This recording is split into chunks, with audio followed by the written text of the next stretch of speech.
Bowls and driven straight through the legs of the bowler and past the fielder, diving to his right hand side at mid-on, and it's over the boundary rope. It's 4 runs for Wells, it's 4 more for Lancashire.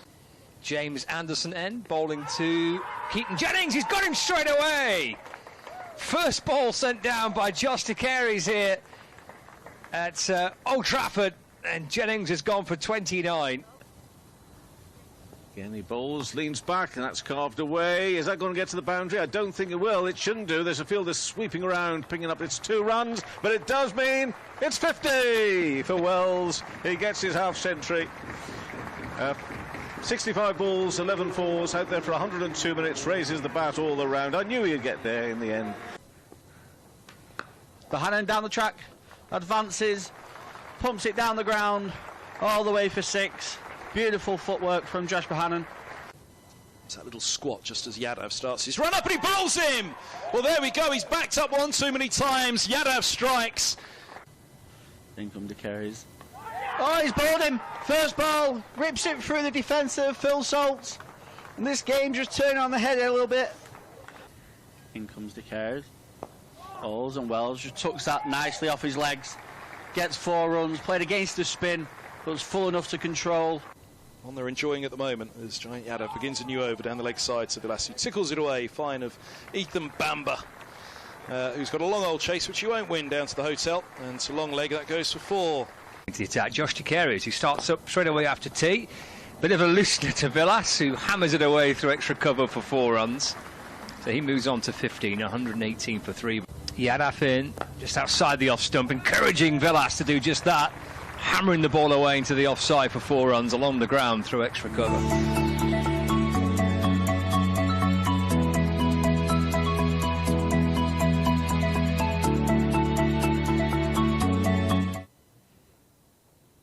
And then Dane Villas going on to make 124. It was a special day for Villas yesterday. Lancashire reaching 330 for 5. Very good morning. And a warm welcome from Emirates Old Trafford.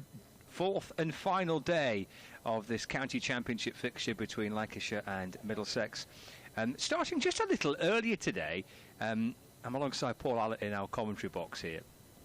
Because, well, one, we're excited because we could have a very interesting 4th and final day, and 2, we need to bring you some news.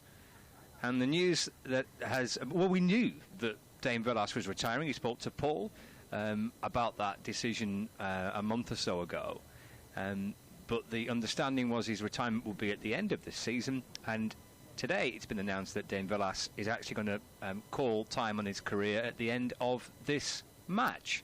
So today will be the final time that we see Dane Villas in a Lancashire shirt, ending 7 years with the club and 4 as captain. Paul's alongside me, and it's the end of an era, isn't it? Really, a modern day era for the club. He's been an outstanding player. Yeah, morning, Scott. Morning, everybody. Yeah, he has been an outstanding cricketer for Lancashire in many respects, not only from a batting point of view and from a wicket-keeping perspective, but as a leader. He captained the side for 4 seasons, always led by example, always exemplary in the way he did that. Was fit, was motivated, passionate about the game, demanding the top level of performance from all his players at all times, and by getting the best out of himself, I think he inspired those around him, and he's been a fantastic asset for Lancashire over the period of time that he's been at the club. We're all a little bit sad to see him go, but it's inevitable that players come to the end of the career. He decided some time ago that he was going to play his last season for Lancashire, and that has been accelerated now in the fact that he's made his last batting appearance for Lancashire yesterday. I don't think he's going to bat again. And he finished with a century, and a century that could go to put Lancashire in a position where they can win the match. He's now over on the far side of the ground. We're in the player and media centre. He's in the pavilion, and he's been given the honour of ringing the bell for the well, the final time of his career, and that I don't think that honour is accorded to too many, to be perfectly honest. But he's decided that now is the time to go. There's another home game next week and an away game the week after that. But this is the time that he's decided that he should step down. And that's been agreed by by the coach and the captain and Mark Chilton, the director of performance. So there we go.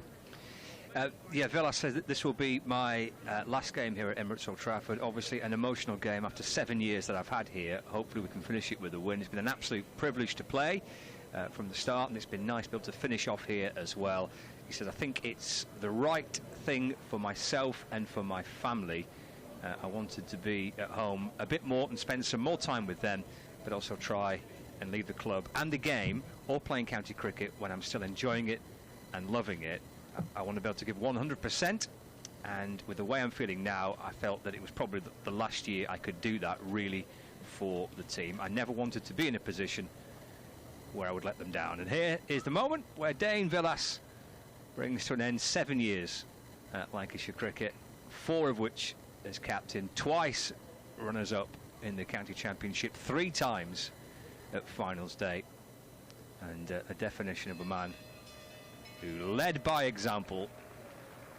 Rings the bell to call time on his career with Lancashire, of which that coincided. Stan gets a picture as well, why not? It coincided with Stan's retiring, you know. He is as well, he is, yes. Stan, that's one of the stewards. Stan, I tell you what, there's a case of familiarity here because I don't know his second name. And I've known him for 40 years. Anyway, Stan's retiring, but Dane marches down the pavilion steps now to a standing ovation from the assembled members. There aren't that many here, but it's a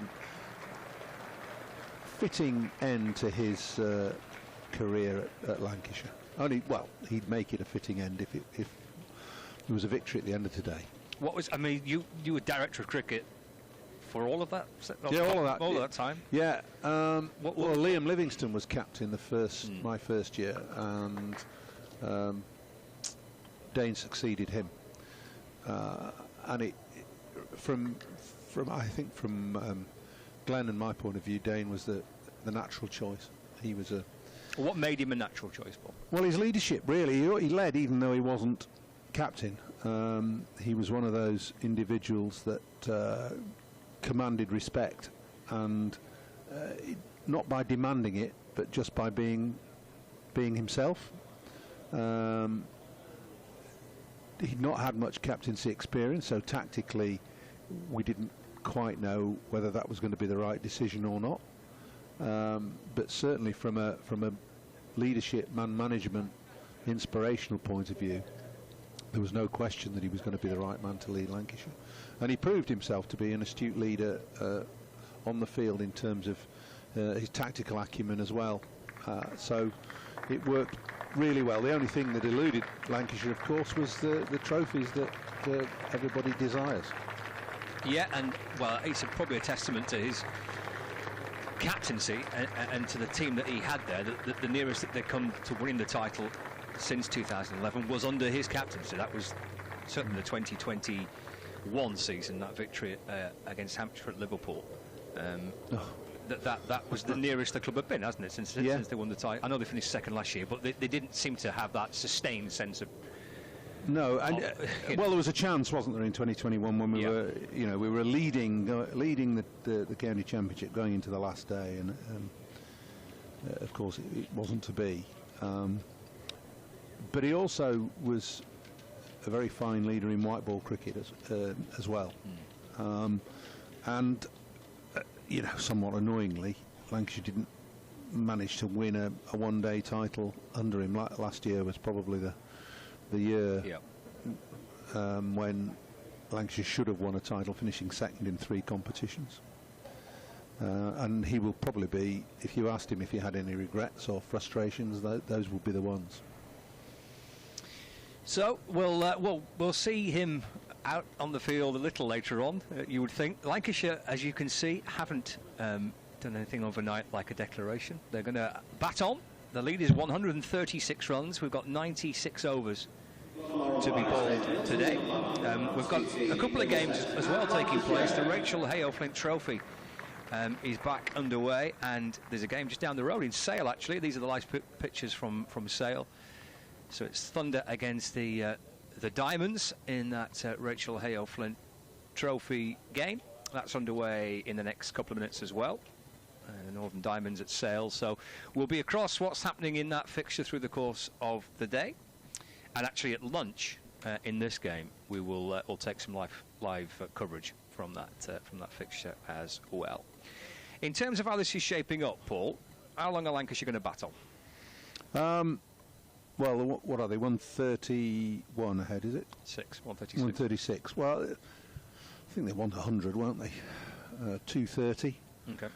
I would think it's a question of time. It's notoriously difficult to bowl sides out here at Old Trafford. Okay, so on that reason, why not declare now and try and take 10 wickets and then knock off whatever needs to be knocked off? Well, good point.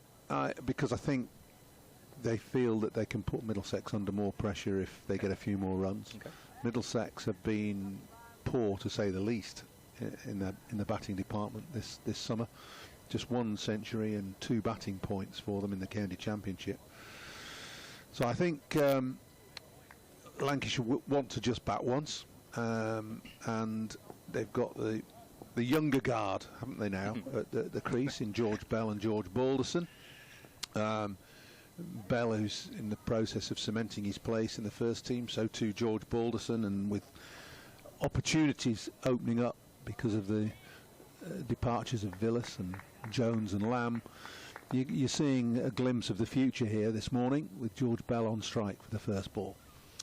Yeah, it's Higgins, and there's a run straight away, nudged away in towards the onside for a single. We've actually got 96.5 overs today. I missed out on potentially crucial 5 deliveries because we're finishing an over that was started last night. So well, it's a glorious day, isn't it? Yeah. So it's a lot of overs, and it gets murky later on in the day in September. But no sign of murk this morning. It's glorious, blue sky, just a few fluffy white clouds around. So 96 overs, and both seam and spin will take its fair share of those overs through the day. And from a Middlesex point of view here, potentially securing a draw and seeing if they can try and pick up a couple of extra bowling bonus points in their bid to try and avoid relegation could be quite significant. It's pushed away by Balderson into the offside, and there's no run, especially with what's happening in the game in Canterbury, albeit I think that there was a delay to the start of that game where Nottinghamshire are 5 down, they're following on and they still trail. They're 177 for 5 in their second innings, trail by 4. Nottinghamshire seem to get themselves embroiled in bottom of the table stroke relegation issues, and have done for the last 10 years or so. Higgins to Balderson, it's angled across him, nice delivery through to the keeper, no run. Yeah, and they could be embroiled in it again if they lose that match. And then they come here next week. Exactly, and Lancashire will be pushing to try and get into the prize money places in the first division. So, albeit without Dane, but again that opens up opportunities for some of the youngsters in the second team. Matty Hurst, maybe he could get a game next week. Dropped into the offside by Balderson, and through he goes for a quick single. The score moves on to 332 for 5, the lead of 138.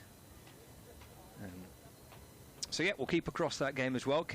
In Canterbury, Kent against Nottinghamshire, but a little bit of a delayed start to that game.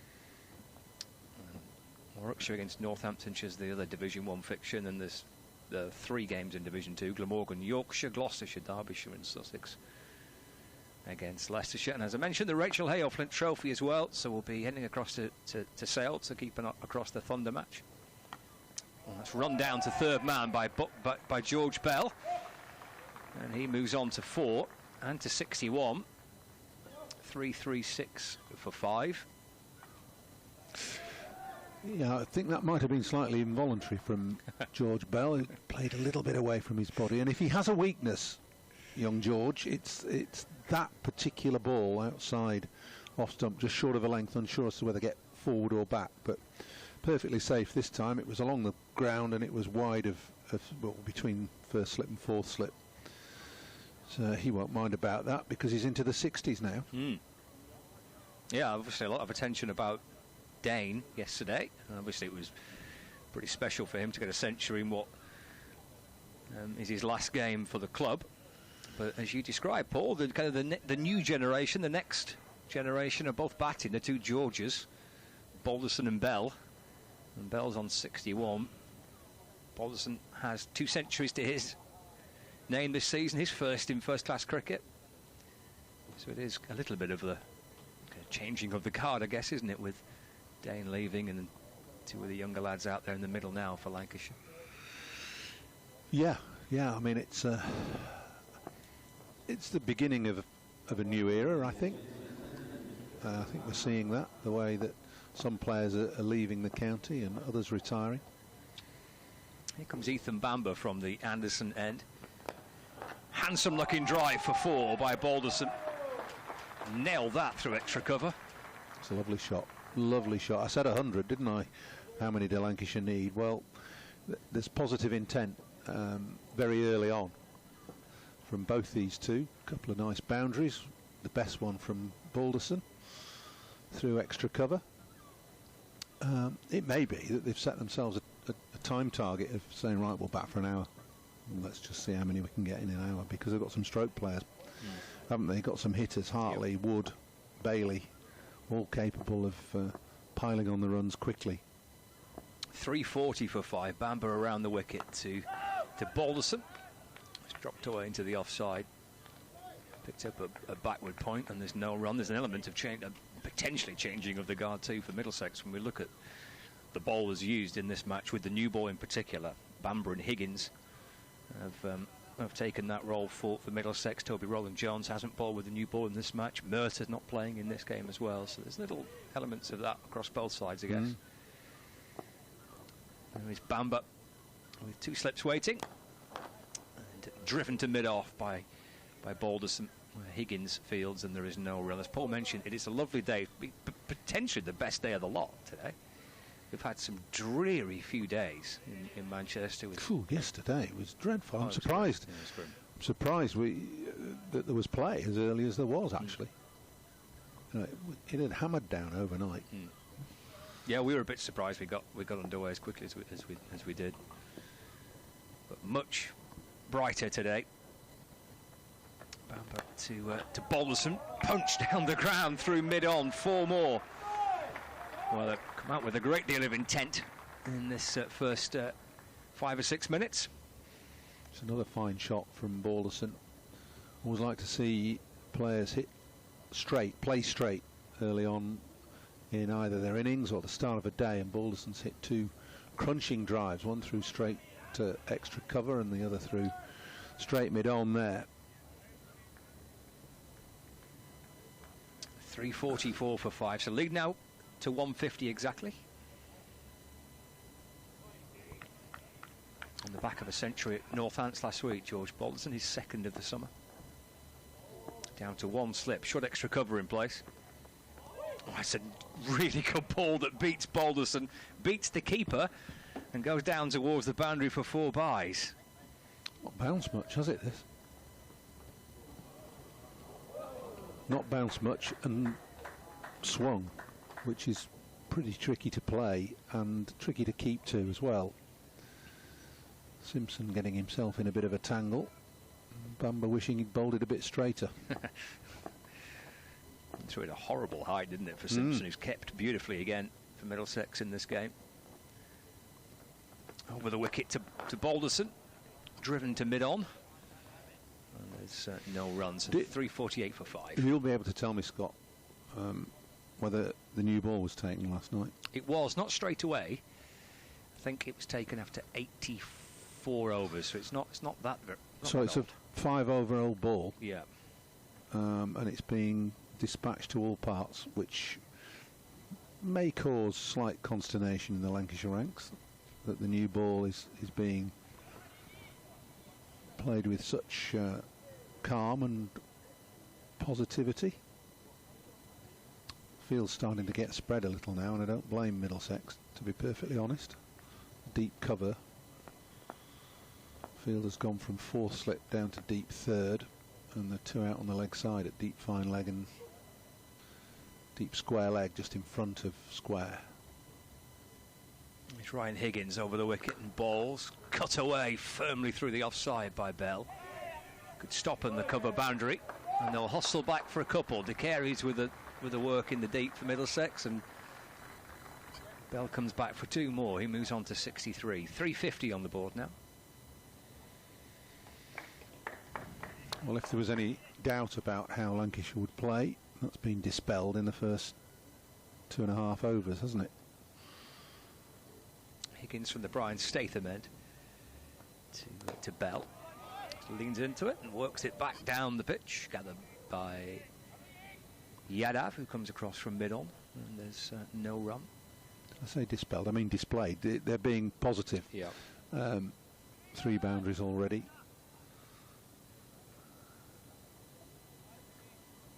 I have a feeling that they'll bat for about an hour and 20 minutes and get Middlesex in just before lunch. Higgins to Bell. It's dropped up to mid-on. Gets through for a quick single, moves on to 64. So 351 for 5. And lead moves to 157. The amount of time we've lost in the game, it's quite surprising. We're actually in a position where we could have quite a thrilling end to the match. Yeah.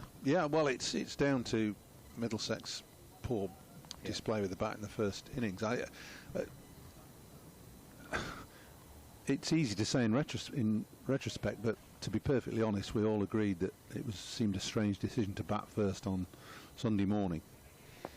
That sort of plunged Middlesex into the position they're in. They were 19 for 5 in their first innings after about an hour and a half's play, so takes some getting back from.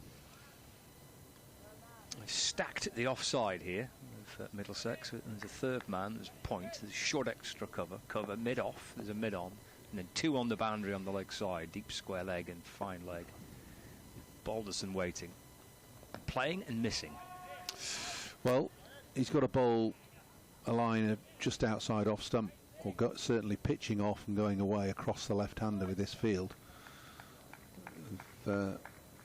6 men on it. Oh yeah, he's got a deep square leg. Interesting. 3 in the ring on the offside, under short extra cover catching. Higgins to Balderson. Just turns it into the onside. Vacant mid-wicket region. Mid-on has to come probably 10 yards forward to field. And as with all bowlers, when he's bowled a ball that's slightly offline, he scuffs at the footholes. It's nothing to do with me. It's always the foothole's fault.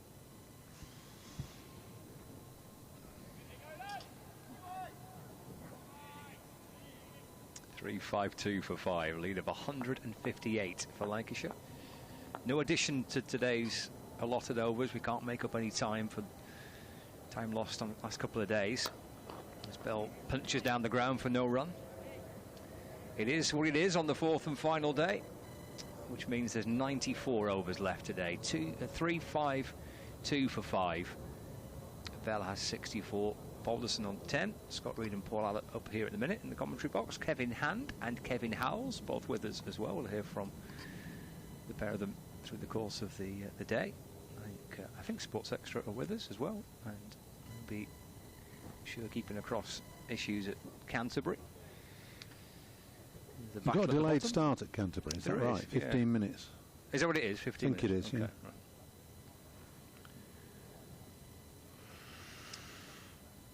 Yeah, they've not got underway yet. Nottinghamshire 177 for 5, second innings following on. Joe Clark 61 not out. There's Ethan Bamber to Balderson, flicked off his hip away to fine leg for a single. Moves on to 11. And now it's 353 for 5. Lead of 159 runs. Bell on strike. Bamber 1 for 54. He's plugged away well. Ethan Bamber, the bowlers have for Middlesex, but they've not had too much to work with. A total of 194 for Middlesex in their first innings, which actually was a decent recovery from, as Paul said, 19 for 5 at one point. Short and pulled down towards the fine leg boundary by Bell. Sam Robson almost cutting that off.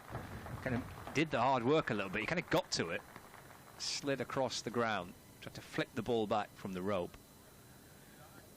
Bell gets 4 more. Score moves on to 357 for 5. So lead of 1-5, lead of 163 rather.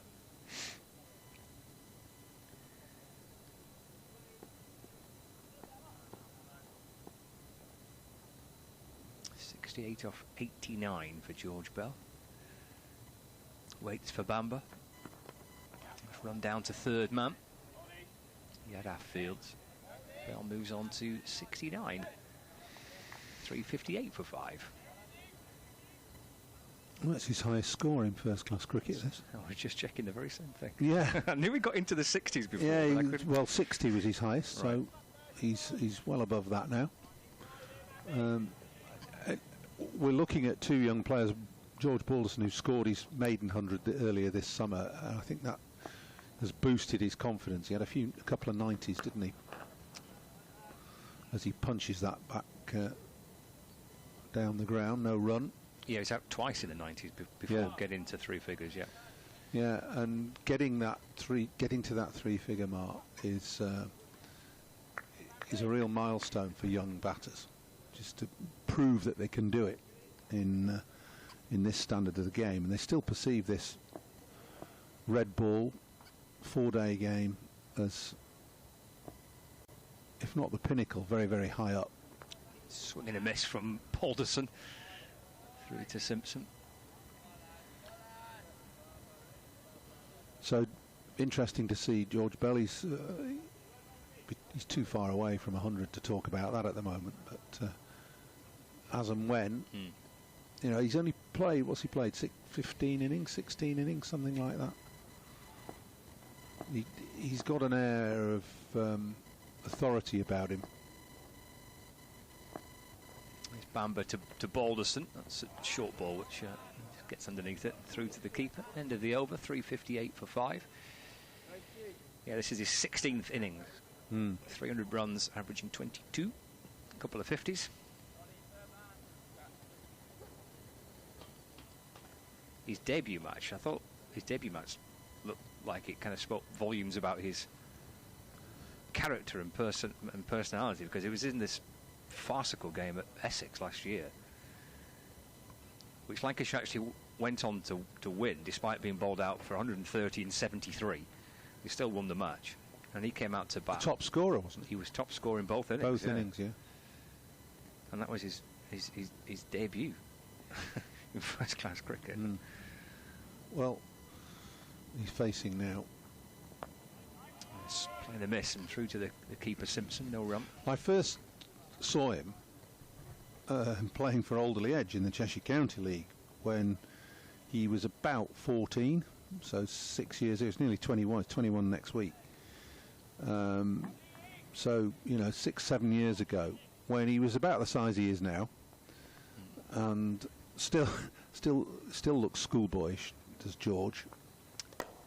It's a nice shot straight down the ground, through for a quick single. Moves on to 70, 359 for 5. He was batting at number 10 for Alderley Edge, and it might not have been his first game, but it was very, very early on in a club career, and it's decent cricket. You know, it's top level Cheshire Cheshire County League, so Premier League, and they were playing against Timperley, and Timperley were challenging for the title, and George went into bat, fending off for a draw, basically. Higgins to Balderson. It's a drill to mid-on for a single. 360 for 5 now. and he was surrounded by these men, giants. They would have appeared to him, George being 5'3" or 4" at the time, and big slow left arm bowler bowling, and he took guard, and there's about 6 round the bat, all in an umbrella field all the way around. And the slow left armer started his run, got into his delivery stride, and George put his hand up and said stop. It's Higgins over the wicket to Bell. Carved away through the offside. Might try and come back for 2 there. They're quick, these two. Yeah, and they do force a second. Bell moves on to 72 now. 362 for 5. The lead is 168. So he said stop, put his hand up, and everybody, hands on hips, looked around. This young whippersnapper. And George just took 2 steps down the pitch, tapped an imaginary sod down on the surface, and resumed his stance, just delaying the process by 30 seconds or so. I thought, you'll do for me. Keep my eye on you. And here he is now. Brilliant. Higgins from the Statham end to Bell. It's a lovely shot, played it late. Pushed the ball away into the offside out towards point. De Carey's comes up to field. 363 for 5. End of this over will bring a bit of news from Sale, where do have Thunder in action, taking on the Diamonds. Got 1 ball left here. Bell moves on to 73. Balderson on 12. The lead is 169 runs. We've had 20 minutes of play so far, and Lancashire have pushed on nicely. Balderson 12 from 21. And Bell is 73 off 94 deliveries. Here comes Higgins to complete the over into Balderson, edged and through to the keeper and gone. And Higgins strikes his first wicket of the match. Balderson departs for 12. Simpson with the catch, and Lancashire lose their 6th wicket at 363 for 6. Well, it was all very low key from Middlesex' point of view. Hardly an appeal. A little bit of extra bounce and movement. It's a decent ball. Balderson looking to force that away through the offside, off the back foot, getting a thin edge through to Simpson. Simple catch. Balderson probably would have looked to leave that at any other time, but looking to force the pace and pick up runs. Edge through to the keeper. So it's 363 for 6 now, as Balderson goes for 12. Yeah, and that's the end of the over as well. So 6 for 3 is a lead of 169 runs. Modest celebrations there for the Middlesex players. Here's Tom Hartley heading out to the middle. He can give it a bit of a biff as well to join George Bell. I mentioned the game between Thunder and the Diamonds is taking place at Sale Cricket Club. Has been a wicket. Northern Diamonds are batting first. It's out Phoebe Graham with the wicket. What a good ball. That's nipped back in and hit the top of off stump. And Diamonds are 27 for 1. That's in the 5th over of that game. Callis, the batter, out for 8, ball by Phoebe Graham. So 27 for 1 in the game at Sale. And as I say, during the course of the lunch interval here for viewers on Lex TV, we'll take you to live coverage of that Rachel Hale Flint Trophy fixture. Changing the commentary box, I'm going to bring Kevin in, Paul. You stay there if you don't mind for the 20 minutes. Oh, that's all right. No, that's fine. If not, just feel free to leave. No, I'm loving every minute of it. It's set up, this game. It really is. Certainly, if you're a Lancashire fan, and set up for survival for Middlesex. Kevin's here now. Morning, Paul. Here's Banbury bowls and bustling in as ever. He pushes. He has this one pushed away into the offside by Bell, and there's no run. I missed you guys in the first. I had a great. I did the game at Chelmsford. Here, no, I did the Sunrisers game at Chelmsford, and then drove straight up at Stumps there, and I pressed play as soon as I left the car park at Chelmsford, and listened to you all the way up to Old Trafford that night. It was great company. So thank you kindly for the company you didn't know you gave me on What Monday was that evening. on a podcast or a no? Just listen back to the whole. Yeah, you can scream back to Tim. Yeah, I was at you and Bumble at the toss and called it right. What are Middlesex doing? Well, I don't know what they were doing. They paid for it all the way through the game. They have. Here's Banbury's in, bowls, and this ball's pushed away into the offside. Bell moves to 74. Quick single just in front of point. I mean, my reading from afar and kind of coming into the game as well, Middlesex have had 2 games this season where they'd have given anything to have had a spinner. A top overseas spinner. Josh de Carey's has bowled wonderfully. He picked up 7 for at the Aegeus when Hampshire won the toss. 10 at Chelmsford, yeah.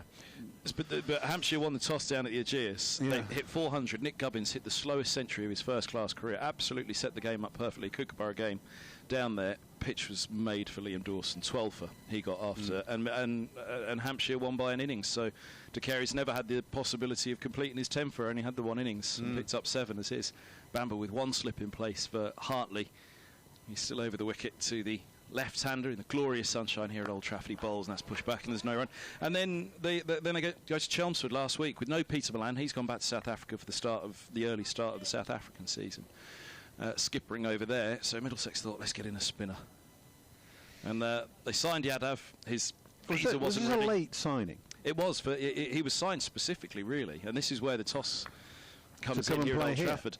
For Chelmsford, and the visa didn't arrive in time on the Friday, so Monday morning at Chelmsford, against Essex, Middlesex had to go without him as his Bamber bowls, and this is pushed back, quick single 2 mid-off, throw to the non-striker's end. If he hits, he's gone, it misses. Hartley's through for a single second ball to get off the mark. 3-6-5 for 6. So then they arrive, and again, de Carey's fantastic. 8 in the first innings, couple in the second. Harmer, though, crucially, Essex won the toss, batted first. Harmer last in his Skittles, and Middlesex lose that game as well. So they arrive at Old Trafford.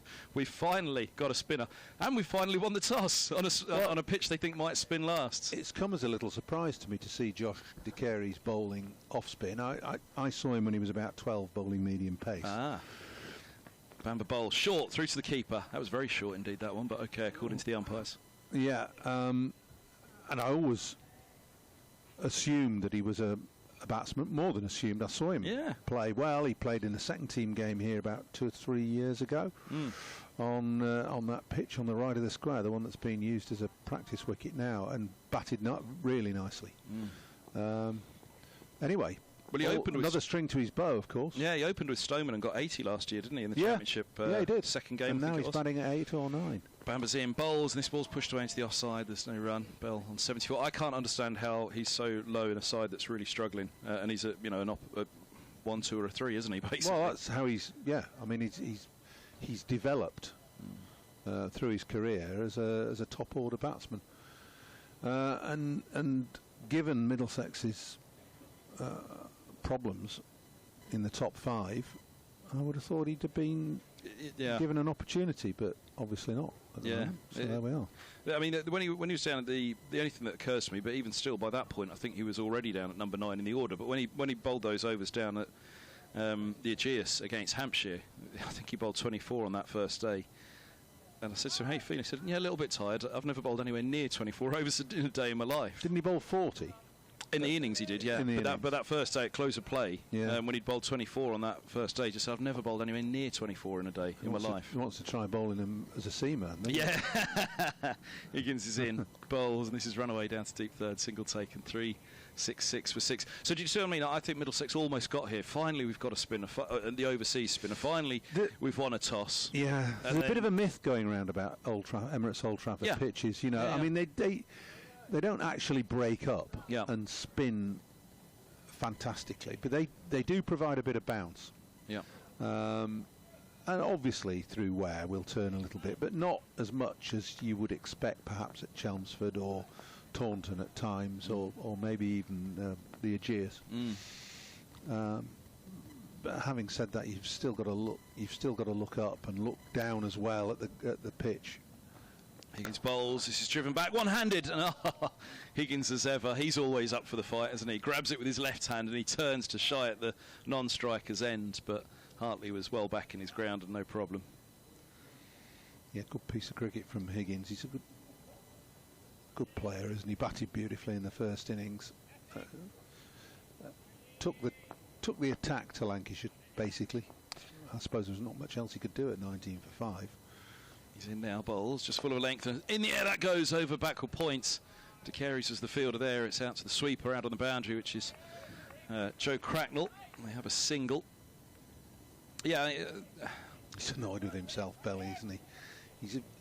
very intense individual is George Bell. He's punched the back of his bat because it was a mistimed stroke. It was poor stroke, really. He was looking to slog it over mid-wicket, I think, rather than play straight. And he's admonished himself in no uncertain way after that. He batted well yesterday. He left some really good, proper shots. Yeah, he's a good player. He's got a good future ahead of him. Higgins to Hartley, defended to mid-wicket. There's no run.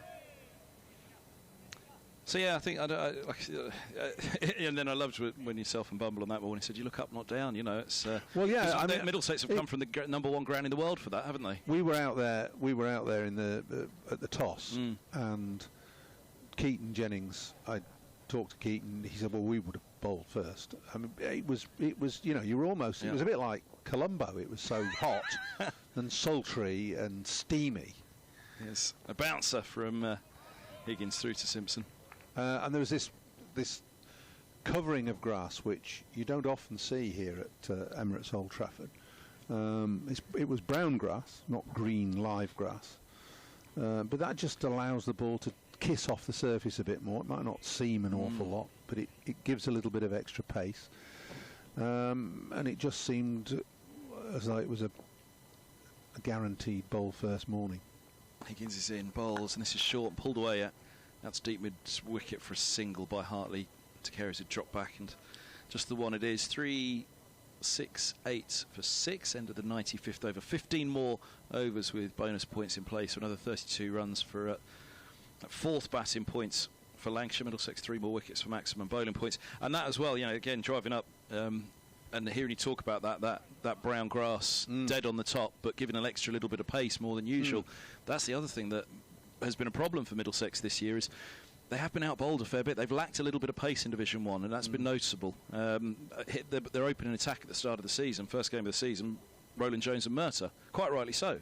But here we are, end of the season. The new ball, or 2 new balls in this innings, have been taken by Higgins and Bamber, who are no slouches, don't get me wrong, but I think there's a marked difference. I know what you mean. You look at Surrey's attack, and I know we're going from bottom to top, but their 4-prong pace attack has got a little bit more oomph about it than Middlesex. It's a criticism that could be levelled at Lancashire as well.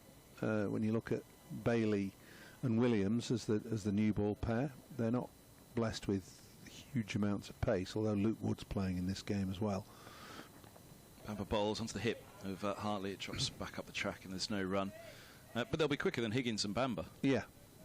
And Wood, of course. Yeah. Well, Wood he can whiz it through. Yeah, he can get up to high 80s, maybe 90 miles an hour. Exactly, and and that makes the difference.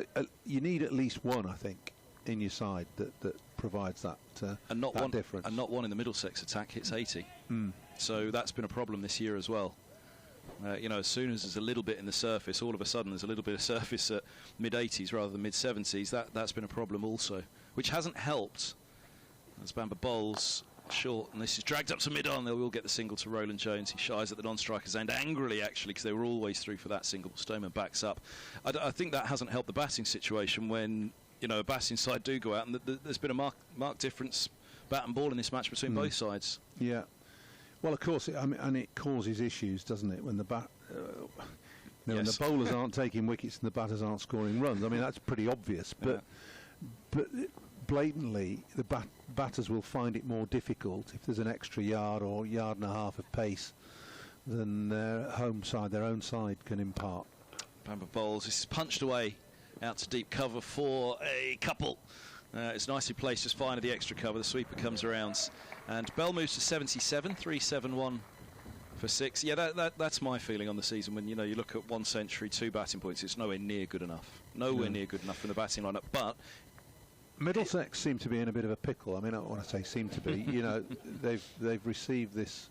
Yeah, where do you want to begin? Damning verdict from the ECB and possible points deductions and fines.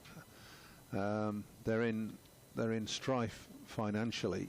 It's not a good resume. Bamber bowls short. He's hooked hard out to deep mid-wicket and a single taken. 372 for 6. Bell to 78. But it doesn't look good for them. I mean, they're not going to be able to sign players. Presumably they're not flush with cash, and we'll have to watch the pennies in terms of payroll. Yep.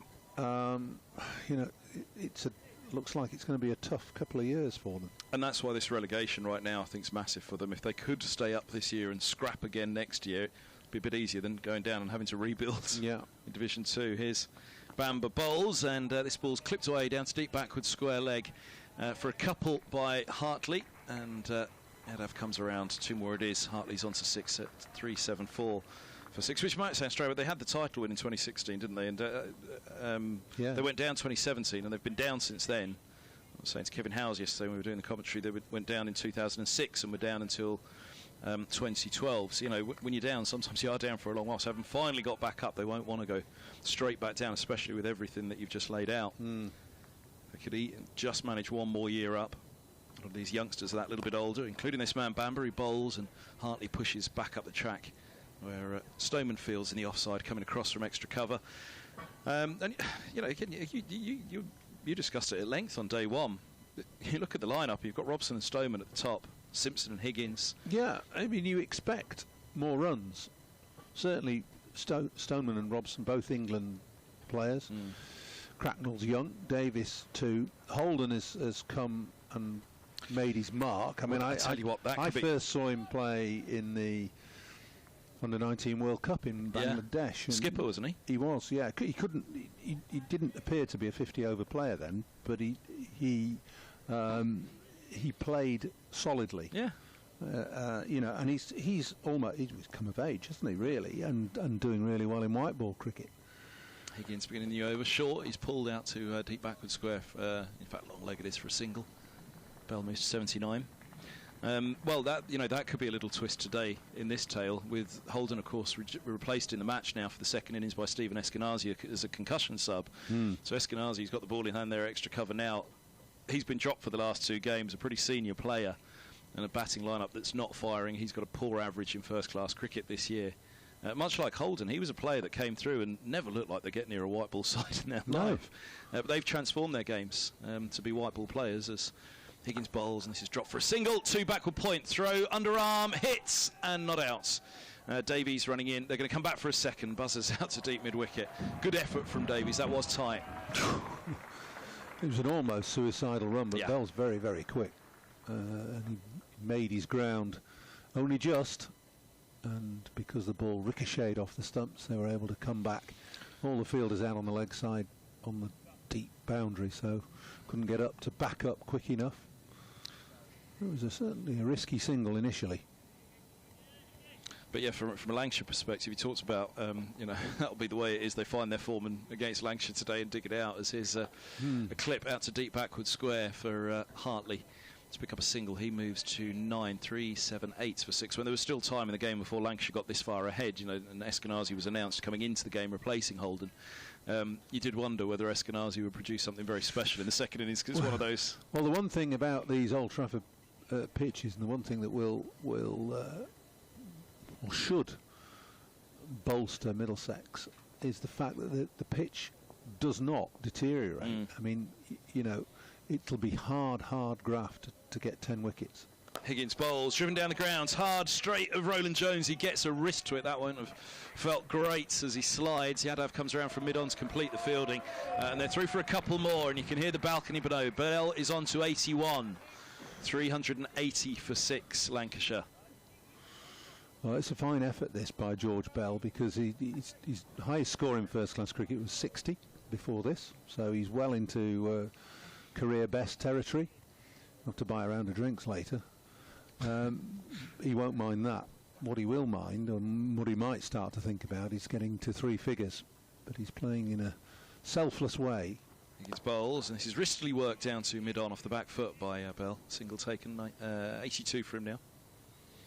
He is, yeah, and he batted so well yesterday. Because when Villas came to the crease, that was, you know, one of those little small openings where he thought a couple more for Middlesex now, there'll be a chance. And the same for Bell, really. When he came out, right, they've got Wells. Can they get a couple and get going? And brilliant from Villas, and standing from Bell.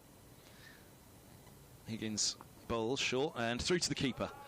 A dot ball bounces to end the over. 381 for 6. The other talking point is going to be the skipper as well, Roland Jones. He's only bowled 6 overs in this innings, and he didn't take the new ball on either occasion. So whether he picked up a niggle when batting But then if he did, well, why is he still out there in the field? And Well, just bowl because he's 6? captain. Yeah. And he's being stoic. Yeah, yeah. That's the thing. Yeah. I don't know why he would only bowl 6 overs. Yeah, the natural conclusion would be that he's got something slightly wrong with him. Yeah. Anyway. Which, again, it just goes back to a concern for Middlesex. If Murtaugh's done, which he appears to be, having started the season as a bowler and ending it now as a coach, he's not even in the squad for this one. He's here on the ground. How old is he, Murtaugh? 42? Yeah. Yeah, well, he's... Look, he took a temper against Kent earlier this season, but they said it was the most Murtaugh pitch you could imagine at Lords. It was nibbling, but this season has caught up with him quickly, was the feeling. But the concern for Middlesex would be they'll hope that time isn't catching up on Roland Jones. Good bowler. Good bowler. Here's Yadav. He's right arm over the wicket from the pavilion ends. He now bowls, and this is driven back down to long on for a single by Bell, moves to 83. I'm off, Kev. I'll see you later. Cheers, Paul. Good to see you. Had a good day together here at Old Trafford last year. I think we'll have a good day today one way or the other, but who's going to be smiling widest at the end of the day? Not quite sure. Lancashire will head in for 18 more runs for the next batting points. If it came quickly enough, would they really think about a charge in the 450? Because they'll have 450 on their mind in terms of a lead, you'd have thought. The lead at the moment is substantial enough, 188, but they'll be looking for more as Yadav's around the wicket. He bowls, and this ball is right up there onto the stump, chopped fine to backward point. They get through for the single, but positive stuff again, and from Hartley. He moves to 10 from 14, 383 for 6 in the 98th over of the innings here. Welcome to the mic for the first time this morning during the commentary to Kevin Howells. I'm interested in what's going on there at Canterbury. Yadav in.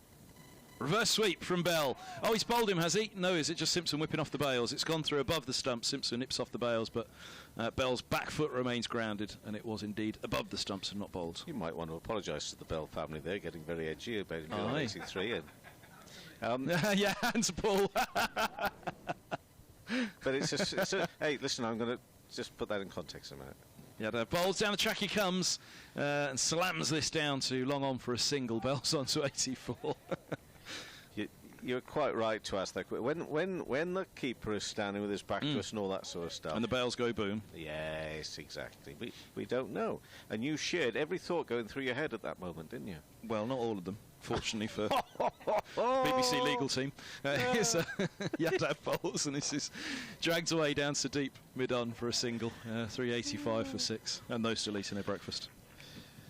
No, Kev, most people, in fact, everybody else, Kev, will have eaten their breakfast by now. It's just the people from Tooting who... You leave Dan Norcross alone. Well, that's where you come from, isn't it? It is. Well, I've got news from Canterbury. News coming through from Canterbury.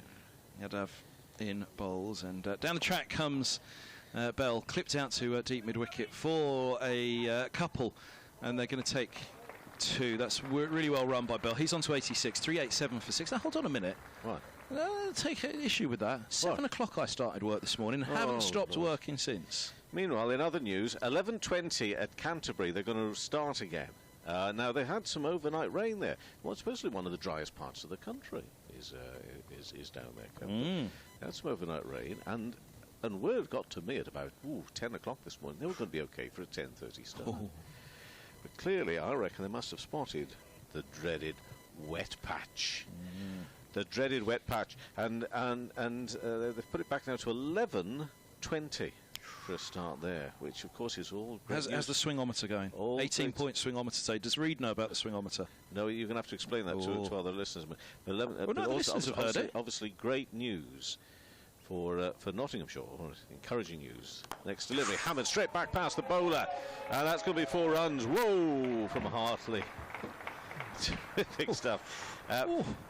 And if you think the crowd, if you think the crowd liked it, well, the crowd did like it, and there are more in today because it's slightly better weather. But certainly the balcony, the Lancashire players' balcony, just down in front of us, they liked that a lot, didn't they? They did. I didn't. I was scared of that one. I was scared for Higgins. That was hammered back past his left shoulder. So Hartley moves to 15. Lancashire 391 for 6. Oh, checking the ball. Roland Jones is off to the umpire. Look. Well, Come on. He did rather smash it. This ball's not doing out. Let's get it changed through the handcuffs. So you've explained to everybody now on every on single 5 Live Sports Extra, yeah. But Lancashire TV listeners, yes, and viewers. Apologies, and also those that were just generally listening to the Readmeister on his own special social media platforms. You need so to which one are you, John or Peter Snow? You're Peter Snow, aren't you?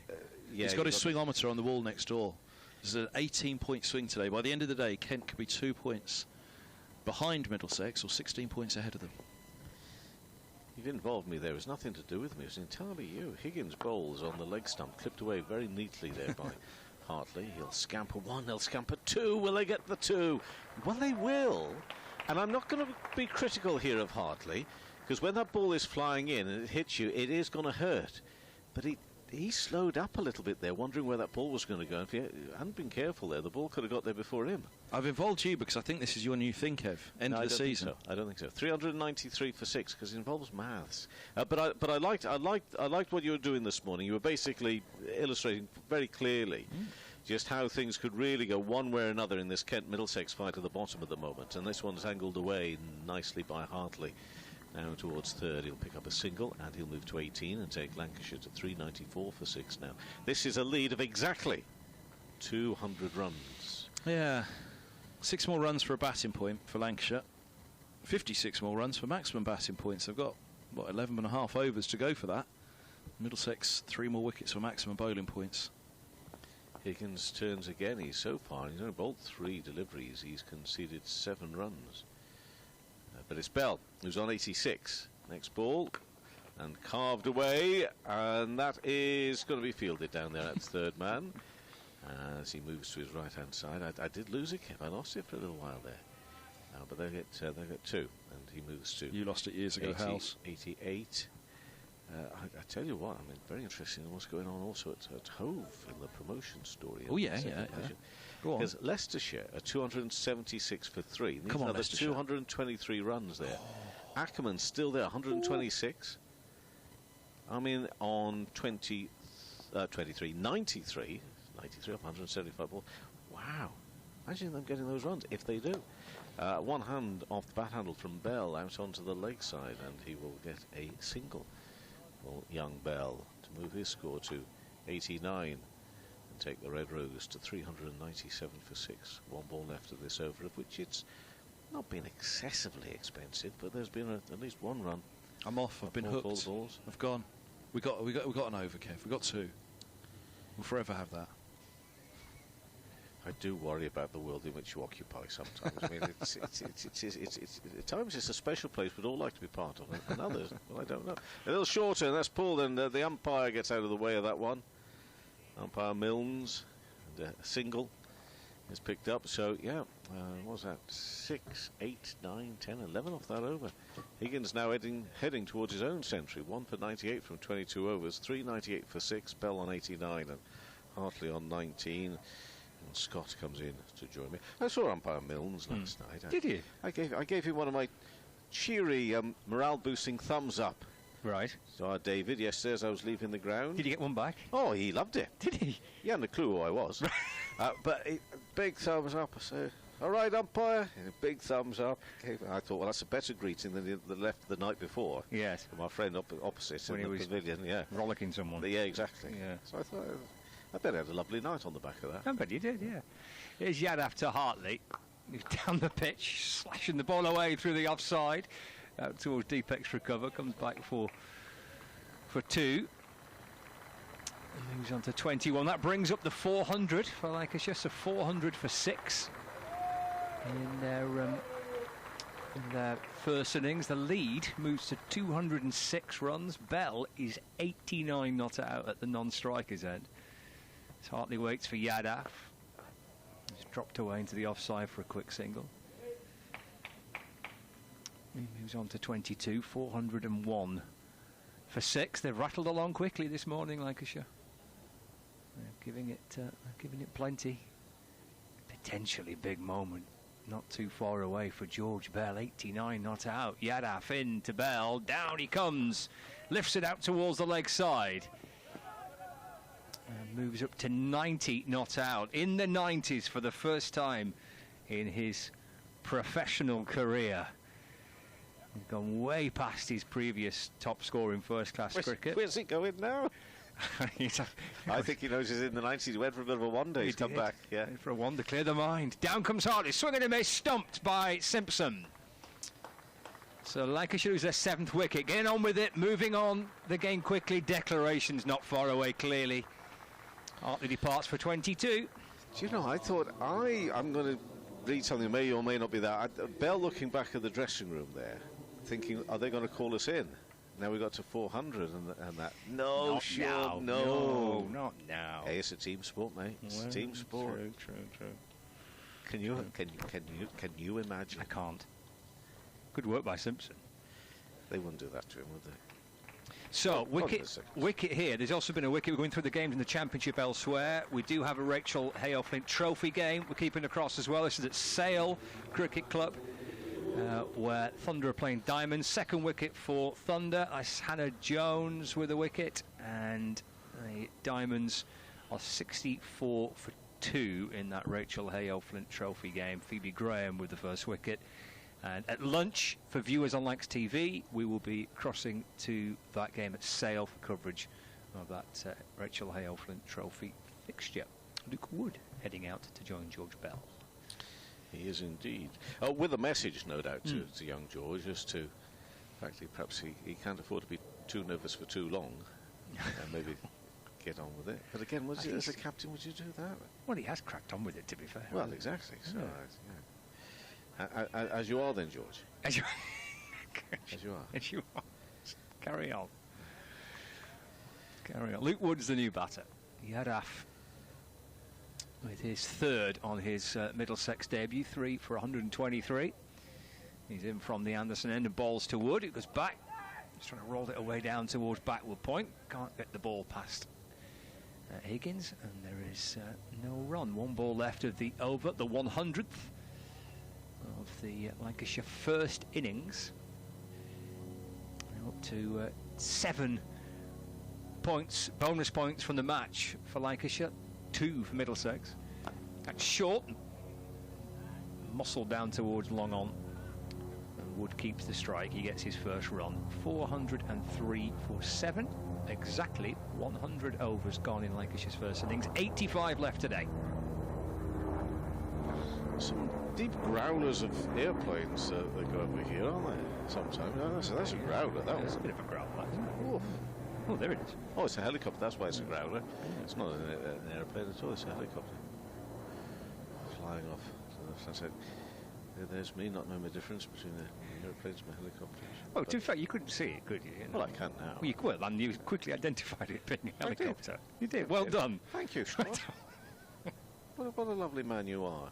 What a little boost. A little fillip to me there. Thank you. All that self-doubt has disappeared now. Full of confidence. You were signposting what's going on lunchtime on Lancs TV. The Sports Extra course at 12:15 for listeners there on BBC Sounds. They'll be off to the International at 12:15. Nice. But coverage continues BBC Online and app. Short pitch ball, which has played a missed by Wood. This is Higgins running his 23rd over, 403 for 7. So what did I say? 11:20 start at Canterbury, which is of extra significance for Middlesex. It is, of course. And you can follow that one all day long as well. Live tech services going on.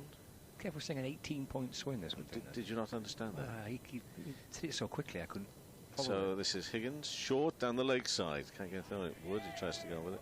Basically, there are 18 points at stake here in some ways. That right. By the end of today. Oh God, I wish I'd been listening to him now. Well, that's the problem I had. I wasn't listening to him. I just nodded and smiled, and he seemed to think it was nice. So it's a 2-point gap. I thought it was an 18-point swing. Kent could be 2 points above Middlesex. Oh, for goodness sake. Or the other way around. Now, short pitch ball, played a miss again from Wood. Now, the thing is, I feel quite bad about it because all this information was put together in a meeting this morning. Well, Kevin was in this meeting. Yes, that's what he was doing. Oh, right. And they were in a meeting, and somebody somewhere came up with this thing about the 18 points. Right. That either Kent will be above Middlesex or Middlesex will be above Kent. Right. And actually, it sounded really quite good when he said it. We just I think you had to be at the meeting. Next ball. Oh, that's too wide. But it's not wide enough. I don't know why I got so upset about that wide. I shouldn't really. But that was pretty wide. The umpire Marlander, I think gave that a thought as to whether he was going to raise the arms or not. But when Kev comes back on, as he will do later, he'll go through it all again, and it does make sense the way that he explains it. He has, yeah. Higgins again. Hustles in. Oh, now that's an outside edge. Flies high in the air and falls just short of the fielder coming in. Although, in fairness, he just stopped himself coming in because he was definitely one of those that he could see spinning, whizzing around. And very nearly he runs to the right and the ball goes to the left, so he had to keep his eye on it down there. Smiles from Higgins. But more runs on the board. Bell's back on strike on 90. Wood has moved to 2. 404 for 7. Our colleague Dave Bracegirdle went for a bit of a tumble. Oh dear. At Canterbury. Oh yeah, but he's okay, everybody. He's okay.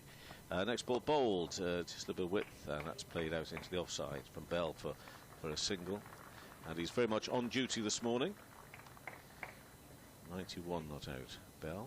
He's had a bit of a rough season. He was in. Well, wasn't he? Have a bit of an issue at Somerset, didn't he? I think. Well, that was in fairness. That was just the sunshine. Oh, right, okay. And need to be careful in the sun. Yeah, well, you have to, yeah. Talking of which, even on a day like today, which is a little cooler, you still need to be applying the factor 50 there. You do, yeah, you do. But it is shirt sleeve weather again. It's look, lovely, isn't it? Yeah. Thank goodness you weren't tempted to put the shorts back on this morning. No. But well, I think that's bravery there, because I think it's a lot cooler today than it was yesterday. A bit of a sun trap there, though, isn't it? Oh, is it? The seats in front of the pavilion, though. Is that partly why it was called the Pit of Hate at one point? Because it just got so hot. So hot, yeah. Like a furnace. It's Yadav to Bell. Oh, he's down on 1-0. Could just slog sweep it. And the ball somehow sneaks away past the bat. Doesn't clatter into his off stump to Bell's relief. The frustration of Yadav. 405 for 7. Yadav to Bell. Down the pitch he comes. He's going to be stumped. He's gone for 91. Bell playing for the team, not playing for himself. In any other situation, there's no way he's dancing down the pitch there. But Lancashire keen to try and get on with it, and he's kind of sacrificed the chance of a maiden first-class century. He's batted beautifully, with great frustration and disappointment, I'm sure, out for 91. But a selfless act from George Bell to try and push the team further forward as quickly as he can. Gone for 91, stumped by Simpson off the bowling of Yadav. 4th wicket for him, 405 for 8. Yeah, it was a really good knock, and obviously you're upset for the lad because he's just 9 short of the century. As you say, the team needed him to be quite aggressive, quite attacking. And there was just part of me that I'm just hoping that that was the message he had, to do that, as opposed to him thinking he should do. You know, is he going to come back off? And actually, well, Keaton wouldn't say this to him, but actually that he could have actually just got on with it. But he, as you say, he's been very positive throughout. I mean, and presumably that's the way he goes about his cricket anyway. But once he's got it, next time, hopefully, it will be a situation. If he's in the 90s, he gets to the 90s, and there will be other times for him, quite clear that with that talent, that he'll have definitely more time. And I'm certain he'll be in this position again from what we've seen of him this season. 100% he will be, yeah. Your mate's out there now. Who's this? Oh, the Bale Dog. Yeah. I'm getting a bit embarrassed by this this relationship. It's Yadav to Bailey, who reverse sweeps it for 4, actually. The first ball he's faced down towards the boundary. So Bailey off the mark straight away. You know, if he's going to come out there and play shots like that, how can you not just adore the man? Just terrific. He's off the mark straight away with that. And it's all just because of that catch at Leicester a few years ago. That is quite some time ago, that. It is a long time ago. 3 or 4 years back. 409 for 8. Yadav to Bailey. Goes back. cuts the ball away through the offside. It's in front of square, but there is a sweeper on that boundary. Bailey comes back and runs 2. And he moves on to 6. The score moves on to 411 for 8. 2 balls left of the over. Now, this isn't going to do any good to my trying to rid the idea that I'm some sort of stalker of Tom Bailey, but... Yadaf to Bailey, and he's bowled him. Oh, that's just out of order. He's only been out there for two balls. That's not allowed. Yeah, middle stump and everything. If you go again, if the Bailey's going to go, he's going to go middle stump. And a fifer for Yadaf on debut. Terrific, yeah. He's plugged away. What's he got? Mind you, he's also gone for a few runs. He has, yeah. I thought I'd gloss over that. Oh, I see, right. 130 runs. Bailey. Let's talk about Tom Bailey. Tom Bailey, 6 off 3 balls, 1-4. Now, all I was going to say about Tom Bailey is he's a big fan of the bucket hat, I think. He sort of goes around, or maybe that's just when I'm in the vicinity, hoping I don't recognise him. With the bucket hat. Yeah, walking around. But anyway, yeah, so they're plugging away here, Middlesex. There's no sign of even at 9 down. No, we must say as well, fifer for Yadaf and the Bowling 3 points. bowling bonus points for Middlesex. And that in itself, if I may say, was reason for Lancashire to carry on batting. In fairness, you know, to integrity of the competition, all that sort of stuff. Well, they could have declared. That wouldn't matter, would it? Well, they wouldn't have got their bowling points then. Well, that's just the way it works, isn't it? Sometimes you people from East Lancashire. But no, yeah, quite clearly, in order for them to, what matters for Lancashire is to also to have won the game. Well, 16. Oh, well, he's going to talk about his points. When's he loves back this on? swingometer, He'll be doesn't he? back on in a minute. He loves this. To that. Anyway, here's another of my favourite cricketers, Will Williams. So Williams to join Wood. 1 ball left of the over. The lead is up 217. Yadaf's picked up 5 for on debut. Middlesex have got a couple of extra bowling bonus points. Here's Yadaf in and balls to Williams. And that's turned away to backward square leg. And he'll hustle through for a quick single. And they think about running again because there was a slight fumble backing up. But no, just settle for the 1. So that's the end of the over. It's 412 for 9. 102 overs gone. Lead of 218. Meanwhile, in the Rachel Hale-Flint Trophy game, this match is taking place just down the road, a couple of miles away at Sale Cricket Club. There's been a 3rd wicket, second one for Hannah Jones, and here it is. 83 for 3 now are the Northern Diamonds. 2 wickets for Jones. So 83 for 3 in the 15th over for the Northern Diamonds. It's Cricket Club back here at Emirates Old Trafford. Kevin has been replaced by Kevin. There's a lot of Irish exits on Lancs TV this week. Listening, as I said, I was on the first evening of the game, driving up, listening back. There were an awful lot of Irish exits. So people have gone. I thought it was jumping on the feed. Howells was out the door. Not even a by your leave. Down tools. Well, because Tom Bailey's out, he didn't have any more interest in the match. I don't think now. He's gone next door to move his swingometer, hasn't he? Ethan Bamber returns, Kevin. It's all yours. I think we need to start this at the end of each season now. We don't just want Howells there telling us about points. We want a swingometer. Oh, my word. Here's Bamber in bowls, and this is clipped to mid-on. Bamber takes a tumble. Yadav fields, single taken for Williams. He's on to 2. 413 for 9. Well,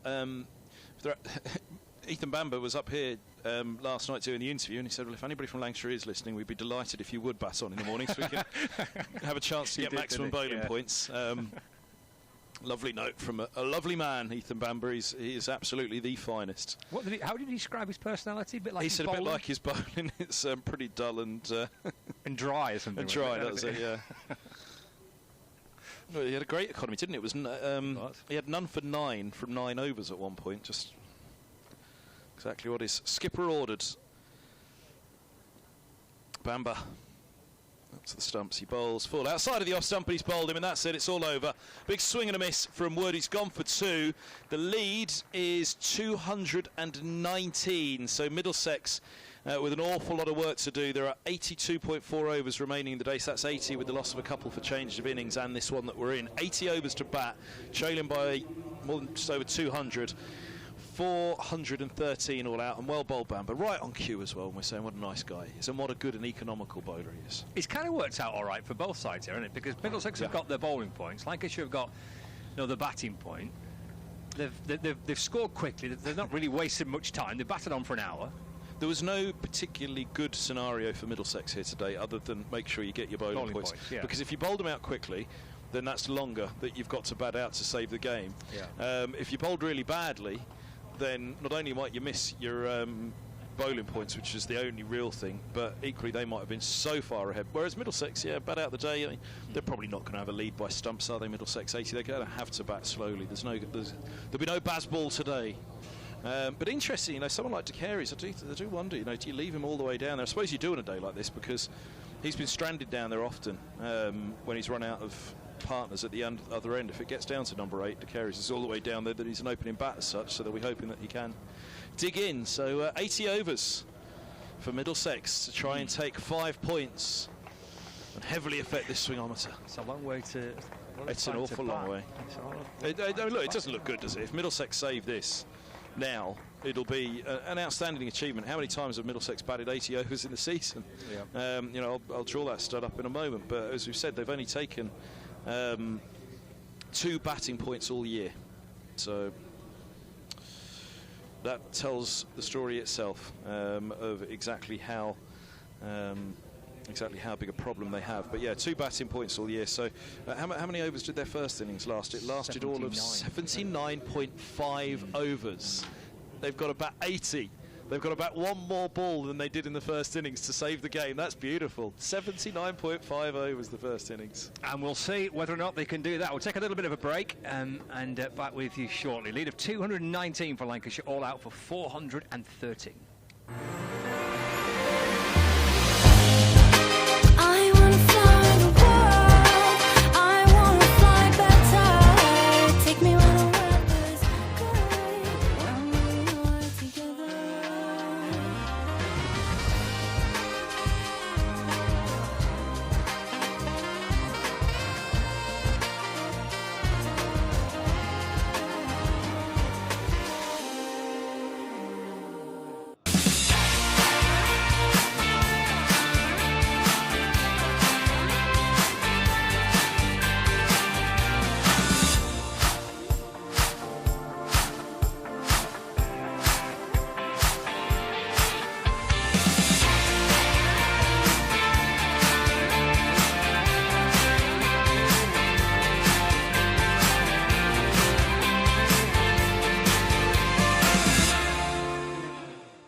Room. How's that? How's that?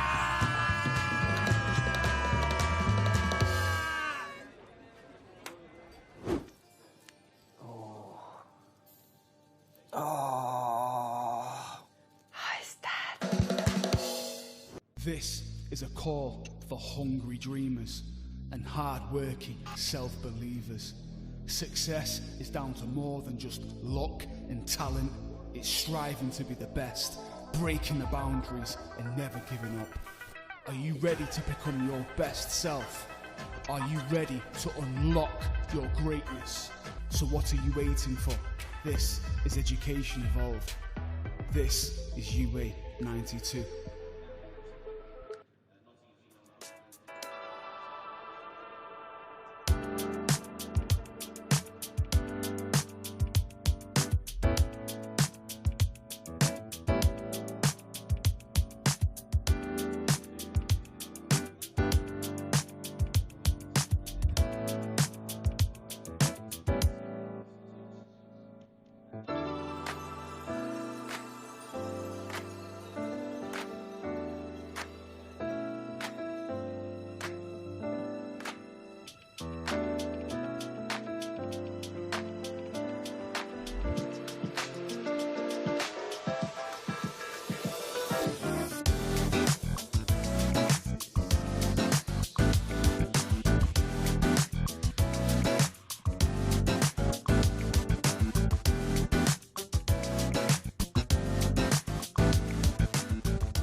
A run. Quite frustrating for the Diamonds, I think, just under taking a bit of that momentum.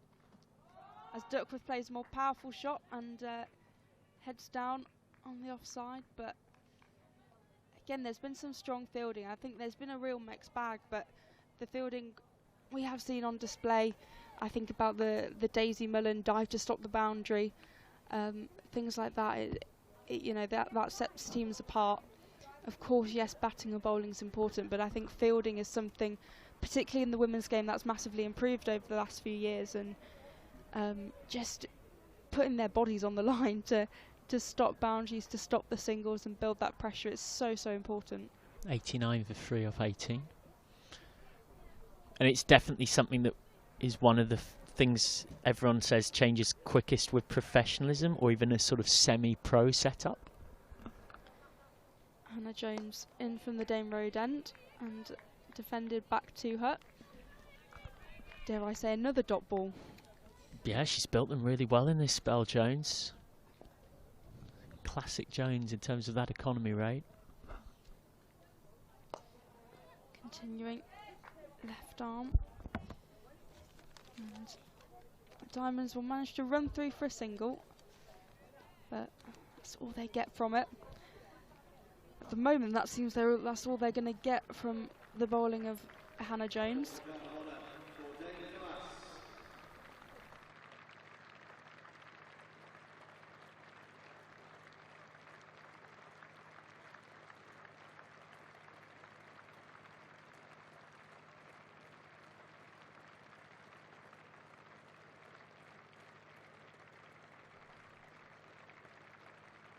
A proud man, Dane Villas. He's been an absolutely terrific player for Lancashire. And 7 seasons coming to an end, 7 seasons of 4 as captain. And in that period of time, Lancashire have come the closest they've been since they won the title in 2011 to winning it again. Brilliant to see the scenes of Villas being awarded that Guard of Honour as the players are heading out towards the middle. Thank you, Dane, on the electronic scoreboard on the far side of Emirates Old Trafford. Back here with coverage on Lancs TV and on the BBC Sport website and app as well. Middlesex trailing by 219 runs, 80 overs remaining in the day. And, well, we'll see just how well Middlesex can bat. We'll see how far they can take it. Can they earn a really important draw? They've got themselves those bowling bonus points. What can they conjure up with the bat in their second innings to try and see if they can leave Manchester with a draw and those bowling bonus points, and potentially give themselves a real boost, having such a horrible first day where things could have unravelled pretty quickly. If they can leave Manchester with a draw, I think they'll be pretty proud of their efforts, and we do have this potential for quite a significant point swing at the bottom of Division 1 between now and the close of play, depending on what happens here in the game and in the game between Kent and Nottinghamshire. Kevin Hand. We have a Canterbury tale to add to our swingometer right now. Good from you. Thank you.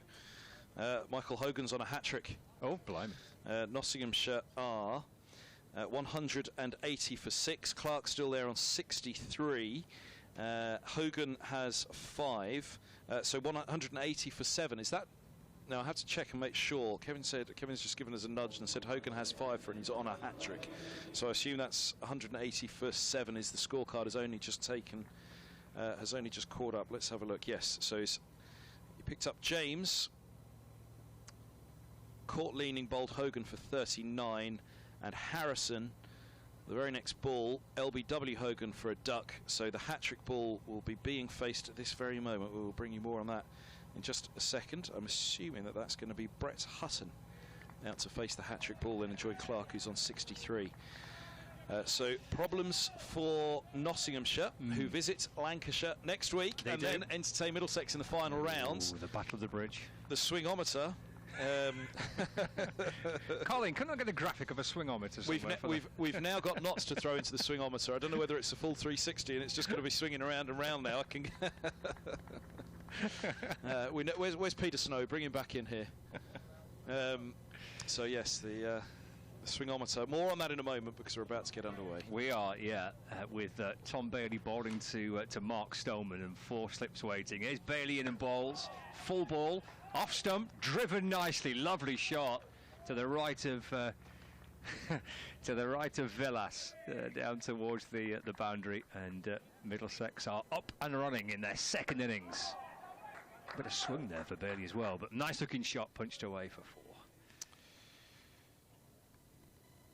Yeah, it was a lovely shot by Robson, wasn't it? Let's get off the mark beautifully. It's ushered. There's Bailey back into Stoneman, that's left. And through to Salt, and there's no run. So Lancashire bowled out this morning, but I think in the end a pretty good morning, as best as it could possibly have been for Middlesex in terms of getting their bowling bonus points. Lancashire got to 400, got themselves boosted their batting bonus points. And scored quickly, only batted for an hour, and we've still got 80 overs left in the day, and Lancashire 215 in front. Worked off the pads by Mark Stoneman to mid-wicket, where Luke Wells fields, no run. So, yeah, swingometer update. It was 16 at the start of the day, but Middlesex have claimed those 2 bowling points, so it's 16 points is the swingometer now, whereby Middlesex will either be 14 points behind Kent at the end of the day or 2 points ahead, depending on results. Bailey right arm over, balls, swings away from Stoneman, left and through to the keeper, no run. Although with this happening in the Nottinghamshire innings now and the Hogan hat-trick, which we'll keep an eye out for, it's more likely they're either going to be 14 points behind or 9 points behind now, depending on whether they get the draw, because it looks like Kent are going to win that, doesn't it? So they'll either be 14 points behind Kent tonight or 9 points behind them, depending on whether they can secure a draw here or not, because that's assuming that Kent will now go on and win. Which makes today and makes these 80 overs potentially absolutely pivotal for Middlesex and their battle against relegation. It's off the back foot by Robson, dropped away into the offside, and there's no run. It's Josh Bohannon at backward point fielding. Got Bailey opening up for Lancashire from the Brian Statham end. Here on Lancs TV, the BBC Sport website and the app as well. Coverage of the 4th and final day. I feel like Kevin Hand's got some more news to bring us. Hutton survived the hat-trick ball. Hogan didn't get his hat-trick for Kent. Bailey in again. Swing for Bailey. Robson off the front foot, jabs the ball up towards Dane Villas, and that is the end of the over. 1 gone, 4 without loss, and we've got 79 overs remaining in the day. Swing on the field, swing in the commentary box.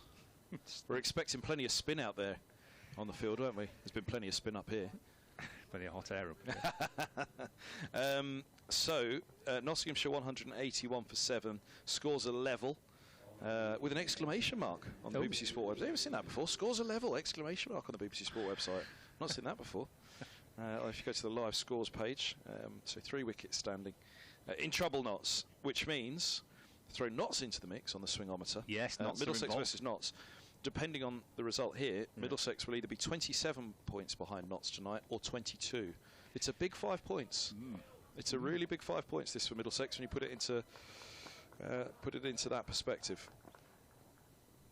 Here's Williams. He's around the wicket with 4 slips, bowling to the left-handed Stoneman, and outside the off stump, that's left alone by Stoneman. His first ball, bit of a loosener to start up. Salts collects. So yes, 14 points. I mean, this is assuming that the heavens don't open, and now Kent will win that match at Canterbury. Kent will either be 14 points or 9 points ahead of Middlesex tonight, depending on whether Middlesex can achieve the 5 points for a draw here. In turn, that means Middlesex will be 27 or 22 points behind Notts, who they play in the final round. As here is Bailey around the wicket. Williams around the wicket once more. He bowls outside off the off stump, wide outside the off stump. There was a little bit of movement on that one, which excited those behind the stumps. Quite rightly so. A marked difference indeed in the noise out there than there was. Middlesex did well. They went about their business, but it was they were caught in between a rock and a hard place this morning. You know, really go at them and attack, and the runs come freely, and they're all of a sudden miles and miles behind.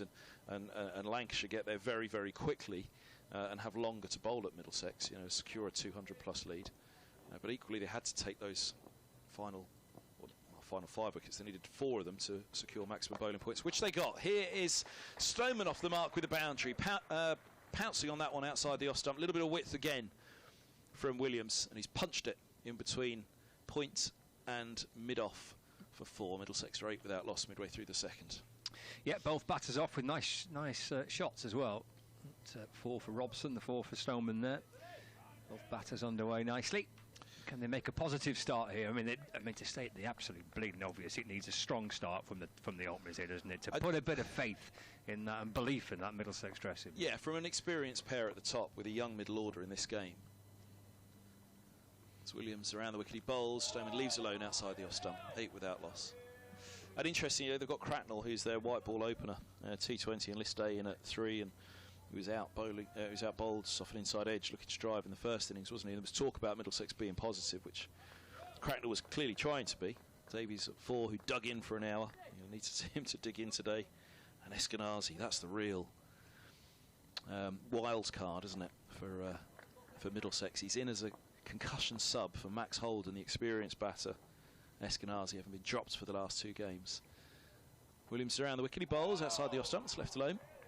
8 without loss. It's a big blow. I was pleased to hear that from Paul this morning. You know, when he first laid eyes on Holden, it was the Under-19 World Cup. He was captain in England, and you know, he's a resolute opener. Boom, thou shalt not pass. And you know, wasn't really a white ball cricketer, and now he is a white ball cricketer, and just needs to up that first class average, which is around 28 for Max Holden. 32, I think it is, for Eskenazi. So similarly, the pair of them all want to push their first class averages up, and that's why there's a little bit of a tussle in the Middlesex middle order at the moment for positions.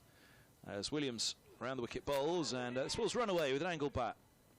Nicely played that by Stoneman, good position over the top of it. Applause from the slips as well for the line and length of the bowler. Well played by Stoneman, and he gets a couple. Middlesex at 10 without loss after 2. Stoneman has 6, Robson has 4, and he will have the strike. So to add to that little tale, just to keep everybody abreast with where it is and what's happening, Nottinghamshire arrive here at Lancashire next week, and then Lancashire go to Kent in the final round. So you play the 3 teams up for relegation alongside Northamptonshire, who are pretty much down really. In the final 3 rounds, so it's all on to Lancashire to make sure that you do the right thing for the integrity of the competition and win all 3 games.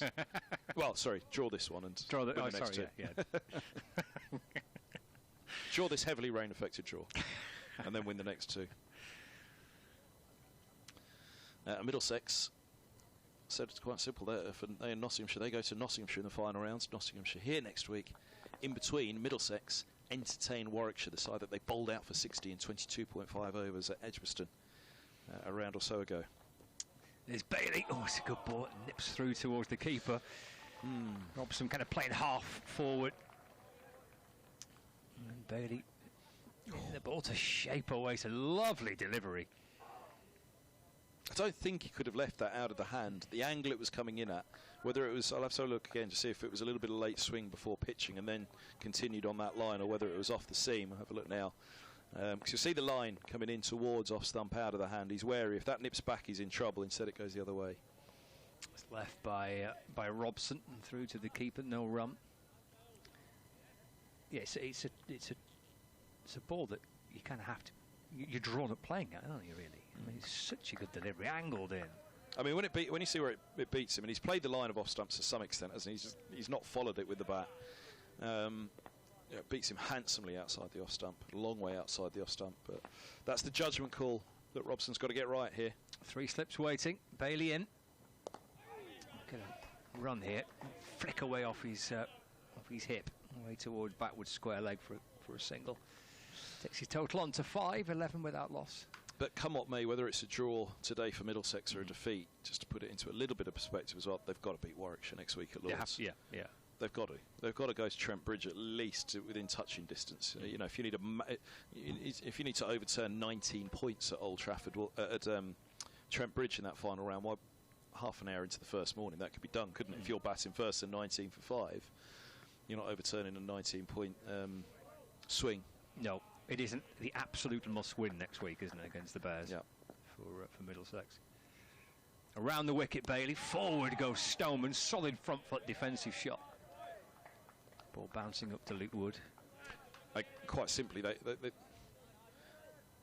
you know, for it to be a really fair chance that they have, they need to go to Nottinghamshire no more than 16 points behind Nottinghamshire, win the game, then you probably have bettered their bonus points somehow, somewhere in the match, and you stay up with the skin of your teeth. Bailey to Stoneman. That's left, taken by Salter, then takes a step or two to his left-hand side, going across first slip, and there's no run. Bailey bowling round the wicket to the left-hander Stoneman, over the wicket to the right-hander Robson. Which, all being said and done, it's hard to see Hal sitting anywhere else other than in between myself and Dave Bracegirdle in that final round, separating us, making sure it's a fair fight. He's the great man. Yeah. The battle I'm sure he bridge. can't wait. Bailey to Stoneman. Leaning forward, the ball angled into his pad, just trying to work it away to the leg side. No run, 3 overs gone, 11 without loss. Robson 5, Stoneman on 6. Which will delight you, because that means I'll stop talking about the 2014 Battle of Old Trafford. It won't be the Battle of Old Trafford anymore, Battle of the Bridge. That was an epic contest, that. Well, it'll now become the Great Battle of Old Trafford 2014, because it's, you know, that further back now. That was a belting game, wasn't it?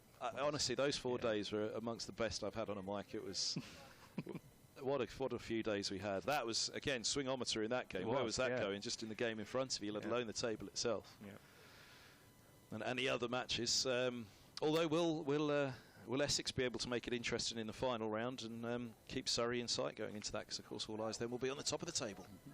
But at the moment, Surrey in a very strong position, barring something pretty special happening for Essex in that next round.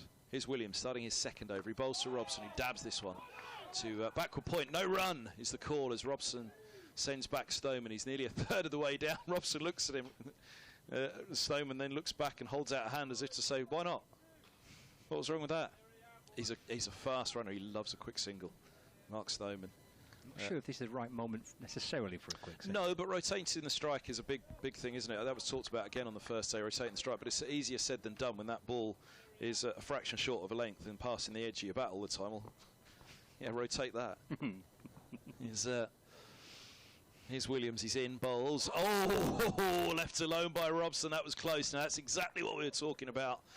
An over or so back, wasn't it, about the ball nipping away. This one nips back in. Williams angles it in, and goodness me, that's not far from off stump. And Robson's judgment on that one was impeccable because, well, anything more than what it did would have been almost freak, wouldn't it, to come back that far. So he's judged that well in terms of, well, how much could this come back? No, not enough. Leave it alone. Only just, though. Success with Williams a few times this season for that. Batters trying to judge that leave and misjudging it. Williams bowls, straight a ball. Robson's right in behind this one. Happily in behind this one. There was no doubt in his mind at all. Get tucked in. He's getting the ball to jag back in. He's had success as Williams with that. Batter's leaving. I'm going to leave that. That's going above. It's going to top or wide of off stump, and the ball sharply coming back in. Crashed into the off stump. Yeah, he's had a couple of successes with that this season, Will Williams. And then one holds its line, and all of a sudden, Bell at slip. Jennings at second. At third, Tom Hartley. They could all come into play as this ball's full of a length onto the pads. I fancy drifting down, especially with exactly what you were just talking about, Scott, jagging it back in. Well, that started straight, so unless it was straightening dramatically, then it had to be continuing on its way. It's not a bad shot, it's just missing leg, but actually the two previous balls would have made up the umpire's mind that you've seen the trajectory and the movement. They've kept going. It wasn't, again, one of those. If you could have gone upstairs, they would have, and it might have just been clipping, but it would have been umpire's call. 12 without loss. As they take a leg bye down to long leg. Stoneman on to strike on 6. And around the wicket comes Williams. 2 balls left of his second over. Glorious sunshine. He bowls full straight and Stoneman defends. front foot, turning to mid-wicket. I mean, what a different scene this is from yesterday. The colours of Old Trafford, the green of the grass, the red of the post box, and the hotel the other side of the lovely old red brick pavilion. It looks a picture now, doesn't it, compared to the last couple of days? Bit of cloud cover, pockets of blue sky. It's a lovely day. Could be a terrific couple of hours, this. Around the wicket comes Williams, he bowls, and forward goes Stoneman defending. There's no run. I've just seen some other colours peeking out either side of the pavilion. So some bunting back there, green, white and red. Is there an Italian flavour to the final day? Have they got a pizzeria? Green, white and red? What's that for? I don't know. I suppose the Lancashire, the red rose. I'm just hearing it's hiding the cables that Badger and Coombs are using for the Lancs TV production. Oh, don't let the facts get in the way of a good story. I was just about to say, you look at the Lancashire band, the white background, the red rose, the green leaves. There you go, green, white, and red. Lovely. No, it's a make do amend job. Like the commentary then. Here's Bailey. He's over the wicket. He bowls, and this is clipped down to long leg for a single. Robson moves to 6, 13 without loss at the start of the 5th. As sun beating down, Middlesex will very much hope that what's quite a brisk breeze blowing those flags. The Union Jack, the flag of St George. The couple of flags of St George actually. One Union Jack. What is the Middlesex flag for this game? Is that the one limply above the hotel? Oh, it's on top of our stand as this ball's just full of a length from Bailey around the wicket to Stoneman. Through it goes to the keeper. No run. There it is. The Middlesex flag's just appeared on Lancashire TV. Fluttering proudly for now. How will it be in 3 or 4 hours' time? Indeed, 5 hours' time. Middlesex will still hope to be out there at that point. If they are, they might just escape this one with 5 points for the draw. As we've been discussing all morning, they desperately need it. Just full of a length, this one, from Bailey to Stoneman. He turns a single low with the toe end of his bat, inside of his bat, just wide of mid-on. For that scampered one, 14 without loss. So look at those scores elsewhere. England versus New Zealand to come later in the Men's One Day International. At the Oval, 12:30 start for that. So we'll be heading away soon. Nottinghamshire 196. Oh, indeed, 201 for 7 now. They lead by 20 runs. Clark's still there on 64. Hutton has 20. Bailey to Robson, full, straight, and partially forward, Robson, defending to mid-off. And Northamptonshire, 56 without loss. They lead Warwickshire by 159. So a fair chance of saving that game in their second innings there at Edgbaston. Warwickshire declaring behind, 147 for 4 declared. Good stuff from Warwickshire. Try and force matters on the final day. Division 2 in a moment. As Bailey bowls to Robson. And Robson edges, gone at third slip. Lifting ball, shoulder of the bat. Comfortable catch in the end at third slip. Flew at a nice height. Chest high, 14 for 1. And Stoneman goes to an absolute corker. Well, what can you do about that? Robson heading back to the pavilion. Stoneman wanders down, prods away at the surface to where his opening partner has just been removed, and the right-hander squared up a little by a little bit of extra bounce. Williams, Bailey's opening partner, is the man to hold on at third slip. Smiling Paul Allott sits down next to me. They've made the breakthrough, Lancashire. It's taken 4.5 overs. Middlesex, who were 19 for 5 in the first innings, lose their first wicket with the score on 14, Paul.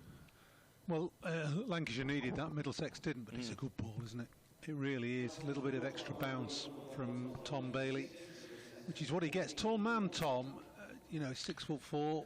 People don't realise quite how tall he is, and bowls with a very upright action, nice little bit of whip with that right wrist, and occasionally he'll get deliveries to bounce a little bit more than you're expecting. So that's a really good breakthrough for Lancashire. It's what they needed. It was, I mean, the Middlesex openers looked pretty confident, to be fair, up until that point. I know they've only been going for less than 5 overs, but really good start for Lancashire. They need early wickets. Joe Cracknell makes his way to the crease at number 3, out driving outside the off stump and inside edge, rattling on to his stumps. And there was talk of Middlesex being more positive in that first innings in response to Lancashire. They have to be wary of a positive start to this innings of being too brash and bold and brave. They have to be brave and in defence. But Cracknell, their T20 opener, their List A opener, given his chance at number 3 in the championship side. A dig-in required from the right-hander from North Middlesex. Bailey, last ball of his 3rd over, 1 for 7. 4 slips go down behind Cracknell as Bailey bowls full straight and he's driven to mid-off. Tumbling stop in there and no run as Dane Villas does the fielding. 14 for 1, Robson gone. Caught by Williams. The bowling of Bailey. 5 overs done, Middlesex. Not the start they'd have wanted at all to lose Robson early. A lot of pressure goes to Mark Stoneman now in terms of a seasoned, experienced opener. Former England Test opener, much as Robson was as well. They need a really big performance right now from one of their top 2, and the last man standing up there of those top 2 is Stoneman. Well, Robson was the man, wasn't he, in the first innings who played so well amidst the carnage of 19 for 5. He was there and batted. Had an opportunity really to carry his bat through the innings. I think, what was he, 8th out in the end. Around the wicket comes Williams to start the new over outside of the off stump. Through it goes. Everything he just said about Bailey and Williams there, it touched on what we were first talking about this morning, the difference of the attack. Not only are they that little bit quicker than Higgins and Bamber, who are the opening pair, but they're a fair sight taller as well. Yeah, and yeah, it's not all about pace, is it? It's about bowling that uncomfortable length. Batsmen don't like the length that Williams and Bailey bowl because they're never quite sure whether to get forward or back. It's that sort of indeterminate length that's still full enough to hit the stumps but short enough to make them think twice. Around the wicket, straight to delivery from Williams, turn for a single to long leg by Stoneman. He's thinking too, he runs so quickly the first, and Cracknell for sure will run quickly with him. Indeed, his List A opening partner in the Metrobank One Day Cup this year, 15 for 1. I saw Cracknell bat for the second team, for Middlesex second team, in a one-day, no, I think it was a second team 3-day match up at Todmorden some years ago, and he gave it a crash. He's a very positive player, isn't he? He's the best young Middlesex batter I've seen come through in T20 cricket. If you think that O. Morgan came through Irish cricket, Darvin Milan came through South African cricket, Paul Sterling came through Irish cricket, they've been some of the big youngsters to come through at Middlesex. As Williams bowls to the right-hander, he pushes back up the track, but of young homegrown talent, he's the best T20 batter I've seen come through at Middlesex, but it's a very different task out there right now. Well, I remember talking to Mike Atherton about, well, not specifically about Cracknell, but we were talking about Josh De Kerry's, to be honest, Mike's son, and Mike Atherton said, well, have you seen Cracknell play? And I said, no, I hadn't at the time. He said, well, just watch out for him. He's got a bit of something about him. As Williams bowls outside the off stump through to the keeper, 15 for 1. Paul Sterling actually is a pretty good example, really. Sterling never really held down a place in the championship side. There was a feeling he was never really given a chance to hold down that place because he was seen as too much of a biffer. A T20 player, a List A player, played too many shots. I always think what Sir Viv said, though, I can teach a batsman how to defend, I can't teach him how to attack, though. You can teach it, and then that's what Sterling and Cracknell have to settle into. He's only played, is this only his 5th innings? Yeah, he's not had much of a look in at all. Okay. Williams bowls, forward goes Cracknell, it's pushed back, 15 for 1. It was a great frustration, really, around Middlesex that Sterling wasn't given more of a go. Now, obviously, with Ireland Test cricket, it doesn't matter, he had the choice to make, Middlesex or Ireland, and he chose Ireland. But yeah, Cracknell is a similar example to Sterling. This is an innings that he's got to go against his natural attacking, aggressive approach, and he's got to settle in for his side. 3 slips go down. Williams comes in, and an inside edge, which just goes past the leg stump. Cracknell survives. It was an inside edge that did for him, driving hard outside of the off stump in the first innings, defending on the back foot in the second. He picks up 4 and gets away with it. Very, very close. Well, it's the characteristic stock ball of Will Williams, nipping back from outside the off stump from just short of a length. And Cracknell, again, it's that should it be forward, should it be back length, getting on the back foot, getting an inside edge, and whistling past his stumps. But he's got him off the mark. And of course, there is a bowler in this side. We were just touching on it before in our last commentary spell. Roland Jones for Middlesex, who was the classic example of, yep, I've got this, and all of a sudden he hits 3 inches higher on the bat than you expect him to. And he did it at low 80s. It's Bailey's around the wicket, he bowls, Stoneman in behind that one, defending into the offside. But he's doing it now more at the low 70s, and that's a big, big, big difference. Oh yeah, that's not in my eyes. That's not first division, first team pace. You get away with it as a sort of fourth seamer, but certainly not as an opening bowler. That's where Higgins and Bamber have the new ball at the moment for Middlesex.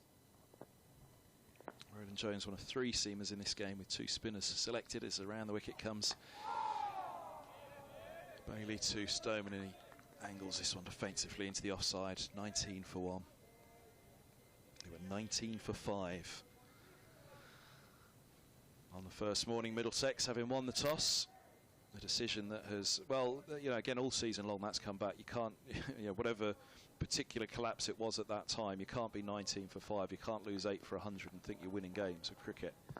It's been 19 for 5 on the first morning. It's been on the back foot since then. Bailey bowls outside the off stump. Stoneman lifts the bat high in the air, angling back towards off, but starting wide enough. Plenty of roars from the Lancashire close fielders, the 3 slips, the keeper and the bowler as well, as the ball passes perilously close to off stump. It's all a bit of kidology, really. It's probably a very good leave from Stoneman. You've always got to be wary as a left-hander with the right-arm bowler bowling round the wicket. The natural angle is back into the stumps. Bailey moves the ball away from the left-hander, so there's a bit of a double whammy here. Bowls full outside the off stump on this occasion. Comfortable leave. Williams had a beaut to Robson, which only just missed the off stump, left alone by Robson, which was always the big criticism of Robson from his test time, wasn't it? That his judgment on the off stump wasn't good enough. Didn't quite know what to leave and what to play.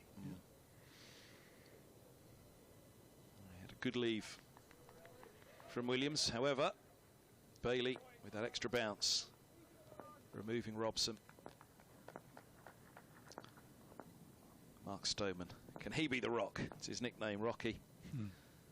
Bailey around the wicket bowls, and this ball's pushed to point, and there's no, and that's probably a good, you know, what's been missing from Middlesex's batter this year, the Rock. I remember when Middlesex won the title in 2016, James Franklin identified Nick Compton, Nick Gubbins and Toby Roland Jones. One was Player of the Year, the other was Player of the Year.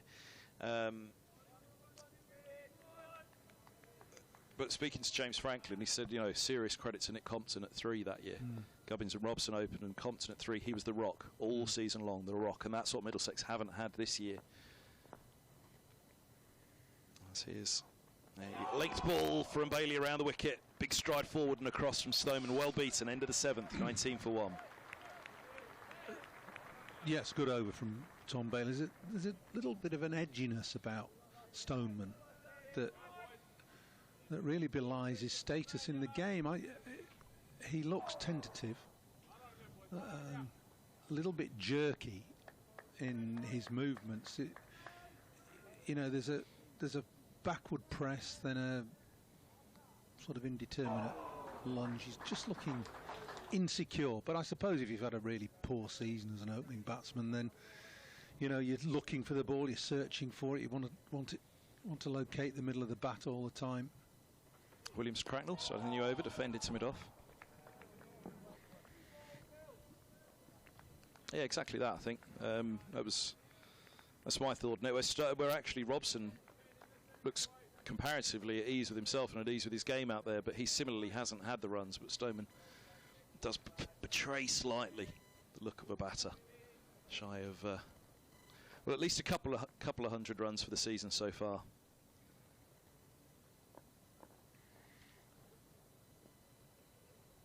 Williams over the wicket, bowls, and Cracknell turns from a very straight line, a single down to deep backward square leg, hands on heads in the slips, feeling that little inside tickle on that one from Cracknell wasn't achieved, they'd have been yelping for an LBW.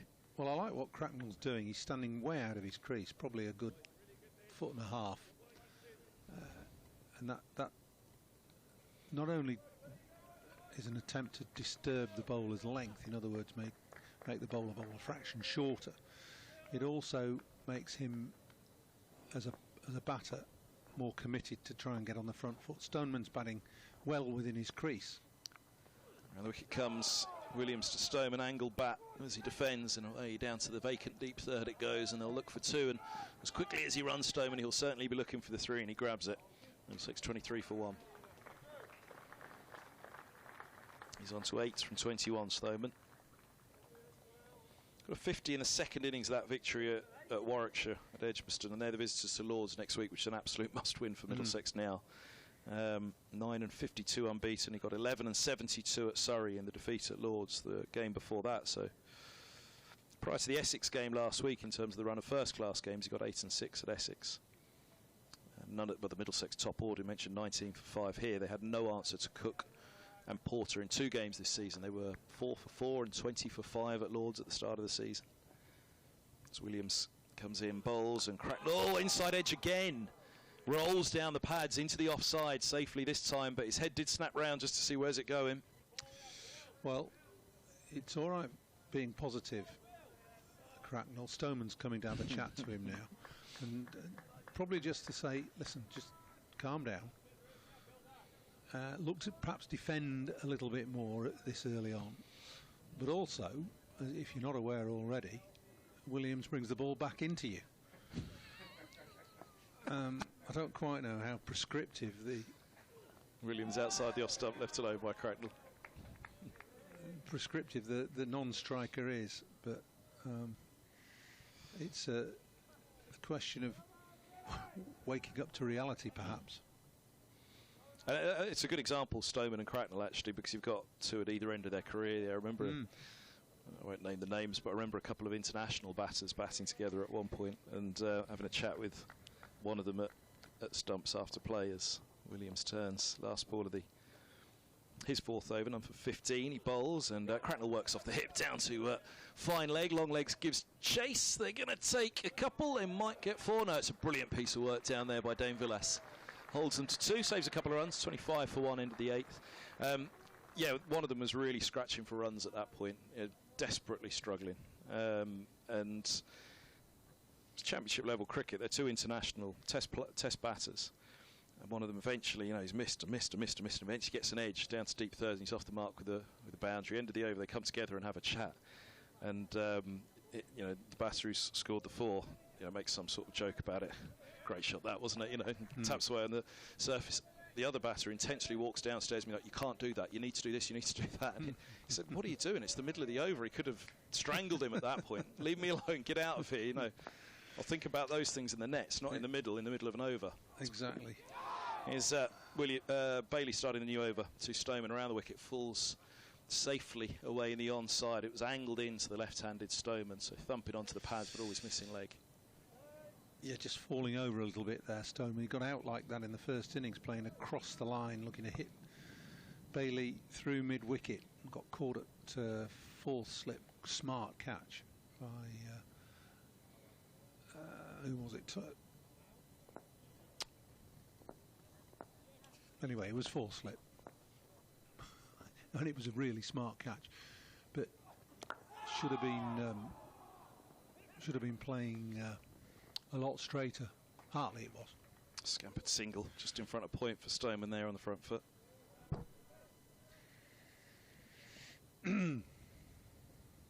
But what you were saying about Stoneman, and there they go, they're having another chat now in between deliveries. Stoneman actually here does have a job with Cracknell, Davies in next. He has absolutely every right to walk down in between deliveries, let alone end of the over. As long as it doesn't upset Cracknell too much, and it probably won't. I mean, he'd tell him to get lost if he did, I think, even though he was in his, even though he's only in his sort of 3rd game. And Stoneman knows enough about the game to know when to say something. Bailey bowls, forward goes Cracknell, pushing back down the track, and they were opening partners throughout the entirety of the One Day Cup, so they know that. And they enjoyed it. Cracknell's played his way into this side off the back of his performances on the One Day Cup, and Eskenazi was dropped because effectively Cracknell was going out and opening with Stoneman in 50 over cricket, 2 new balls at either end. You know, you get through that power play, ball's doing a bit for a little while at the top with the new ball. Eskenazi was playing, well, not 50 overs, 16.4, so they made the decision this is an opportunity to get Cracknell in.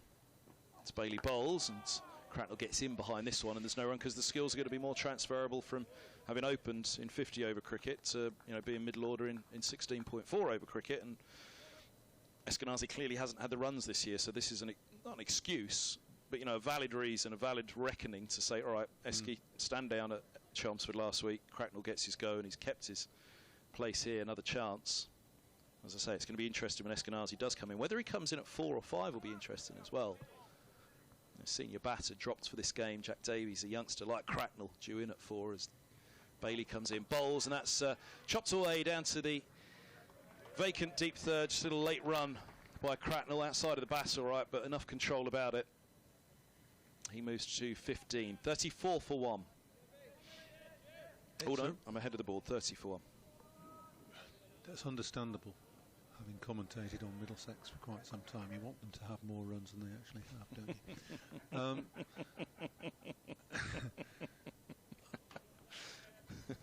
Yeah, it's a rare loose delivery from Tom Bailey. Doesn't bowl too many short wide ones outside off stump. It got the treatment it deserved.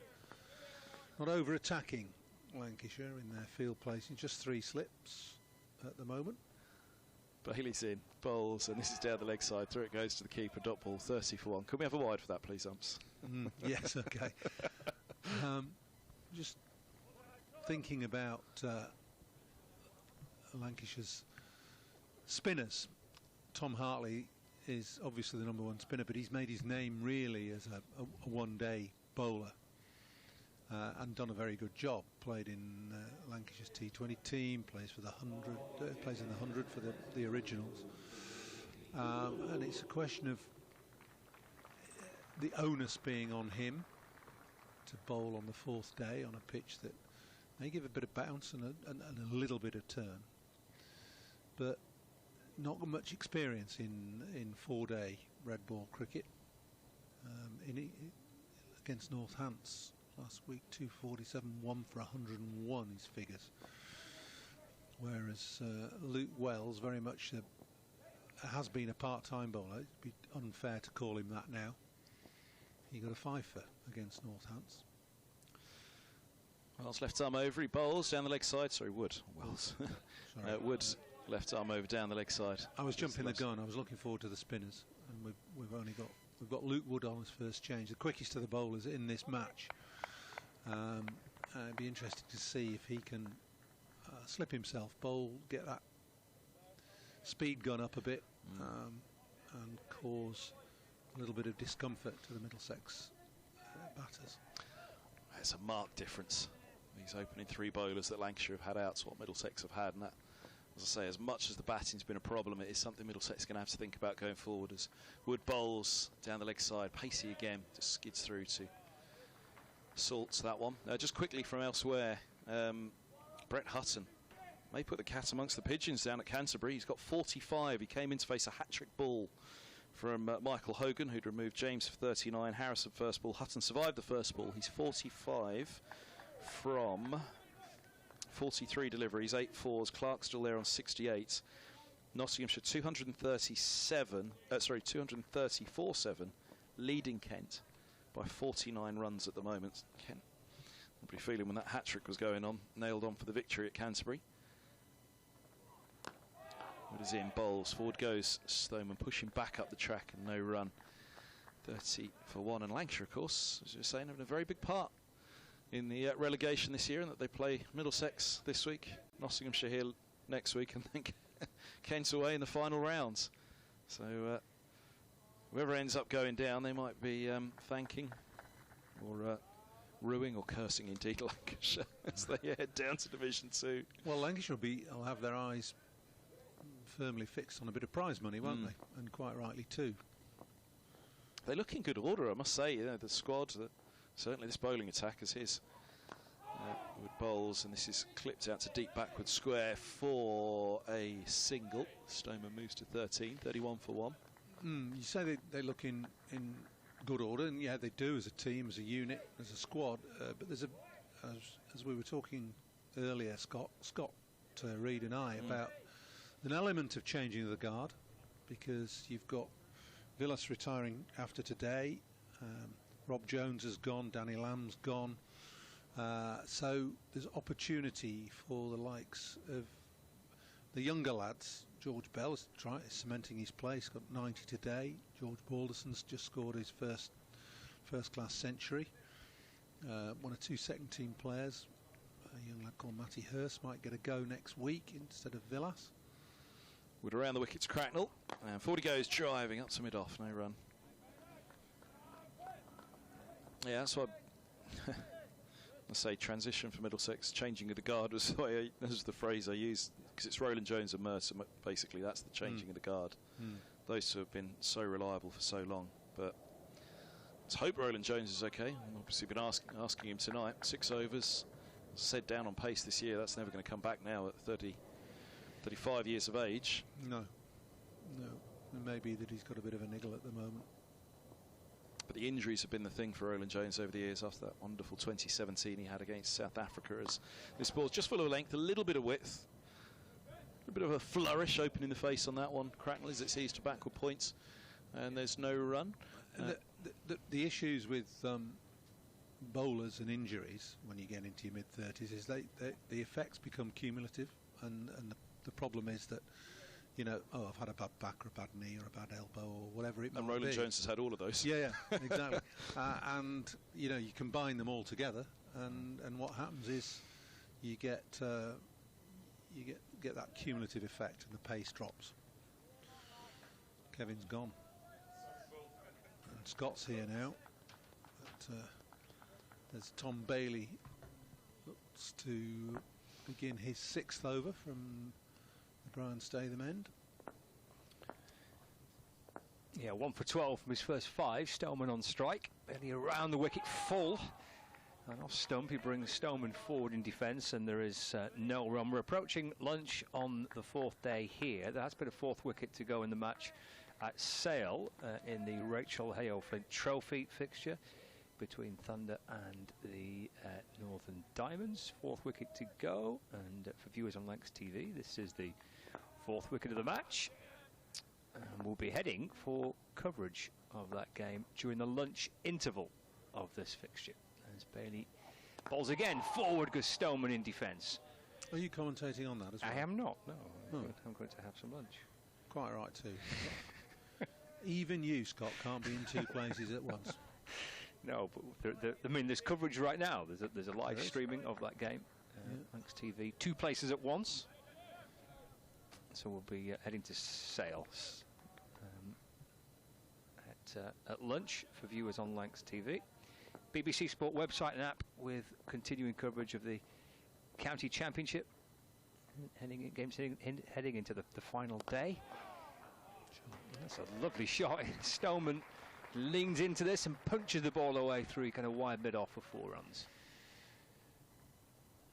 That's the sort of shot that we've become accustomed to seeing from Mark Stoneman. Just a fraction too full, though, from Tom Bailey, and he's, as you said, Scott, just lent into it, just eased it through extra cover for 4. Didn't really have to do too much to it, let the ball come onto the bat. Still a good pitch, this. That's something that Lancashire obviously cognizant of. It's the trials and tribulations of trying to take 20 wickets here at Emirates Old Trafford. Stoneman on to 17 with that. Bailey balls again. It's down the leg side, and the ball disappears down towards the boundary. Well, it's been given as a dead ball. He's not played a shot. So the score remains on 35 for 1. But one of the reasons I presume Middlesex had at the toss was to bat first, because they wanted to get big scores in the first innings. You bring the spinners into the game later on, but it doesn't always pan out that way, does it? Here? No. It's going to start crumbling and turning on the 4th day. I was saying to Kevin, it's a bit of a myth, really. The pitch never deteriorates to that extent. Barely around the wicket again, Stoneman forward off the inner half of the bat, squirts out to mid-wicket, no run. What does happen is that the bowlers' follow-throughs become deeper and more pitted, and the ball will spin out of those. It's very, very, very firm surface, almost like concrete. So it doesn't break up, but it provides bounce. You'll get spin from the bowlers' follow-throughs, but they're often quite wide of the stumps. So from wicket to wicket, you don't always get the spin that the opposing sides feel that you might. You might get bounce. Barely in, balls left, speaking of which. Decent bounce and carry through to the keeper there to complete the over. The penultimate one before lunch. We'll get time for another. 35 for 1, Stoneman 17, Cracknell on 11. I presume in the repealing that maybe as he tried to get his bat out the way, it just perhaps came off the glove maybe. Is that what I don't know whether we'll look at it again. Did it clip the pad? Is that what were they claiming for? I don't know what they were claiming for. I think it was it's hit the back pad or the top of the flap, and there was no shot played, obviously, so you can be hit outside the line of off stump if, in the opinion of the umpire, the ball's going to hit the stumps.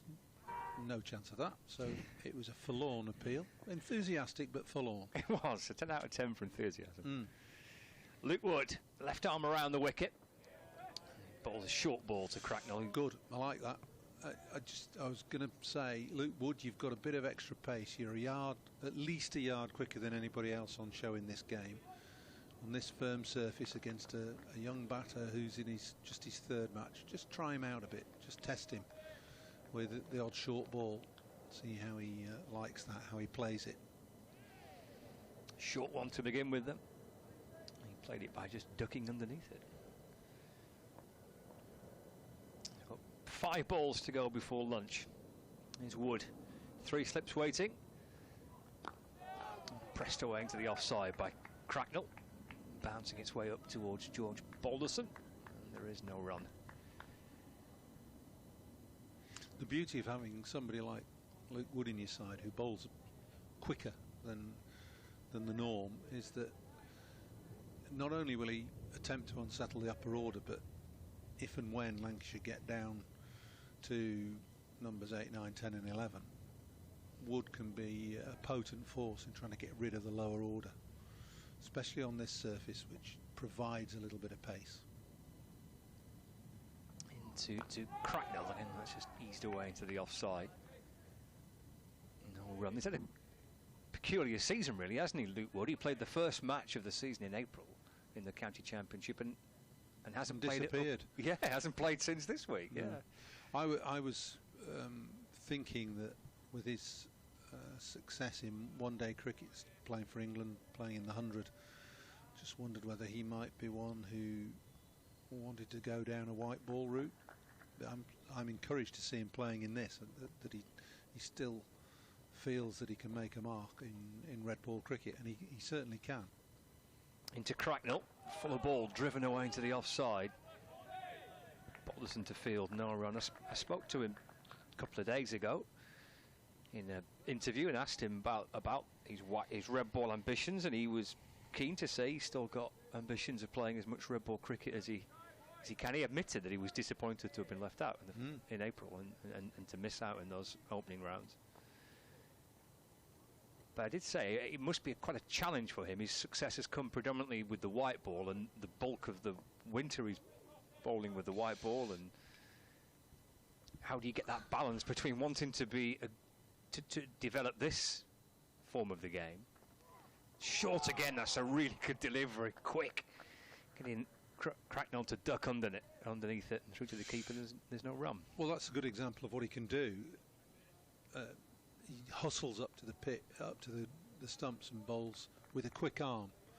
And that's what he does in one-day cricket. He bowls fast with the new white ball. And any number of times he's taken early wickets. it's a question of being able to replicate that with the red ball, and not to worry too much about the fact that he's not going to be one of those bowlers who are going to be 25, 26 overs a day for you. But in a 4-prong pace attack, which Lancashire have got, he can bowl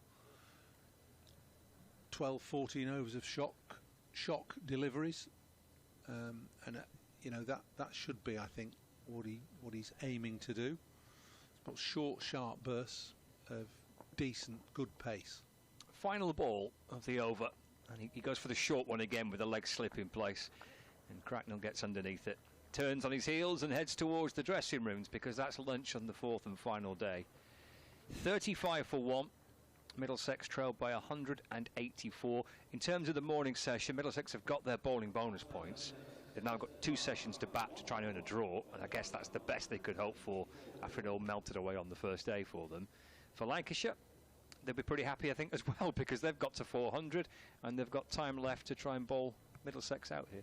Yeah, 68 overs left, I think, in the day, and Lancashire will, if not be confident, they'll have aspirations of bowling Middlesex out. Of course, that's the game plan has been geared to that probably since the first morning, and certainly since they had Middlesex 19 for 5 in that first innings, that dismiss Middlesex relatively cheaply, bat long, and then see what we can do on the last day, especially with the weather that's been around. And they're in a good position, having taken one Middlesex second innings wicket in the 12 overs that they've bowled before lunch here on the final day. Excellent stuff. Thank you, Paul. Thanks to the 2 Kevins as well. Players heading off for a little bit of lunch here at Emirates Old Trafford. For radio listeners on the BBC Sport website and app, plenty more live cricket for you to enjoy there, and for you to follow through the course of this lunch interval, then back for the afternoon session in about 40 minutes time. For viewers on Lancs TV, we're going to bring you some more live cricket though. We're heading to Sale next. This is the Rachel Hayoflink Trophy fixture with the Northern Diamonds batting first. They've just lost their 6th wicket. 151 for 6 in the 35th over, as lunch is taken here at Emirates Old Trafford to Sale Cricket Club next, and the Rachel Hayoflink Trophy fixture. Welcome to Conrad Dubai. Here's your key. Thank you. Let me help you with the bags.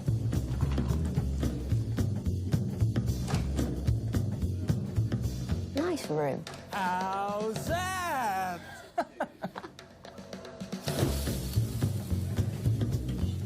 How's that?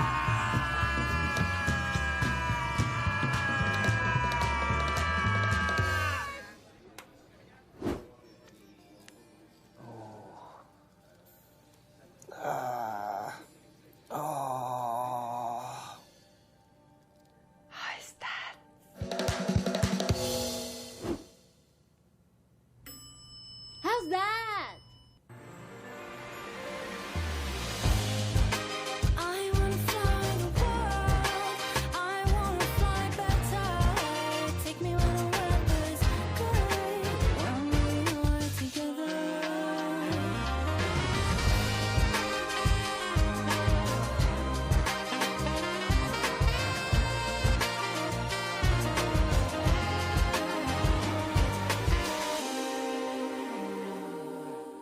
Support, it just happens.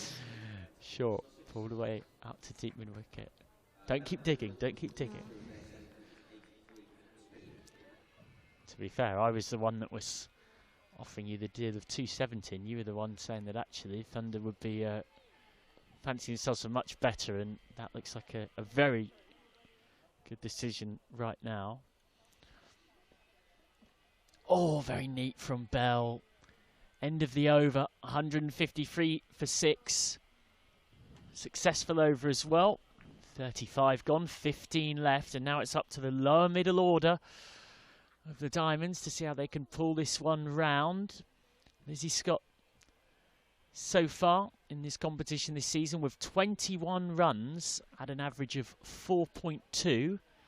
He's out there alongside Phoebe Turner. We mentioned her difficulty. She has 36 runs in the Rachel Hayoflink Trophy at an average of 5.1. So you're asking a lot of these two who've not really performed with the bat in this competition to pull this round. As Norris comes charging in. As Norris into Turner, who just defends that nicely. Feels like Diamonds are in quite a difficult position now. Lizzie Scott's an excellent bowler, but she definitely isn't a batter.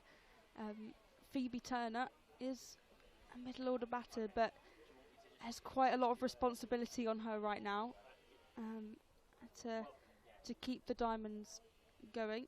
They won't want to lose any wickets soon. Norris continuing as Turner tries to sweep that, but heads down to Laura Delaney, who does the fielding cleanly.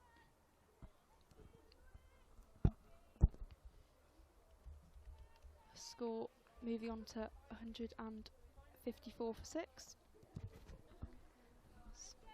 Lizzie Scott is just taking guard, just marking out where she wants to be. And Norris is in again to Scott, who defends that well and plays that to mid-on. And a welcome to our viewers joining us on the Lancs TV YouTube page, where it's lunch in the coverage of the men's game. Middlesex trailing by 184 runs with 9 wickets in hand after an eventful morning session. And you've missed plenty going on here as well. Norris continuing as Lizzie Scott plays up behind the wicket keeper. They manage to go through for the single and Delaney does the fielding. But positive signs that they're willing to push for the runs. And as good a time as any to update those who've been watching women's game in front of you on what's happened. Lancashire piling up 413, Dane Villas with 124, George Bell with 91, 5 wickets for Giant Yadav, and then Tom Bailey picking up 1 before lunch. Tara Norris from the Kingston drive end, and that's hit into the air by Turner. Will head towards the boundary, but Phoebe Graham with an assured throw to Threlkel just allows him to run through, but for 2 runs. So Middlesex 184 behind with 9 wickets for Lancashire to take, so they'll fancy their chances of forcing victory. And in the Roses contest here, Thunder will also fancy their chances of forcing a win. Tara Norris in to Turner, who again pushes for the single. There seems to be really good communication between these two. I think they've been excellent. At the end of the over, 157 for 6. They've managed to keep the score ticking over. They haven't got stuck. Lizzie Scott's been able to get off the mark, so I think this is actually a lot more positive than I first thought. I think both 2 young players who haven't had tons of experience, but they're actually playing a really mature innings so far. Just trying to settle in to their work and rebuild for the Diamonds. If you're relatively new to us, joining us via YouTube though, the overall picture is very encouraging for the Thunder. As Liv Bell continues what's been another fine spell for her. She's picked up a couple of wickets. You've missed a magnificent flying catch from Liberty Heap. Lauren Winfield-Hill has batted superbly, the clear standout for the Northern Diamonds with 89. Hannah Jones has got a couple of wickets as well, as Frelkeld does another bit of magnificent glove work. Signalled a wide by the umpire. So not ideal for Bell, but she'll go again. She's into the attack to Scott, who chops that out to a deep backward point area, and the fielding's done out there by Seren Smell. They'll get through for the single. And if you are just joining us on the YouTube feed, worth as good a time as any is reintroducing your commentators for this one. Here's Bell, just blocked away. Yours truly, Michael McCann, joined by the brilliant Polly Starkey, who's a great pleasure to have her company of Naughty Child podcast fame. Should clarify how that's spelled. I always do. It's driven back to Bell. by Phoebe Turner. Yes, oh, I'm awful at spelling out loud. Noughtie. T-I-E, yeah. Yeah, it's like the year. As Bell again into the attack, and Turner's just kind of chopped this to deep point. Yeah, I get a lot of questions about the name because it is a little bit confusing. And to clarify, I was not a naughty child. I was actually very well behaved. My dad just thought it was funny to call it that, to insinuate that I was this reckless child. As Scott defends that. Remember, of course, you can get involved on social media. It's another quickly bowled over of spin ends. 162 for 6 at Thunder Crick, Thunder CRIC. Hashtag bring the thunder, and do feel free to include your commentary team in on the tweets. Of course, Scott Reed and company have been leading you expertly over at Emirates Old Trafford if you've just joined us on the YouTube stream, but you get in touch with us as well on at This Is McCann. This is McCann, MCCANN, and Polly Starkey to my left on Polly Starkey 04. Spelt STARKIE, and Polly is also POLLY because I get a lot of IE with yeah, that, yeah, which I didn't realise was a thing, but it is. Till I get emails with my name spelled wrong, which is always fun to correct. Now, Hannah Jones is going to come back on for her final over. Slightly curate's egg of a spell this. She bowled 9 brilliant overs from the Dane Road end of the ground. It took her off with just the one left, and she's come back on to bowl that one from the Kingston Drive end. It's interesting because they have got quite a few overs left, but put the pressure on while you can, as that's defended by Turner. There won't be any runs on offer, as is usual with Hannah Jones's bowling, particularly today. Jones from the Kingston Drive end. Identical shot played by Turner, fielded by Liberty Heap.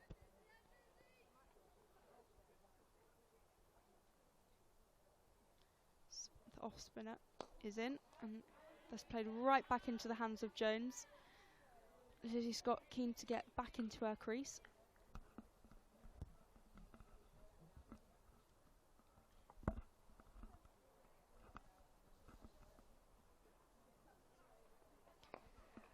Jones, once again, it feels very similar that she's getting the ball played back to her, but she'll pick it up, there'll be no run, and she'll be ready to bowl once again.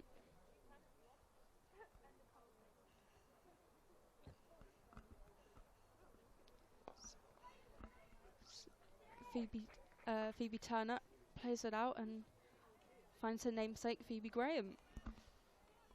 And at the end of the over, 162 for 6.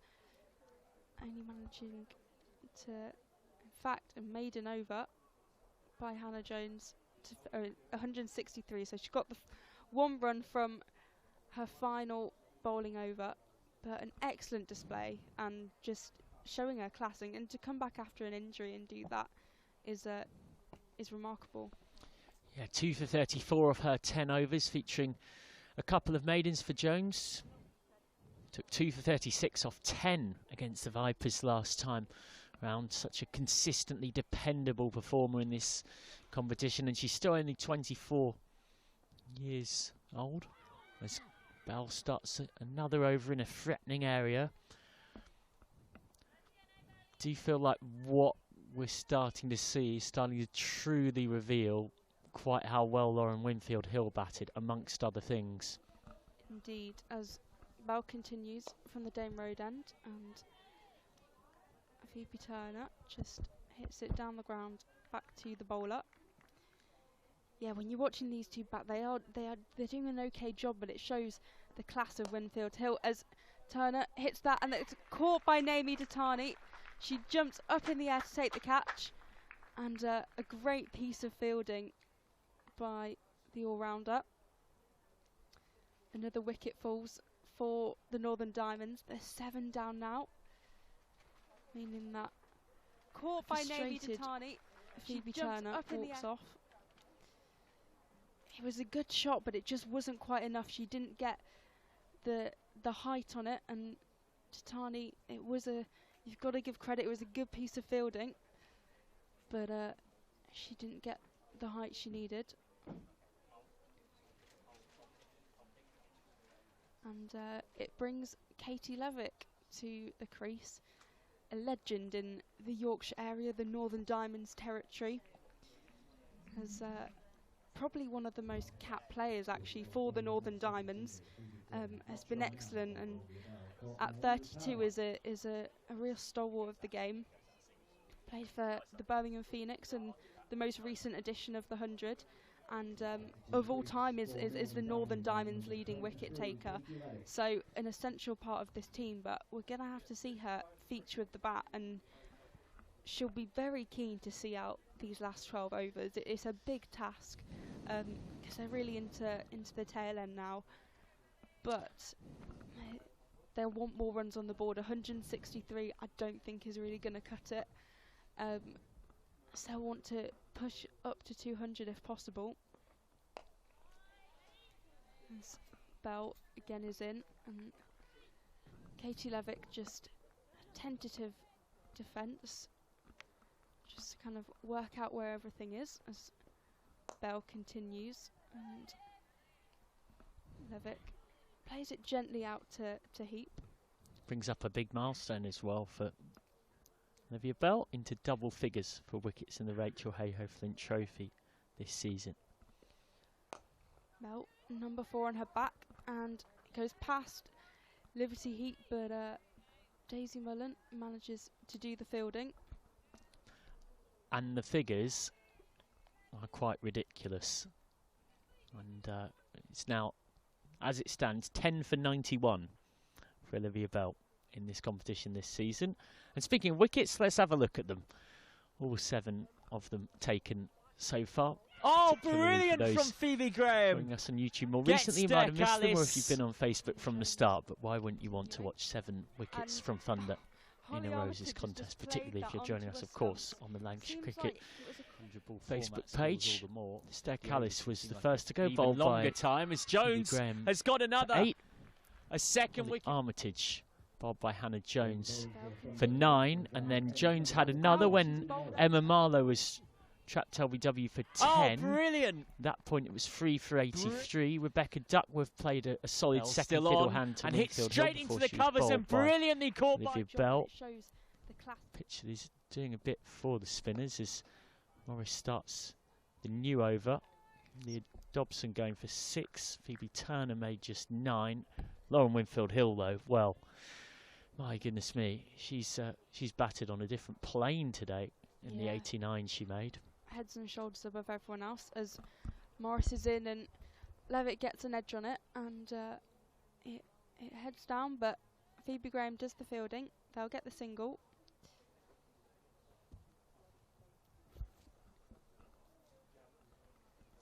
Phoebe Morris, not many overs left, so they'll want to be cautious of when to use her as she continues, and Scott gets a really good bit of bat on that, and that heads down to deep point. She it's a very convincing shot, a lot more confident, and a boundary is certainly needed there.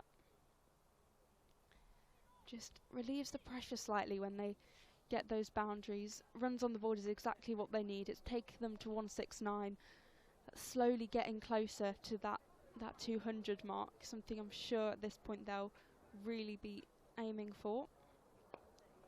As Scott defends that. V. Morris retaining a really strong economy. It's perhaps been the most important signing for Thunder this season. Do you know, it was interesting, it's something she did really well in the Charlotte Edwards Cup campaign too, and it was why she was right up there on the MVP rankings. People often underestimate the value of that, keeping things super tight. Indeed, as Morris will bowl to Scott, and there will be no run. End of the over, 169 for 7. So they're going at 4.2 2-2 and over, but it's the wickets loss that really has become the problem now. The steady flow of them. They've lost 3 for the addition of 18 runs across the last 7 overs.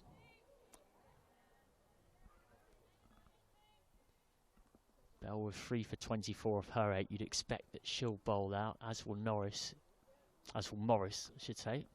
He's bowled 9.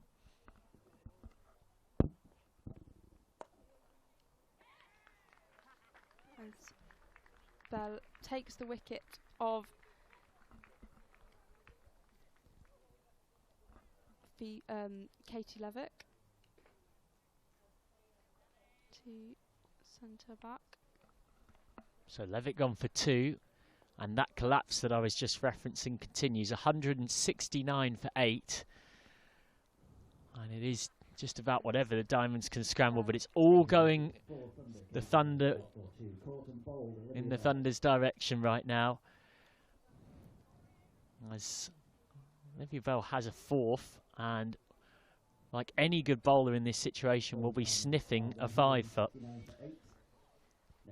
It's really interesting because Olivia Bell was saying after the Charlotte Edwards Cup, she said, well, I think it was a little bit of luck originally that she was getting all these wickets, but I really don't think it is. She has real class, and she's bowled so well here today.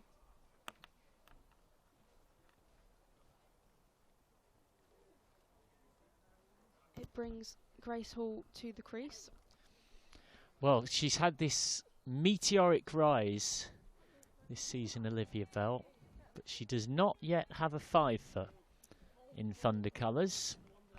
Maybe today is the day. I was mentioning her remarkable bowling figures across this season's Rachel Hayhoe Flint Trophy campaign.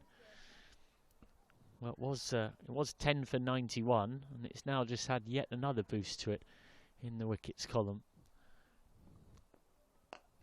That's just played back, survival the first aim, understandably so. But of course he's had that time out with shin splints, which has been the only moment of kind of disappointment in what's been this incredible season. Doing her best to take it all in her stride. She was talking to me about her just a shock and awe at getting the chance to net and learn from the likes of a Sophie Eccleston. As Bell again in all the right spots. Well, she has got one more over after this as well. She's currently sat on 4 for 24.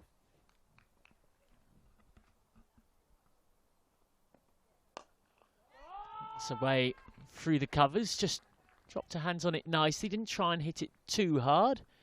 Heap does the chasing, and then, well, it's one of those moments where Liberty Heap was entirely focused on what she needed to do, and thankfully, in the crossfire, Daisy Mullen just about got out of the way without being having that ball zinged into her, having tried to offer her support in the fielding endeavour. This one's towards Heap, who does enough to try and get there that it probably put off the single. And they do eventually, though, take one because Lloyd Delaney couldn't quite pick it up cleanly. So end of an eventful 41st over, and a wicket taking 41st over, 172 for 8. Yeah, it was a mixed over because it felt like, you know, the Diamonds perhaps were pushing on. You know, they had a little bit more optimism, but Olivia Bell's wicket, it made the difference at the start, and has really kind of indented in the Diamond side. So the Thunder, I think, will be very satisfied with that as V Morris comes on, and I believe it will be her last over. Certainly will be, unless she manages to do something quite extraordinary, sort of shapeshift, or just get away with bowling an 11th, Break which, the rules. well, that's a good spot for Morris to be in. Unless she can shapeshift into a disguise as one of her teammates, or do what happens at an extremely low level of club cricket, sometimes deliberately, sometimes accidentally, where a team just bowls someone and hopes the opposition doesn't notice. Now, I think it's fair to say we are many, many, many layers above the pyramid from where one could be getting away with that one, of course. The old, oh, did they just, our best bowler just happened to bowl a few balls in their 11th over and take a wicket. Oh, what a shame. Which, so that's driven nicely enough to mid-off. For those uninitiated, easy for me to say, with what goes on procedurally from there, it cannot be undone. The wicket still counts. Once the over's started, that's that. I hope we are layers above that. I like to think, anyway. Very much are. In the professional era of women's cricket. Yes, that's me speaking as of someone that struggles to get into the 4th team when playing on a Saturday. That's just nibbled away for one. And Morris making the most of what is left of her allocation. It's been a classic Morris spell. She doesn't always necessarily take a lot of wickets, but she's one of the favourite players for teammates to be bowling alongside in a partnership because she creates so much pressure. Nice looking shot, but straight at cover point. Norris does the fielding. Oh, she had a really, really positive 100 with the Manchester Originals after, you know, a bit of time with the Southern Brave and the Welsh Fire, and didn't quite perform to her best, but she was amazing with the Originals and really showed what she could do on a big stage.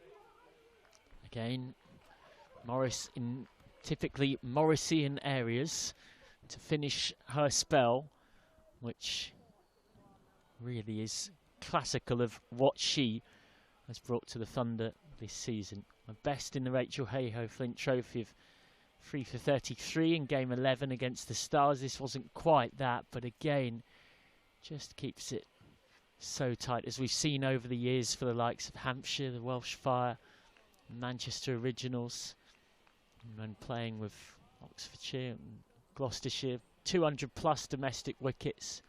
She'll be useful with the bat later on as well. 10 overs, none for 28. That is brilliant.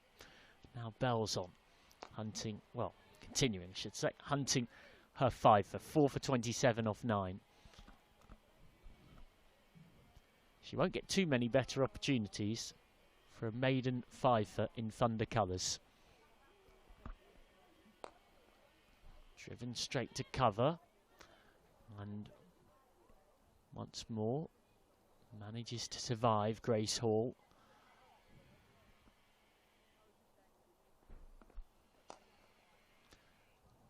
Again, decent enough shot from Hall, who certainly can bat. A useful 21 not out of 49 balls against the Blaze, 13 against the Thunder when these sides met first time around in match 8, and well, demonstrating that point nicely here, up and over cover, and there was just a little nod and a shrug from Olivia Bell, as a bowler does sometimes, as if to say, well, fair enough.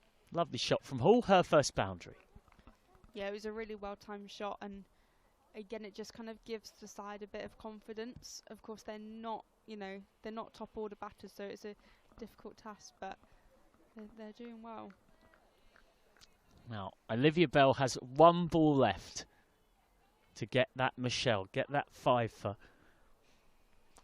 4 for 31. Mid-off goes out for it. Can she do it? Well, she won't get it. It's a low full toss. Fielded by Delaney.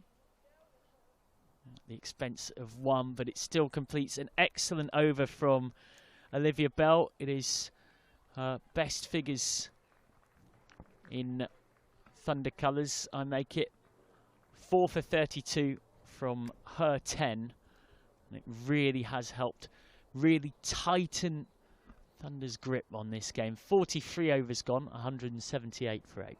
Yeah, I think she'll be a little bit frustrated by that. You know, it was a great opportunity to get a 5, but regardless, she's bowled so well. And I think actually to bowl so well with the likes of Fee Morris and Hannah Jones, their spin department has been excellent today.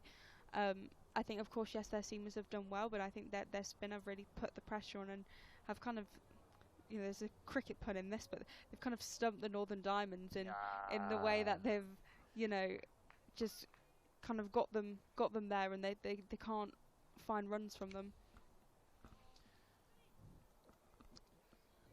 Changing the bowling here. Phoebe Graham on from the Kingston Drive end of the ground. 1 for 23 from her 4 now. Frelkeld up to the stumps.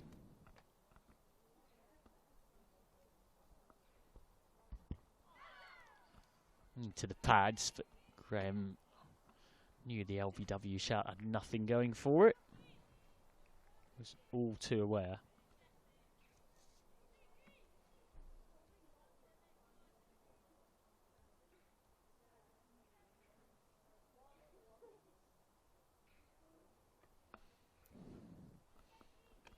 One would imagine we should be looking full and straight here.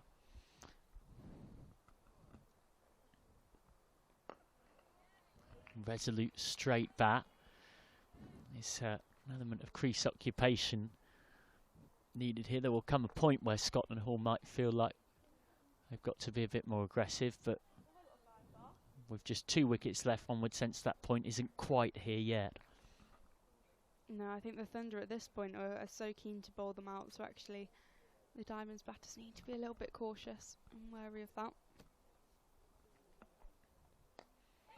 That's a nice shot, just tucked away. They'll think of 2. In truth, it wasn't quite there to Delaney.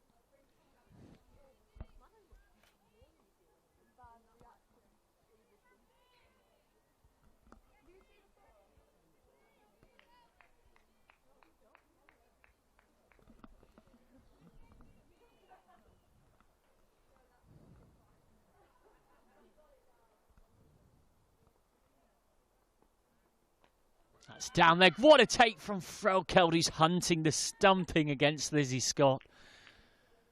Wow. It's almost difficult to find the words for that. That is just a thing of beauty. Yeah, to add to it even more, I mean, the umpire signalled a wide, so she's clearly had to stretch to reach that. But an incredible piece of wicket keeping by Ellie Frelkeld.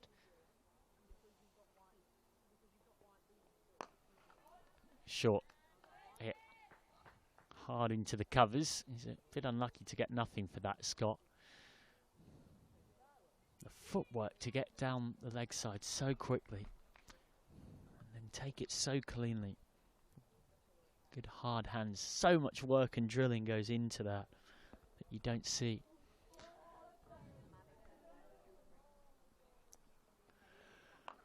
Short, flayed away through mid-wicket.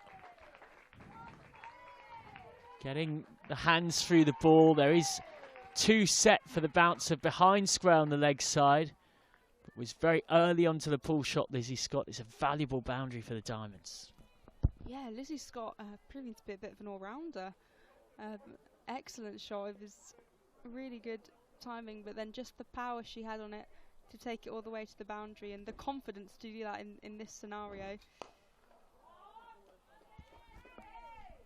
Yeah, and again, Scott striking the ball well. Seems to be enjoying a bit more pace on the ball. That's what Phoebe Graham offered in that over. 44 gone, 184 for 8. I think the Diamonds' main task here is to see out those final overs, and they're at 184, so that 200 target is very much in sight.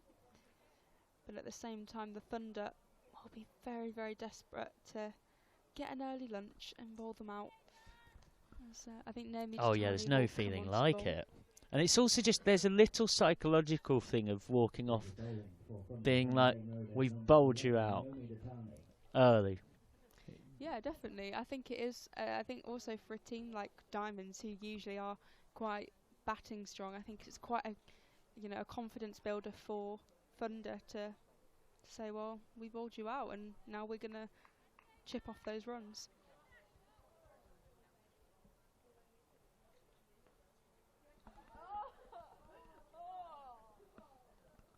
Tani changing ends, coming left arm around, finds the outside edge, but goes away through third for 4. So more valuable runs by this pair, who've added 29 and counting, which in the context of when they came together, when wickets were tumbling, is oh so valuable.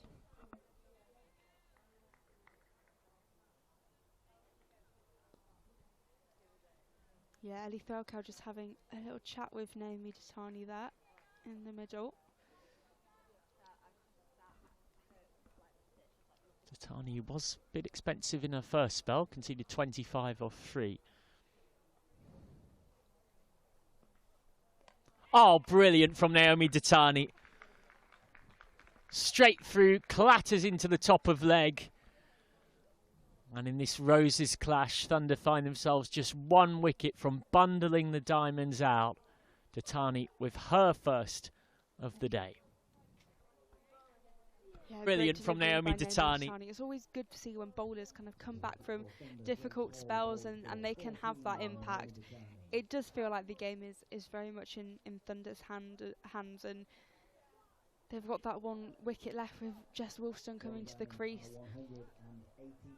I have a feeling that the Thunder could bowl them out quite comfortably within the next few overs. Well, to use a song lyrics you're hearing quite a lot these days, I've got more than a feeling that well, they'd be pretty disappointed if they didn't. And that is no disrespect to the final Diamonds pair. It's just that Thunder will back themselves to finish things off. Jessica Woolston heads out trying to lay the inevitable, with scores so far with a bat of none off 1, 5, 13 and 4 in the competition this season, separated by quite a few games where it wasn't required to bat. These days there's no real rabbits at number 11 anymore. Thunder will back themselves to finish it off. Here's Datani. Again looking full and straight, and well, it is a good thing that she managed to get something on that, otherwise that could have been the end of that. That was a really, really good delivery, and she just had to play it right into the ground, and that is probably the most defensive you can get. It was very, that would have gone onto the stumps, I think. Bouncer. Picked up and struck nicely. This will be a bit of a chase for Bell. The fact that the pull shot went through wide mid-on tells you a lot about how quickly she managed to get onto it. So that's a nice, positive, strong shot for 2. That's one thing I've actually been impressed with. It's definitely the lower order and the tail end, that actually they have got these shots. They've got, a variety of things they can play, and I think they've displayed that today.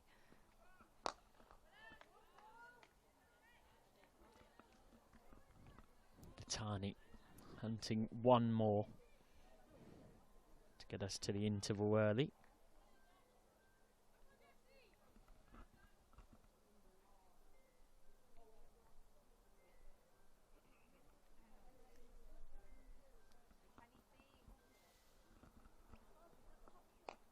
And again, full and straight, and just left frustrated Datani.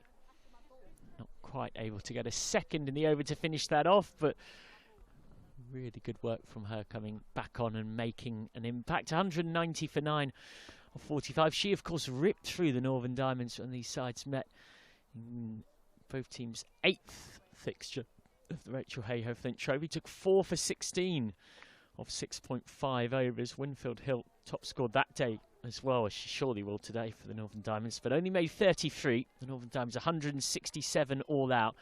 Thunder chased it with 11 overs and 2 balls to spare. Deandra Dottin hitting 54 not out. As Phoebe Graham is continuing from the Kingston Drive end and signalled a wide by the umpire. Missy Scott deciding to leave it, probably quite wisely.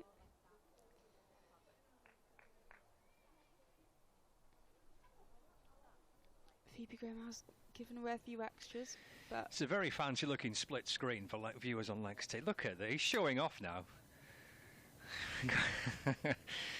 We're going to be fully back to coverage of this fixture from, here we go, from Emirates Old Trafford, but nice to take in some of the Rachel Hayhoe Flint Trophy game during the course of the lunch interval. Of course, there's a live stream coverage of that continuing, where well, Thunder have been quite a good day, aren't they? They're 9 down at Northern Diamonds, 191 for 9. Here, 35 for 1. And Mark Stoneman and Joe Cracknell batting here for Middlesex. And Bailey to open up after lunch. Full and wide of off stump. And through to the keeper, and there's no run. So what have we got left here today? As you can see at the bottom of the screen there, 68 overs remaining in the day's play. And trailed by 185. Bailey's picked up the only wicket to fall so far. 1 for 16. Mark Snowman's on 17. Swings into Stoneman. Brings the bat down. Squirts away into the leg side. Stephen Croft's out there. There's 12th man. I'm not sure who's off the field. See if we can try and work that out, shall we? Who's not out there at the minute for Lancashire? Let's go around the field, see if we can work it out. Well, Luke Wood's at mid-off and Villas is at mid-on. Wells at cover, Balderson at backward point. Jennings and Bell, 2 slip fielders. Full again in towards Stoneman. That's driven into the onside. There's no run. We've got Croft at mid-wicket. And fine leg as well. So who have I missed so far from this Lancashire side? Josh Barnum? Can I see Josh? I think it's Josh Barnum. Can't see Josh Barnum. Bailey back in, and Stoneman defends. And again, there is no run.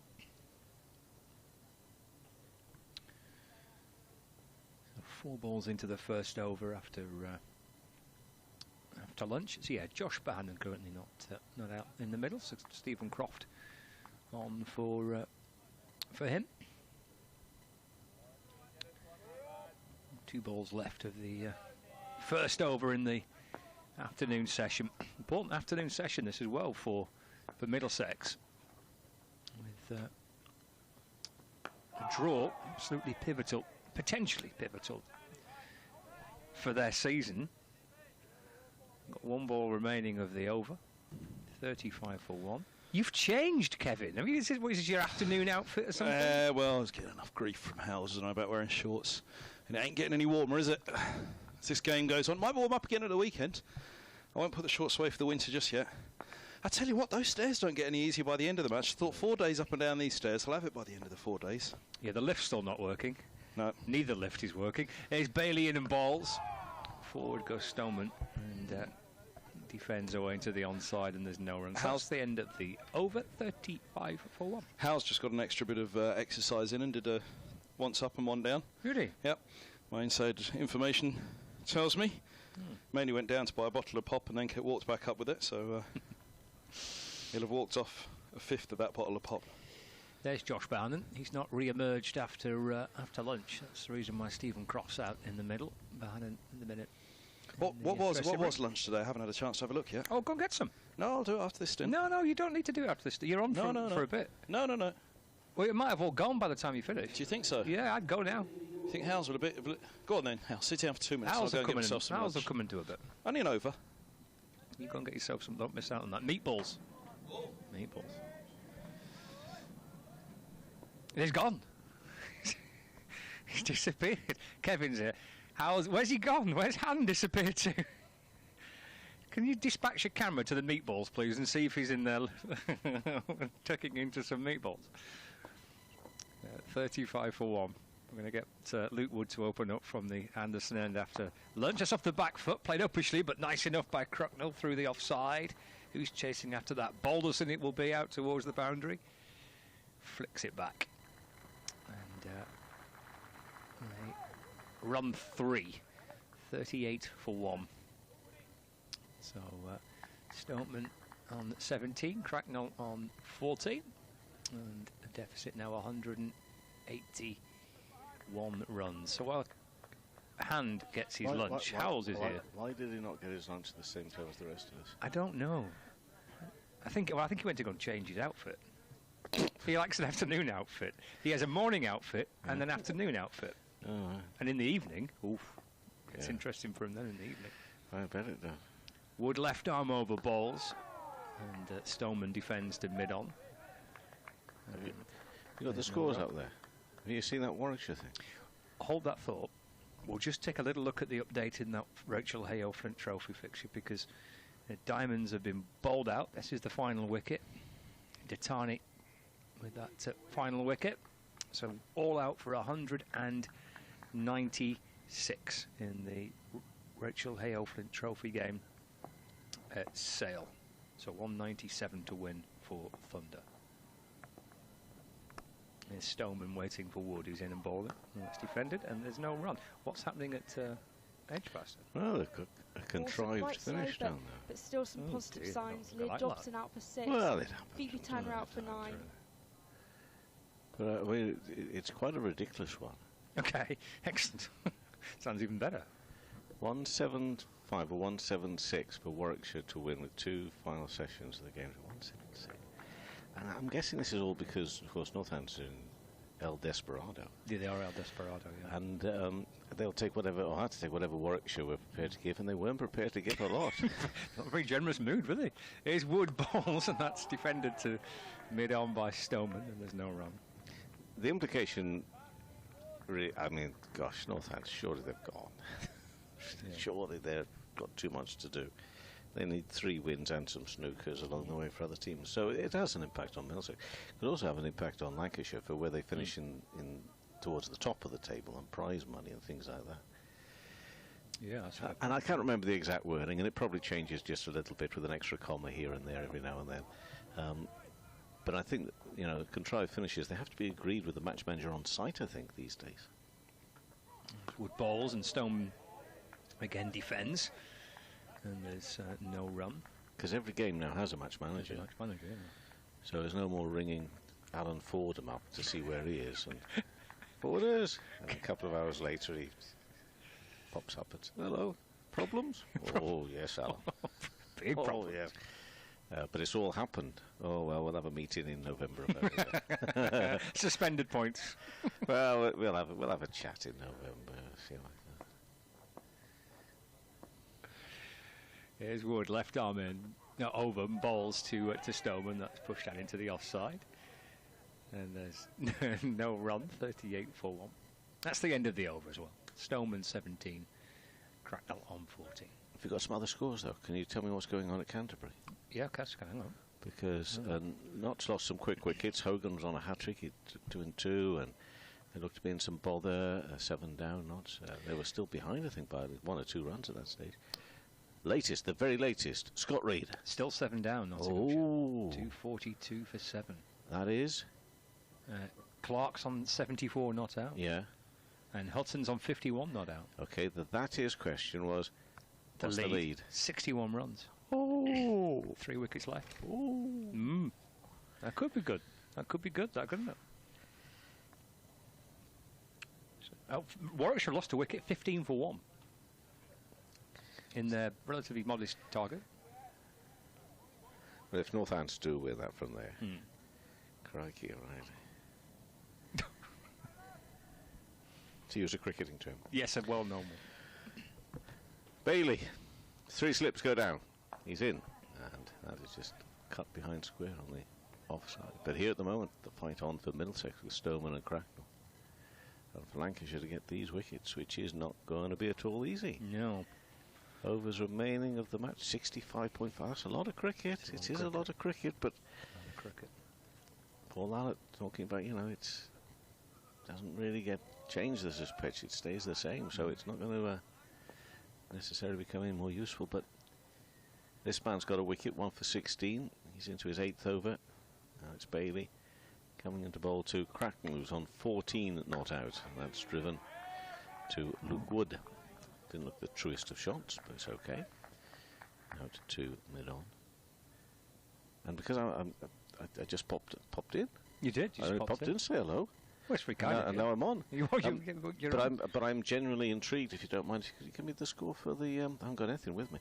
The Sussex, Leicestershire... Oh, God, come on, I'm under pressure here. Well, you are really. Hang on. That's a big one in the promotion story in Division 2. I'll be back with you in that in a second. Bailey, again, right arm in bowls and bat on that. Oh, there's awful lot of noise, more noise than I care to really guess why. But wasn't that a lovely moment this morning with Dane Villas? Very nice. Wasn't it a beautiful thing? Very nice. Wandering across, had a word with Pricey. Did you? No, he did. Oh, right. The two of them. You The said two you of had them. a word Well, with him. no, he walks away from me these days if Well, I he sees don't me blame coming. him. No, I don't blame him. Nobody blames him. But no, went over there and we thought, oh, he's just walking there. And everybody's up on their feet clapping. I said, it's the bell. He's going to ring the bell. That was lovely, that, wasn't it? Bailey. That's a little movement past the offside, a little shape away. So anyway, latest from Hove now. Yes, Scott Reed. okay, here we go. Leicestershire 356 for 6. Six down. 6 down. Require 143 to win with 4 wickets remaining. Yeah. Ooh. You were surprised at 6 down, so they obviously weren't 6 down the last time you looked. So they were 3 down overnight, and the two of them, Amin and help me out, Colin Ackerman. But they went. Oh, they've fairly, gone. Yeah, they went they've this gone. morning, They've and then another one. So oof. Oof. Yeah. Bailey in bowls into the offside now. Right. Yeah, that's a lot of runs you see for Leicestershire to get. It is. And they made a right Horlicks of it at the top. Indeed. And then they sorted it out with Ackerman and Amin. And then they lost those wickets this morning, and everybody thought as well, it's all fallen apart again for them there. So do they have to win, or is it not? No, it's the game. Well, do they have to? Not mathematically. No. But it's their game in hand, you see. It's the one where they can close that gap a bit on Worcestershire, who hold the second place at the moment. Bailey bowls on the leg stump. Tickled round, down towards fine leg. And a single, 1 run for Middlesex here. Battling to save the game and take the points for the draw, 39 for 1. That's the over. Stoneman on 17, Cracknell on 15. And next week, you see, in the Division 2 promotion story, you've got Durham already up. That's been confirmed this week. Yeah. But you've Worcestershire versus Durham next week. Big game. First, second. Second versus first. Second versus third, yeah. And quite clearly, it's all for Durham. It's about trying to get enough points to confirm the championship title. But for Worcestershire. And then I think Leicestershire actually play at Durham in the final round. Oh. Worcestershire at Yorkshire. But a win for Sussex, and again, mathematically, that's what keeps them interested. That keeps them going. Right. Well, that's all unfolding. With live text commentary via the BBC Sport website and the app. There's championship games elsewhere.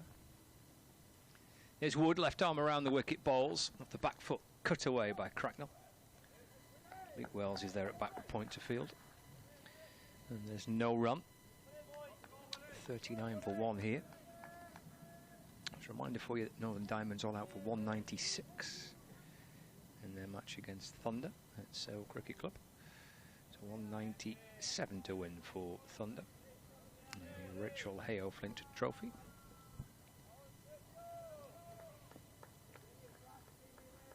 Wood moving back to his mark and sets off again.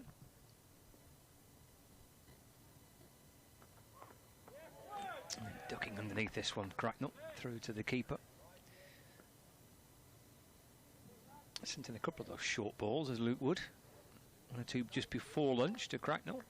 Starting with that policy after lunch as well.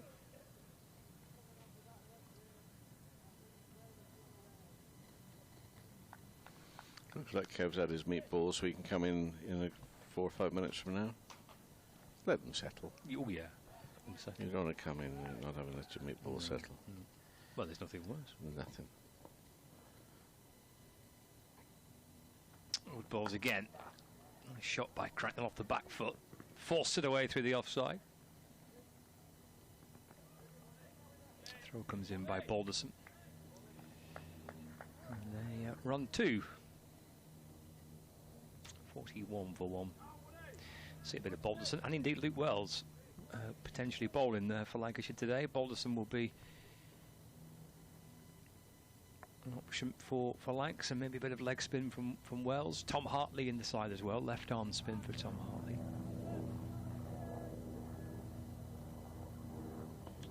Bailey and Wood starting straight away after the lunch break. This will be a single down to fine leg here. Where Dane Villas fields, loops it in. Cross for 1. It's a 42 for 1.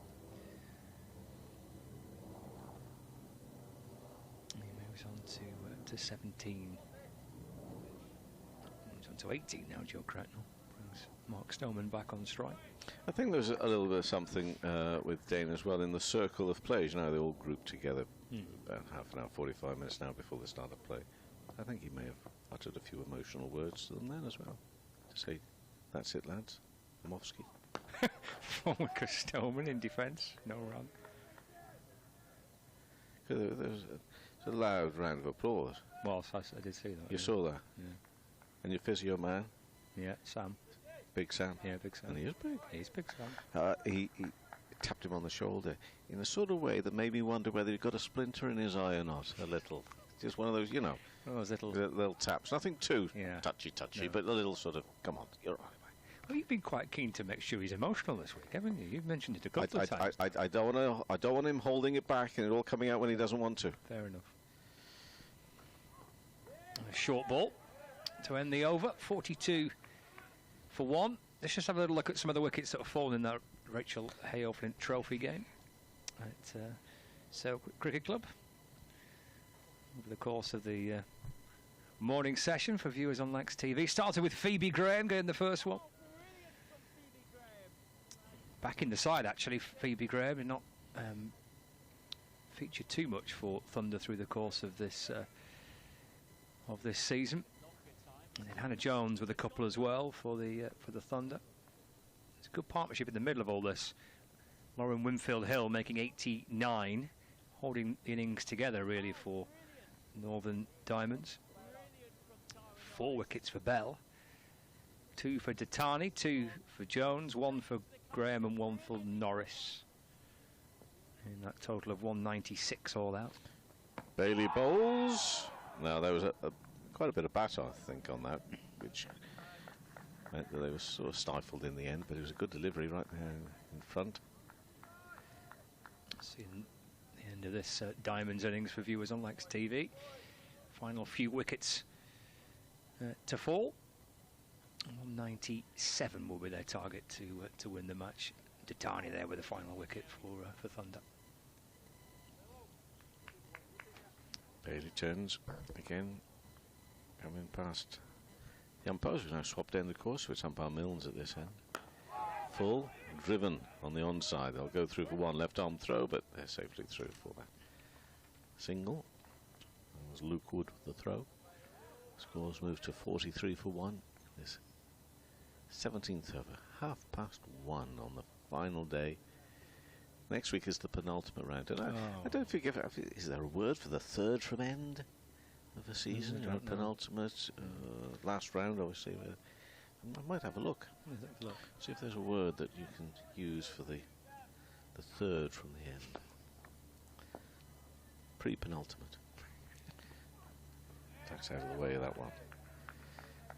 Through the keeper, got a leg slip in as well. There's 2 regulation slip fielders in there. Will you be emotional when it gets to the final round of the season? I thought you were retiring me there for a minute. Not yet. Do you think all my I reckon previous you can do one more. My previous and current managers will all rush in at the back of the room? Be a guard of honour for you.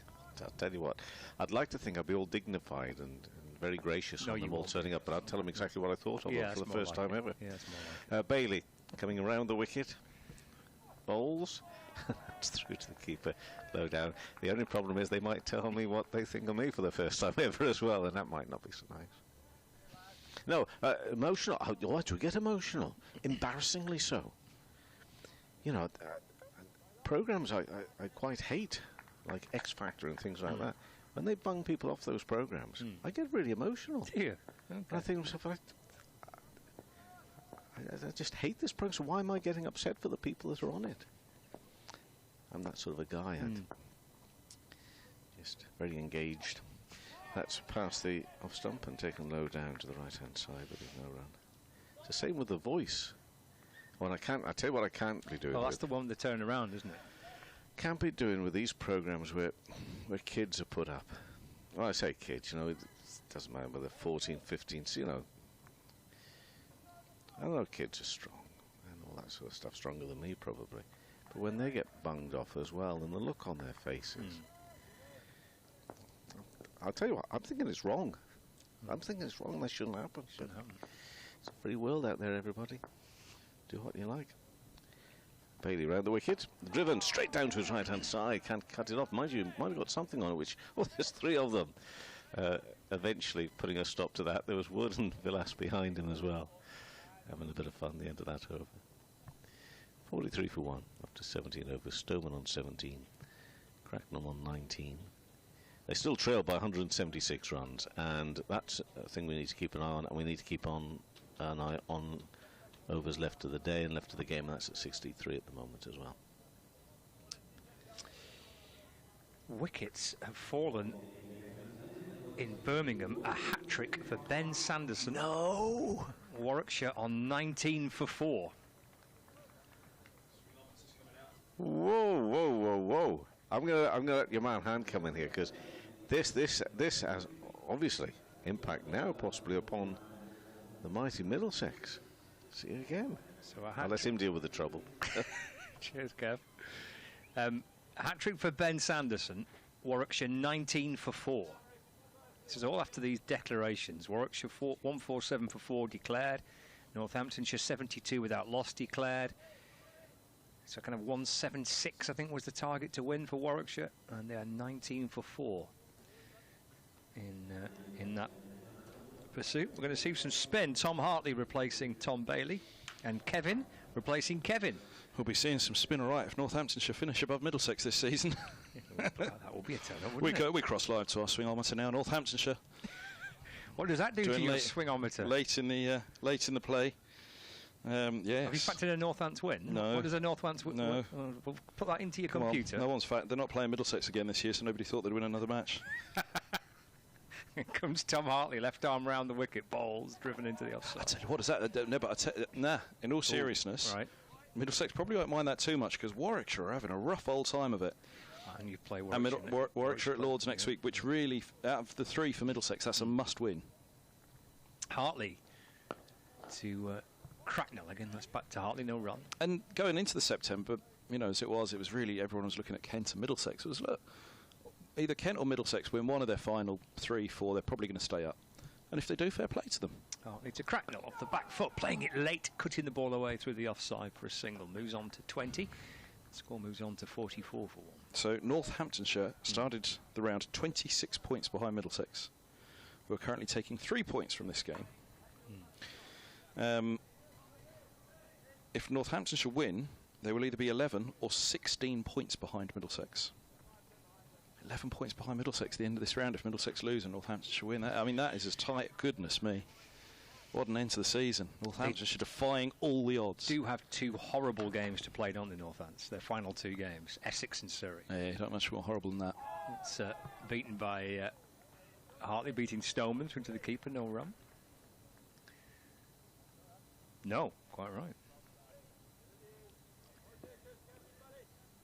44 for 1. Stoneman 17. Hartley left arm over balls, forward and defends. I mean, I'm glad you said it, Scott, not me, but they are 2 particularly horrible fixtures to have at the back end of your season, trying to win games and stay up.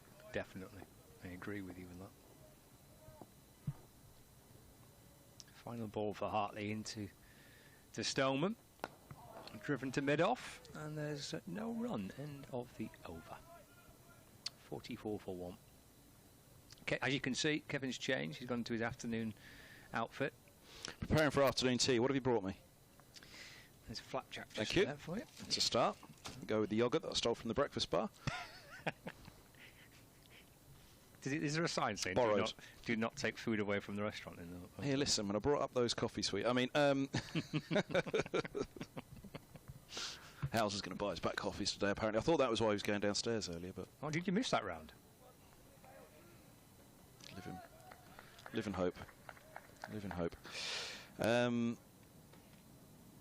Here goes Bailey with 3 slips. a long leg, and then 5 in on the single. He bowls onto the hip of Cracknell, who has batted extremely well here. 20 from 39, Middlesex's biffer in the T20 and in the list A, where he's really made a name of himself. In that, for me, Cracknell, he got a wild card pick in his first year for the 100 by Owen Morgan, no less. Can he nail down a place in this Middlesex top order? Well, I tell you what, the one thing about off-field woe and financial trouble and wage limitations, it's going to give a fair chance to the youngsters for the next couple of years, and there's a little bit of me that doesn't mind that at all. Well, you get, so, you know, the old days of a pro in for the season from overseas, like Peter Milan was this year. You look at Yadav in for this match, great, you got a 5 for it. Wasn't that cheap a 5 for, though, was it? It's his Bailey, 2 slips and a short leg, bowl short and pulled away by Cracknell. They'll think 2 and back they come. Cracknell's charging. He had to just mind Bailey at the non-strikers in there, who was walking back, to be fair, minding his own business. And Cracknell just had to get around him, then turn, because Stoneman's always going to run that first one hard. Yeah, for youngsters, they'll get a go, won't they? I say Yadav in for this. He's in for Holman, basically. Luke Holman, young. Another one from North Middlesex, like Joe Cracknell. Davies is next in, another of the young brigade of Middlesex. Bailey's in, bowls, and Cracknell pushes forward into the onside. No run again, 46 for 1. So, yeah, chance for the youngsters in the next couple of years at Middlesex. Oh, I should say it's a good thing, isn't it? It's the class of 23. well, let's hope that is the case. You've got to give guys a chance. Who's going to be the Eric Cantona, though? Is that Mark Stoneman? I reckon he's got a quote about seagulls in him somewhere. Here's Bailey in, bowls just short of a length, and Cracknell eases into the onside. 46 for 1, midway through the 19th over here. The BBC Sport website on their live text feed is saying that there's no jeopardy whatsoever in the Kent-Notts match. Lead by 79, Clark and Hutt batting well, and reckon that it's all looking rather easy for Notts. There's a lot of jeopardy for Middlesex in that game, one way or the other. Who's off first, you or me? Paul's behind us. Me. No, it's me. It's me. It's you? It's me at 10-2 though. 10-2. Here's Bailey. I think he's in, bowls, and this ball's eased into the offside, fielded at cover, and there's no run. 10-2. They've done a rota for everyone to ignore. Yeah, but people like Paul and I, we have big business to get on with. You know, we can't just go by these rotas. No, you don't. Do you need to jump on now, Paul? Because by all means, yes, he does. I'll get out of the way for him, because you've got to be off for your 2 o'clock, don't you? So he's in, and he's off again. He's got some meatballs to eat, as Kevin, I think. That's probably what it is. Final ball of the over. And it's Bailey from the Brian Statham end. He gets over the wicket and balls. A slow ball, I reckon, from Bailey. Just took a little bit of pace off. Cracknell in behind it and defends. And there's no run. End of the over. So we've had 19 of the Middlesex second innings.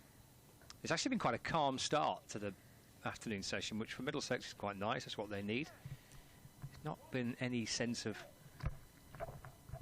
uncertainty, or to use that word I just used before, jeopardy at the minute. These two are batted quite calmly. Lancashire still probing away for their first wicket. They've got spin on from one end and seam from the other. So a lot of batting to do, though. 61 overs left today. Still a lot of work to do with the bat, but this post-lunch session has started in the best possible way for Middlesex, and a draw here for them, crucial, potentially in their bid to avoid relegation. Hartley bowls, forward goes Stoneman off the inner half of the bat, just deflects down towards short fine leg. And there is no run. Paul's back alongside me. It's been a pretty calm start, hasn't it, post-lunch? Yeah, it has. Yeah, and Middlesex will be happy about that. Lancashire not so. It's good pitch still, this, you know. Driven to mid-off this time by Stoneman. They think about taking one. They're going to get on the front foot to go, yes, let's take a single, and quickly realise there isn't one. You see, you would quite rightly say that the pressure's all on Middlesex to try and bat the day out, get a draw, but Lancashire's #1 spinner, Tom Hartley, a bit of pressure on him as well. In to Stoneman, forward in defence, right forward. not vastly experienced in red ball cricket, not vastly experienced bowling in the fourth day, and not vastly experienced in being put in this position of having to bowl a side out, which is a bit a sort of traditional way of thinking. It's the spinner, it's the fourth afternoon.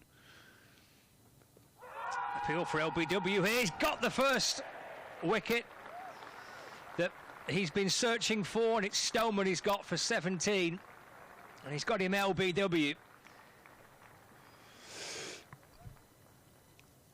Well, it's a big appeal, wasn't it? A really big appeal from Hartley and Salt and short leg and slip. A little bit of rough outside that off stump, and the question was he playing a shot? I mean, it's turned back a little bit, hit him on the knee roll. He thinks he's probably a long way forward. He's not best pleased with the decision, but it looked to me as though it was going on to hit the stumps, and that's good bowling from Tom Hartley. I must do that more often, just downplay the threat and put him under a bit of pressure, and it's hit the knee roll, hasn't it? Turned a little bit. He did. Well, he's gone because, as they say, look in the book, and he was way off playing that with his bat. Did you think he looked like he was playing a shot? I did. Okay, that's good enough. Well, I don't think it didn't really matter. I don't think he was hit outside the line of off stump anyway. But I think watching it live, I thought he was playing a shot. Yeah. Yeah. Well, he's played well outside the line of the ball. That is for sure. And it was a pretty instant decision from Neil Mander, wasn't it? So anyway, that's a really good breakthrough as far as Lancashire are concerned, to get rid of Stoneman and Robson.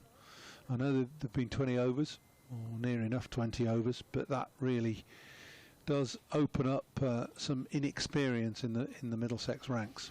You build it up beautifully, as you were talking about, kind of maybe a little bit of pressure on Hartley because of expectations. Fourth day spinner trying to bowl the side out.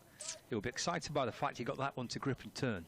He will, and also excited by the fact that there's another left-hander coming in. It's not always the case for a slow left-arm bowler bowling at left-handed batters, but with the rough as predominant as it is outside the off stump of the left-hander, I think that's encouraging. There's another close fielder in. Oh, and forward goes Davis. First delivery faces the ball. Managed to snake its way past his outside edge. It's running down towards the boundary. Oh, he's giving it as runs. There is an edge on that. He's giving that as runs. Watching the replay here. Well, it's Jennings at slip. He's gone. How it's got through there, I don't know, because Jennings is very fine at slip. Normally you'd stand with your right foot on the return crease. He's well inside that, so he's very almost behind Salt, and it's gone to his right.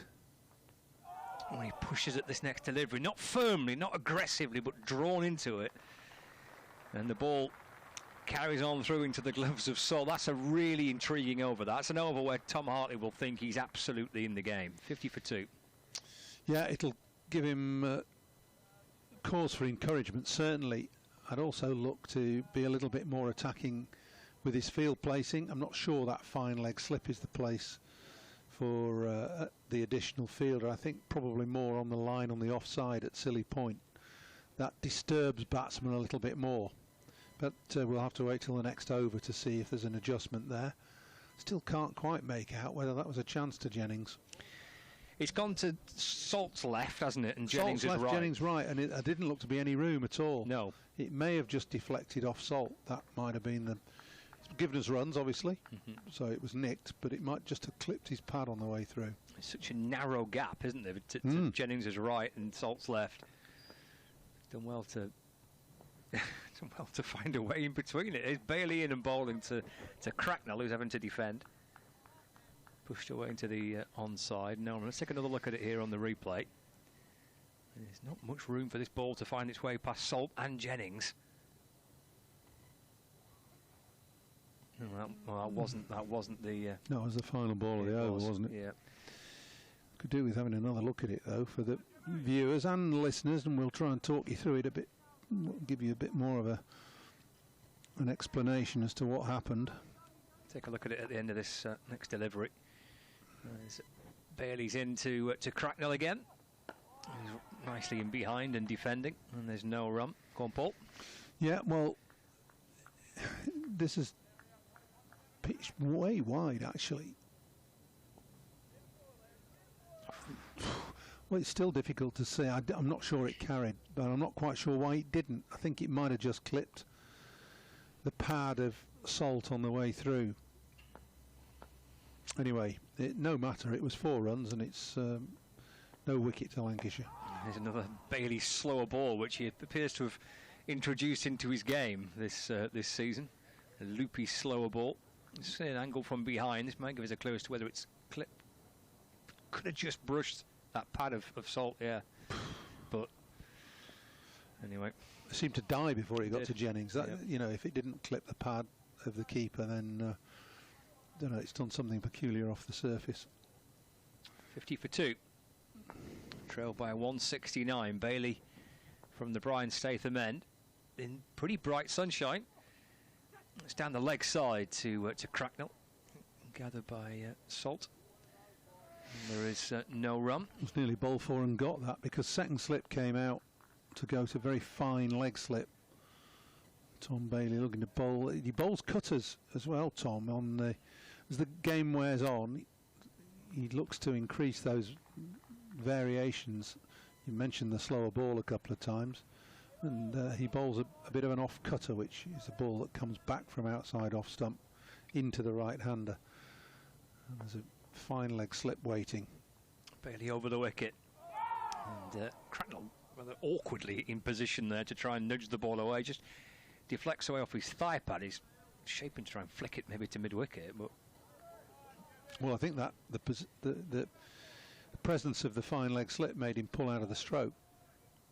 It's been quite deliberate. The last couple of balls have been that leg stump line, and Cracknell will not want to just deflect leg side. 50 for 2. There's a sense of, for the first time I think since lunch, sense of a bit of pressure being applied here by Lancs. The wicket, a good over from Hartley and being backed up by Bailey. Don't see this very often. 6-3 leg side field for a seamer. Cracknell waiting. Bailey sets off again to Cracknell, fires it in full and straight and flashed away towards square leg for a single. And Cracknell moves on to 23. It's the end of the over. 51 for 2. 21 overs gone of the Middlesex second innings. Deficit now down to 168. 59 overs remaining in the day. Did you see the Warwickshire score just as we round up some of the scores elsewhere? Well, I saw the score in the match that Northants are trying to contrive some way of beating Warwickshire by setting them 176 in 60 overs. Yeah, Warwickshire 24 for 5. Well done, Northants. 24 for 5? 24 for 5, including a hat-trick for Ben Sanderson. 72 for none they were, weren't they, this morning, Northants? A bit of a declaration job, that. I think there were 3 part-time bowlers, if that's the right phrase. It's Hartley to Cracknell. It's worked out to mid-wicket, but for no run. So yeah, that's moved on a bit. Well, I mean, Northants are almost done and dusted as relegated, aren't they? Well, they are. No, but they're not physically. No, they're not mathematically, should I say? No, that keeps them in it, certainly, if they were to go on and win that match. It's Hartley left arm round, driven by Cracknell to mid-off, no run. Nottinghamshire are still going in their second innings. They're 7 down, 278 for 7. Joe Clark has just reached a century off 224 balls. And the lead now for Nottinghamshire, 97 with 3 wickets left. Forward, Cracknell goes again to Hartley and defends. And there is no run. And Leicestershire in Division 2 are 123 runs away from victory with 4 wickets remaining. Leicestershire third in Division 2, but this is their game in hand over Worcestershire, who was second. Tom Hartley for Lancashire. Cracknell's off the front foot and defending. Played up towards mid-on. Luke Wells fielding, no run. Might not be too long before we see spin from both ends, maybe. Wells on the back of a fifer last week at Northants. It's turned straight into the pads of George Bell, who's at forward short leg. And there is no run. Rhodes, Hayne and Mousley, that hat-trick for Sanderson. He's a good bowler, you know, Sanderson. Oh, blimey. Seemed the first, I'm looking, I'm spotting it. Play back to Hartley by Cracknell for no run. It's the end of the over at 51 for 2. Davis on 4 and Cracknell on 23. Yeah, so a bit happening in that game at Edgbaston. Is there ever? I'm not sure how. I mean, I know it's happened forever, hasn't it? But it's still. What, contrivances? Yeah, it still feels a bit false, isn't it? Well, yeah. I mean, look, it's within Northants' remit to do what they've done. Yeah. Although we don't know whether there's been any. I can't say collusion, but any discussion. Well, there must have been, because Warwickshire declared, didn't they? Well, Warwickshire declared, and then they bowled declaration bowlers. Yeah. And there's another declaration at lunchtime. So, yeah, there is. It's an arrangement, isn't it? It is, yeah. Well, what it does, of course, it enables, if Warwickshire take on the challenge and score the runs, they move up the table. So there's prize money at stake. And does that contrivance then trump Lancashire's endeavours here, which are concerted endeavours, and Williams in replacing Bailey from around the wicket to Davis, defended down to backward point, no run. And structured through the confines of a game, played in inverted commas properly. Lancashire being, or people say, "Oh, you're talking Lancashire." All right, it could be anybody. It doesn't matter. Does it cause an issue for other teams in the division in terms of getting a fair and equitable result? Williams to Davis, plays it calmly, carefully, getting right in behind the delivery, playing it with the full face of the bat, and there's no run. Anyway, we'll leave that debate to others. That's why, essentially, the one of the reasons the ECB have put in match referees, to make sure that there isn't any adverse effect, and these decisions have to be cleared, I think, in advance. I think. Williams to Davis. That's full, wide and left. No run yet. Kevin Howes was suggesting that if the two captains had got together and had this conversation, they would have had to have referred it to the match referee. He's of that impression. That has to be cleared by the match referee. Well, I don't know what parameters they're working under as to what. I mean, in the days of the 3-day game years ago, these sort of things happen quite regularly. 4-day game less so, but obviously when there's weathering intervening. Williams to Davis. And it gets towards the end of the season and there's relegation involved and promotion and whatever else. Teams can engineer situations which promote the possibility of a result, and that's what they've done. And then until you take that out of the equation by altering the playing conditions or the laws of the game, you're going to get that. Yeah. Well, it's at the minute working for Northants. Williams in. Oh, he's left it as Davis. Ball snaked past the off stump and through to the keeper. Williams turns away. Salt smiling in disbelief as well. How much is this missed by? There's hands on heads and oohs and whoops from the Lancashire fielders, and Williams wheeling away towards extra cover. Oh, it's nipped back. Angling in, but nipping back as well. Seen that a bit from Williams this season, haven't we?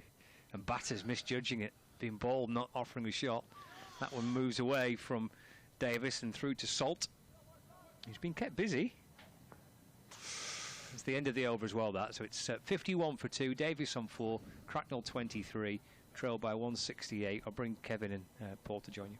He's back. Okay. Well, Williams is one of the more consistent seam hitters in county cricket.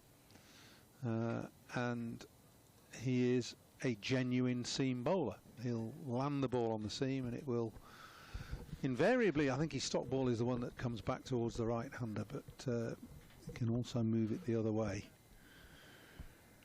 Kevin Series, have you had your meatballs? I have. Yeah. I have. Hartley round the wicket he bowls. This is cut away by Cracknell out to deep cover. A single 52 for 2. He does all right, Reed, doesn't he, on Lancashire TV? He gets you and Bumble. He does all right, Reedy. Middlesex TV, I get Gus and Selv. Oh dear. Well, Fast Bowlers Union, isn't it? They're good though. I like Selv on Test Match especially. He was great. Yeah. Should never have gone in my view. There's a lot of flight on this one. It's Davies pushing forward back up the track and there's no run. A slip and a leg slip and a short leg as well. No, I tell you what, it's Fraser and Selvey, you should be delighted with those two. They're no Allot and Bumble, are they? Is this returned to mid-wicket? Well, Gus is always slightly dour. No, it is. It's fantastic, and it is how it's all come on. This, you know, what with the radio streams and now united with the TV pictures as well. Great service, great to be part of. As this is full outside of the off stump, left alone through to the keeper by Davies. It's an interesting leave from Davies. We've seen the ball turn out of those bowlers follow-throughs. The one that got Stoneman turned back into him. Be very careful, looking to leave. Lots of flight on this, and forward goes Davies, pushing back into the offside. Go on. No, I was just going to say, because I was talking about the field placing, they've got a very fine leg slip in and a short leg. Quite like to see Tom Hartley bowl with a fielder on the silly point popping crease, basically, on the offside. Hartley, flatter delivery, full outside the off stump, darted through to the gloves of Salt. End of the over, 51 for 2. Go on, you were going to be in full flow, which you are most of the time anyway. About Selv and Gus. Yeah. I was only saying I was getting a word in now because I can't on the home games. No, I see. Usually copping it from one of the two of them. So Selv, does he do a lot? He does, yeah. He was president up to... I know he's president, yeah, but does he do a lot with you? Yeah, he does, yeah, loads. Okay. Yeah. Cool. Yep, and Gus is in as well. Between the two of them, Director of Cricket, Alan Coleman, as well, comes up and does a fair old bit also as well. So good stuff. Yeah, well looked after. Do you have anybody from the opposition at all, or is it Not purely a biased purely commentary? biased, yeah. Biased, totally one-eyed. You mean there's an opposition? There we are. I'm in trouble for not being biased enough some of the times, apparently. Oh, that's a good criticism. I think so too. Here's Williams, just down below. 2 slips and a short mid-wicket. And Williams is past the umpire. He bowls, and this is short. Cut away through points, and deep third goes around. They look for a couple of slide, flicks it back in, and they've taken 2. 53 for 2. The future of Middlesex cricket out there at the moment. I like the look of Davies. Actually, you and I discussed that thing. He dug in on that first day, didn't he? He did, yeah. He did. Well, yes. I mean, you've got Cracknell and Davis here, who are hugely inexperienced, with an opportunity to show that they have the right attitude and ability. What I'd say about both is they've both got something about them, and that little bit helps, doesn't it? Yeah, so it you does. talk about technique and all. Both of them. Got a bit of snap. Yeah. Some guts. Williams bowls, and Cracknell eases this one away back at a point. 54 for 2. They're a great bunch as well. I mean, you know, I have to have this show. Yeah, it can be a great bunch, but you need them to be good cricketers as well. But they are, you know, there's talent there. They're not just in there at the moment, and there'll be a lot on their shoulders, as we've said, because of the financial difficulties Middlesex face. Well, let's look then. You've got Cracknell, you've got Davis, you've got Holden. And then you've got De Carey's. So you've got Bamber. You've got 5. Yep. Under 24. Yep. Something like that. That's all right. Yep. Luke Holman, promising young all-rounder as well. Yeah. Leg spinning all-rounder. Williams around the wicket to Davies. He bowls and forward goes the left-hander. He's well beaten on that one through to the gloves of Salt. So 3 slips, backward point, cover, mid-off, mid-on, mid-wicket and long leg. Yeah, and they're good. They're a good bunch. They're a good bunch that Middlesex have got at the moment coming through. The key thing that's going to be, as you said, it'll be a tough couple of years for Middlesex now, those financial restraints. You won't get the big overseas signing and things like that, but the key thing's going to be, you know, the players around the youngsters to help them come through, that there's not too big a gap between the young and the olds. As here's Williams bowls outside the off stump, it's left alone. 54 for 2. A couple to go, the 25th over of the innings. But yeah, some big experience to come in the next 3. Eskenazi in next, Simpson and then Higgins.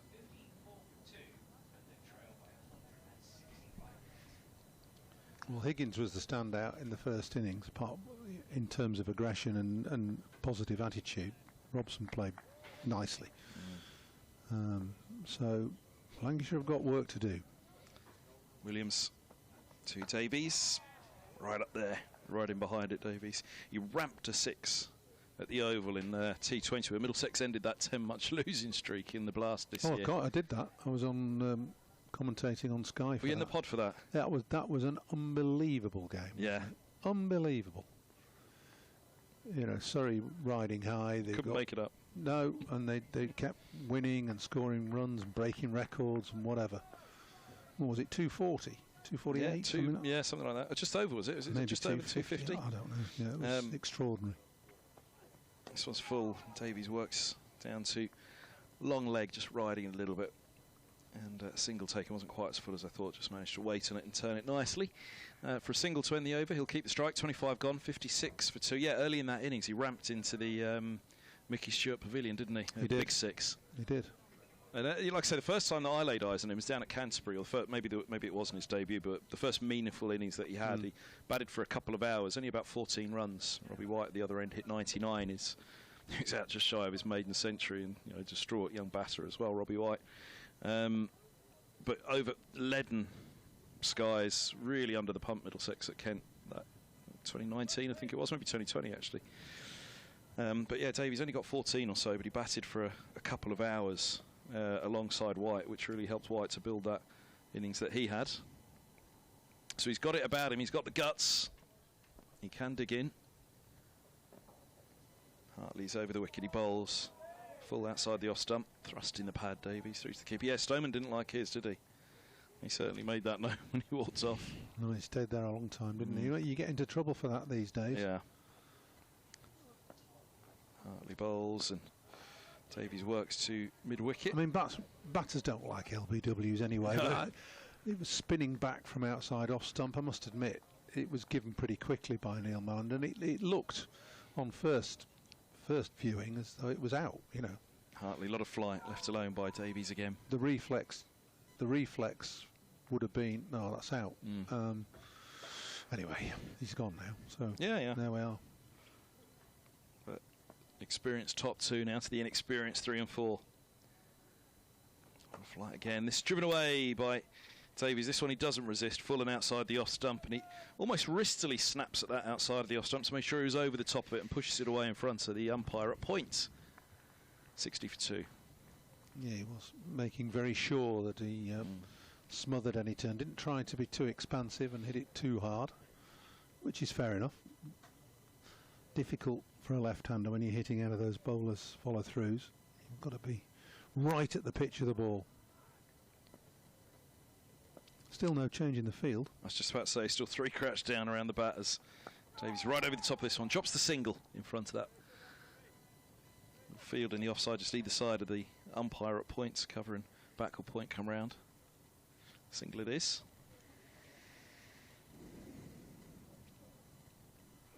.61 for 2. 7 minutes past 2. In the final day of this game, how deep can Middlesex take this? Hartley bowls and Cracknell's right in behind, turning into the onside, no run. End of the 26th. You'd imagine there'll be a big moment of drama still to come one way or the other. Yeah, well, Lancashire will be feeling that they obviously have an opportunity of winning the game, but they've got to keep chipping away. You know, 4 wickets down at tea. Middlesex only have to defend, of course. They're not chasing a target. There's no carrot in that regard.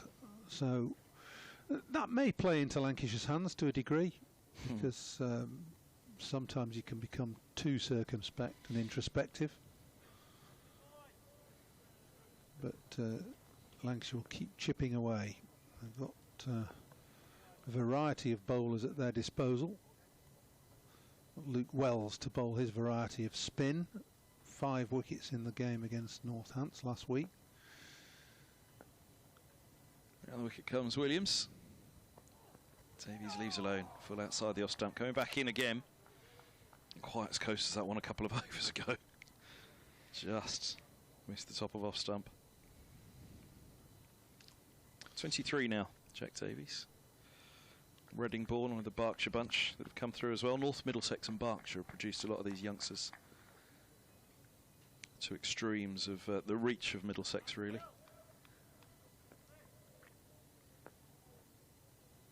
Josh Carey sitting just above the North Middlesex club in Radlett in the Hertfordshire League, as this ball's full outside of the off stump. Radlett's a bit of a centre for Middlesex, isn't it? Yeah, second 11. Second 11 games. Yeah, second 11 base for a long while. They do, yeah. The List A and T20's been there. I think they've managed 1 championship match there now at Radlett, off the top of my head. But how do Middlesex go on when Lords is out of bounds, which it is for most of the year, for quite a long time? Yeah, I mean, what do they do? Where do they practice? Well, that's the problem. I mean, there was talk of Middlesex building their own ground in Barnet a couple of years back, near Saracens. Yes, ground, right, wasn't it? That's right. Williams bowls. Davies eased this into the offside, and there's no one there. The North Finchley Indoor School, but Merchant Taylor School now, which is their other main base away from Lords. Radlett has been, a big training facility, and that's where they'll have the heated marquee in pre-season now. Well, Lancashire have a sort of scaled-down version of that, because Emirates Old Trafford is used for various other events. There's a couple of concerts in June invariably. There's international cricket. There's women's cricket, so the demands on the ground are wide and varied and extensive. Williams bowls, Davies defends this, right in behind, good length ball, it was well played by Davies. So it's a question of, where can Lancashire go and practice and play, and historically, of course, Lancashire have used grounds at Southport and Blackpool and Liverpool, and on occasions at Lytham, but and practiced at Chester, which is in Chester Boughton Hall. That's Cheshire County League. Good facilities there, but never really settled for long at Emirates Old Trafford. Williams past the edge, really sears that one through, beating the forward defence. And so, over the last 3 or 4 years, Lancashire obviously been looking very closely, and now in the throes of developing a second ground at Farrington, just south of Preston. Got planning permission for that. It's just a question of financing that now. The council are being very good with that, and finance is always a tricky thing with cricket and anybody at these days of high inflation. Costs have spiralled, but that's moving forward, so that will be good. Williams right up there to Davies on this occasion. He's defending. It's going to be 2025, 2026 probably before there's any meaningful cricket up there. 61 for 2 here at the end of that over. Just going to look at the scores elsewhere in a moment, because as Wickets tumbling, Kevin Howell's just alerting me to a couple of them. Warwickshire 5 down now. But yeah, let's answer your question. That Barnet was, again, a possibility, but costs just too much. COVID hit. Middlesex obviously have got everything else has come out this week. Hit obviously as well, so it put an end to all that. And I don't know whether there was something in the cog which ended that one, but that's gone. So they're building, along with Merchant Taylor's School, and a wonderful indoor facility there. So Merchant Taylor's and Radlett really are becoming Middlesex's 2 homes away from Lords now. So Hartley's around the wicket, and down the track comes Cracknell, meets it at the pitch and lifts it back over the bowler's head all the way for 6. Goodness me, that was some shot. Into the 30s he goes. Well, I've not seen Cracknell very much at all, but as I said earlier, I saw him in a second team game at Todman, and this is how he plays. He dancing down the pitch. Lovely little shimmy and a checked drive, which has come straight out of the middle of the bat and gone all the way for 6. Very aggressive, very strong shot, but in total control. Hartley. Nice length forward defence from Cracknell. Run once more. Yeah, like I say, it's been overdue, his chance in the first team in back-to-back games here. He had an indoor school at North Finchley as well, Middlesex, but that's, like I say, it's moving towards Merchant Taylor School, it seems now. As this is full down the leg side, it's swept away by Cracknell. Not sure how much he got on it, nothing. Umpire is going to signal leg byes, and 4 of them. But again, the runs aren't really what matters at the moment. Although that positivity from Cracknell, it just alleviates a little bit of pressure. But he mustn't get carried away with it, must he? No, but it's clearly the way he plays. He's an attacking batter who likes to take the attack to the bowlers. Around the wicket comes Hartley, and looking to sweep once more. Davies put through to the gloves down the leg side. They haven't got the minutes for the innings that I was saying. It was Jack Davies' debut at Kent. As forward goes Cracknell, pushing to mid-on. There's no run. You had Robson and Holden opening in that match. Robson 36, Holden 2, Eskenazi 9, coming in at 3.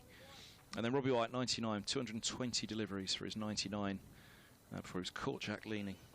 As Hartley bowls now, that beats the inside edge and gone. Cracknell halfway forwards, and if there were no bat involved on that left arm around to the right-hander, then that had every chance. Oh, well, he looks incredibly disappointed, does Cracknell, but I think that was just going nowhere other than middle stump. Hit halfway up the shin, the bat coming down from gully to mid-on,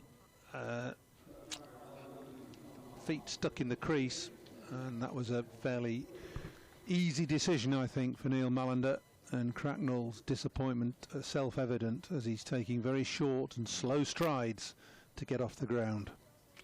Yeah, not for the want of trying. As you say, I think you put it perfectly there. Feet really stuck in the crease was the big problem for him on that one. Just pinned back, wasn't he? It's a good ball. It was a little bit flatter, a little bit quicker, and it ran on into him. Deceived in the flight, I think. Cracknell, after playing aggressively, hitting a 6 and going for 2 big sweeps, just got himself stuck. So here's Stephen Eskenazi to come and join Davies.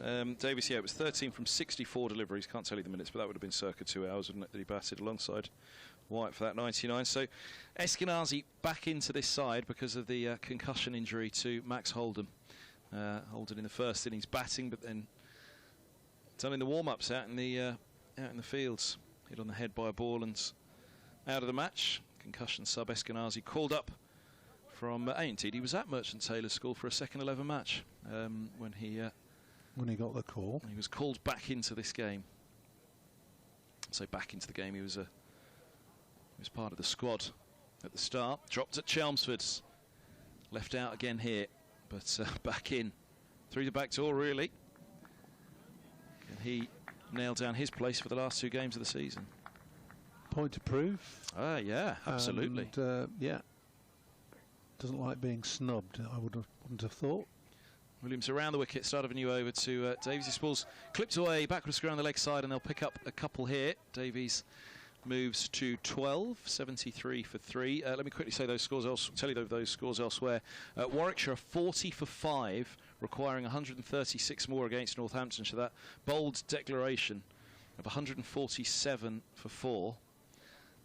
And then Northamptonshire declared 72 without loss. 40 for 5, 132 runs shy Warwickshire at Edgbaston. 4 for Sanderson. Including the hat-trick. Yes, thank you indeed. Here's Williams. Bowls, and this ball's... Just roll his hands over that a little. Forward goes Davies pushing back, and there's no run. Seemed a little bit more like it was out of the back of the hand, or dragging that one hand down the side of it. Notts a 302 for 7. They lead Kent by 121 at Canterbury with 3 wickets remaining. Middlesex very much with an eye on that game, but also with an eye on the game at Edgbaston now. That may well be coming back into all of this if they win that one, as this is wide on the crease from Williams, angling into the off stump again, left alone. They're winning the roaring contest, the Lancashire fielders, that's for sure. As virtually every ball, as it passes the bat or is played by the batter, is met with a roar of approval. I like that though, don't you? Middlesex were quiet this morning. Yeah, but they got about it in the end. I do, but there has to be a happy medium for me. It's no good applauding the ball that goes through 3.5 feet wide of off stump. That's true. This ball's pushed away to the offside by Davies and no run. Mentioned Nick Compton earlier with you, were talking about the rock. That was something he said when he came into the Middlesex side back in 2000. Well, it was early 2000s, wasn't it? Compton made his debut, but he had a back injury for a couple of years and then came back sometime around 2005, 2006, and he was saying to me, Middlesex are so quiet in the field, and then I go out there to bat and there's nothing but chirp in my ear. Non-stop. I wonder why that is. Williams around the wicket bowls, and Davies eases this one away into the offside. A team of introverts, are they shy? Well, I mean, that's going back to 2006, that one, isn't it? I mean, that side had O.A. Shah, Scott Styrus, Chris Silverwood came down for a year or two, didn't he, from Yorkshire? So, you know, there was a fair few characters in the side. Jamie Dalrymple and Ed Joyce were two of the bigger performers in that side. They went on and played for England, didn't they? Yeah, they did. Yeah, they wouldn't have been the loudest. Ben Scott was quite a quiet wicket keeper. David Nash, do you remember Nashy? You need a sparky keeper, don't you, really? I think that's a prerequisite.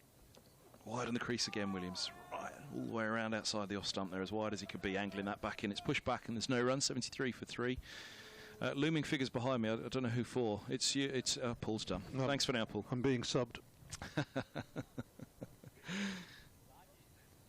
Paul Allett alongside myself, Kevin Hand will have, I think, Kevin Howes is going to brave the airways alongside me, is he? No, it's Scott Reed.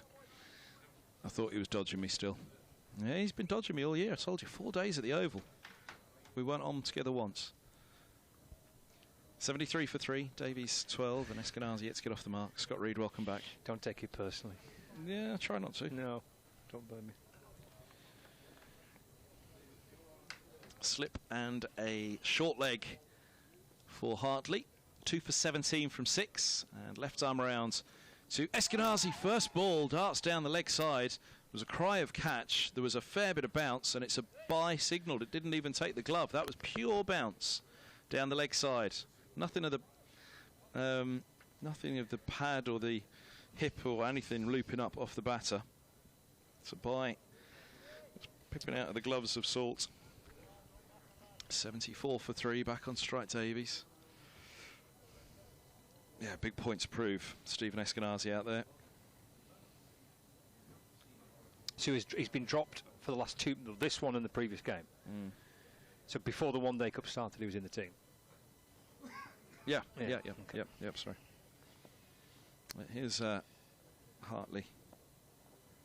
And forward goes Davies, driving again through cover point. It's a lovely shot. Second one he's got away like that. Really lovely looking drive. And he moves to 20. Middlesex. 78 for 3.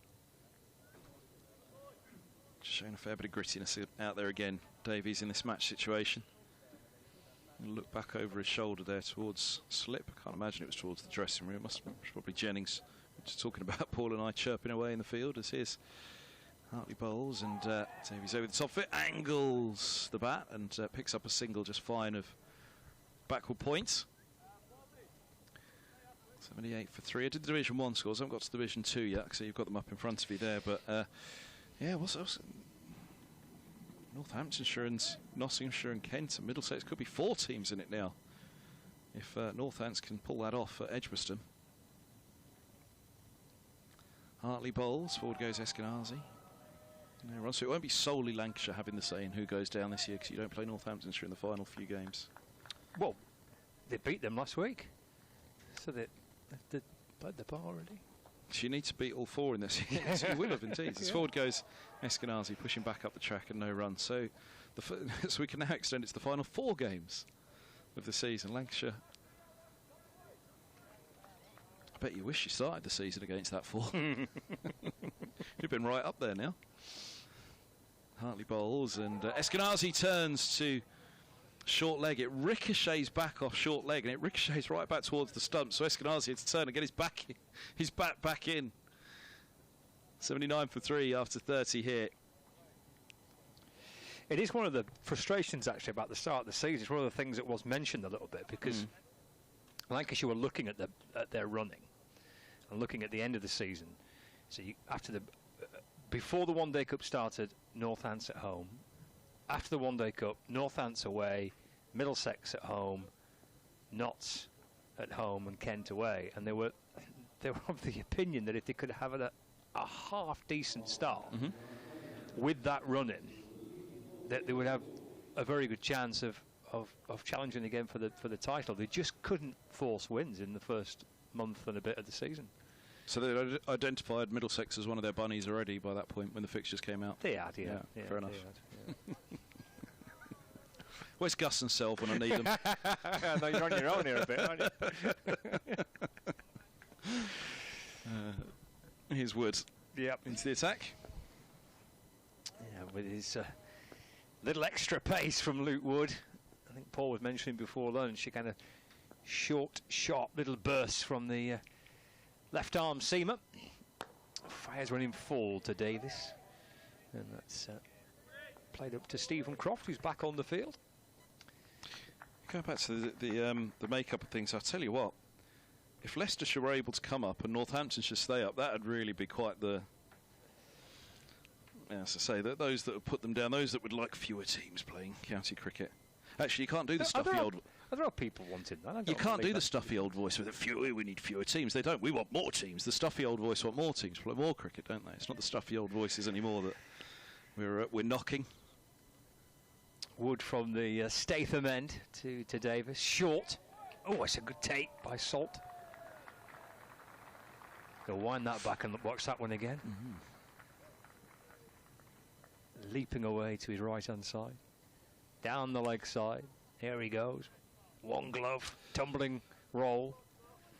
I've given Nick Compton an awful lot of mentions today. Now I'm going to give him another one. That short ball there. Compton was talking to me about playing the short ball in English conditions. Now, of course, you talk to Nick, it's a very strong South African accent. You know, he played sort of fine career for England. Had 2 stabs at it. Had a good comeback as well, actually, didn't he? It didn't last as long, but... Wood left arm over ball. Short again. To Salt. Yeah, you play short balls in England, you've really got to get down and underneath him. There's a bit of a sway about Davies there, isn't there? And there even was on that one. That one he swayed a little bit easier, but it's about getting down and underneath it, Compton was saying, because you sway in English cricket, that ball will bounce, and it can still go from there, and it can follow you. You can get yourself into real trouble. You know, if you're overseas, you know, you can sway a shorter delivery, but you can't sway a shorter delivery that easily in English cricket. Get down and underneath it. Super challenge this, isn't it, for young Davis? Short leg in place, full ball, lovely shot, driven away through the offside. That'll be 4 runs. Having been peppered with a bit of short stuff, he bowls, it pushes one fuller. Davis, his eyes light up, lovely shot, drilled away for 4, 83 for 3. Didn't push him back at all, did he? Mind you, that was just slightly over pitched by Wood, so it was there to be on the front foot too from Davies. Wasn't quite where Wood wanted it, just a fraction shorter to have him questioning. Oh, not quite forward. That one was right up there. Lovely shot nonetheless. Moves on to 21 not out. 83 for 3. In the 31st over of the Middlesex first innings. It's the overs remaining that's the key one. 49 to come. Goes short again, just bends his knees, gets underneath it. And through to Salt. Goodness me, so you could have Northamptonshire and Leicestershire in Division 1. Oh, no ball calls. Was that because of the short delivery? Yeah, his signal is just tap the shoulder one too many. So you could have Northamptonshire and Leicestershire in Division 1. You could potentially have Yorkshire, Nottinghamshire and Middlesex in Division 2. Oh. I actually quite like that. Yeah. Sorry, Middlesex fans, but... Kind of stirs it up a bit. It does, yeah. But, I mean, Lancashire, I'm sure, will be frustrated they've only had one chance to play Middlesex this year, and they're... Essex and Surrey have both had 2 bites at Middlesex. Oh, it's steaming in again to Davis.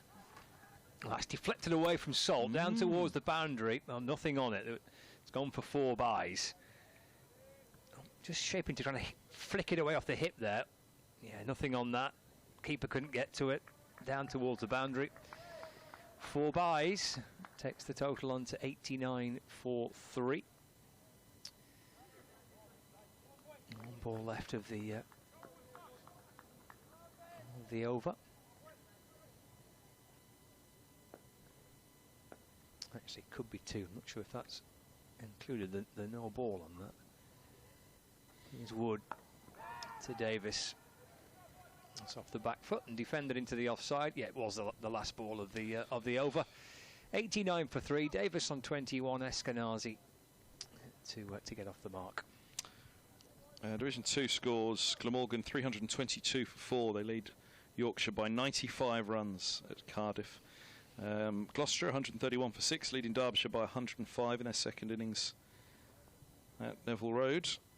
And Leicestershire 435 for 6, requiring 64 more to beat Sussex at home with 4 wickets standing. 44 Cox. Scriven 75. Forward goes Eskenazi, his 5th ball, pushing back to Hartley. There's no run. That'd be some run chase, that, wouldn't it? Yeah, Middlesex and Leicestershire had a few scraps in Division 2 where they really pulled out some fine run chases, and Ackerman was involved a lot. As forward goes Eskenazi, defending into the offside. Yeah, he got runs again, didn't he, Ackerman, for Leicestershire? 136.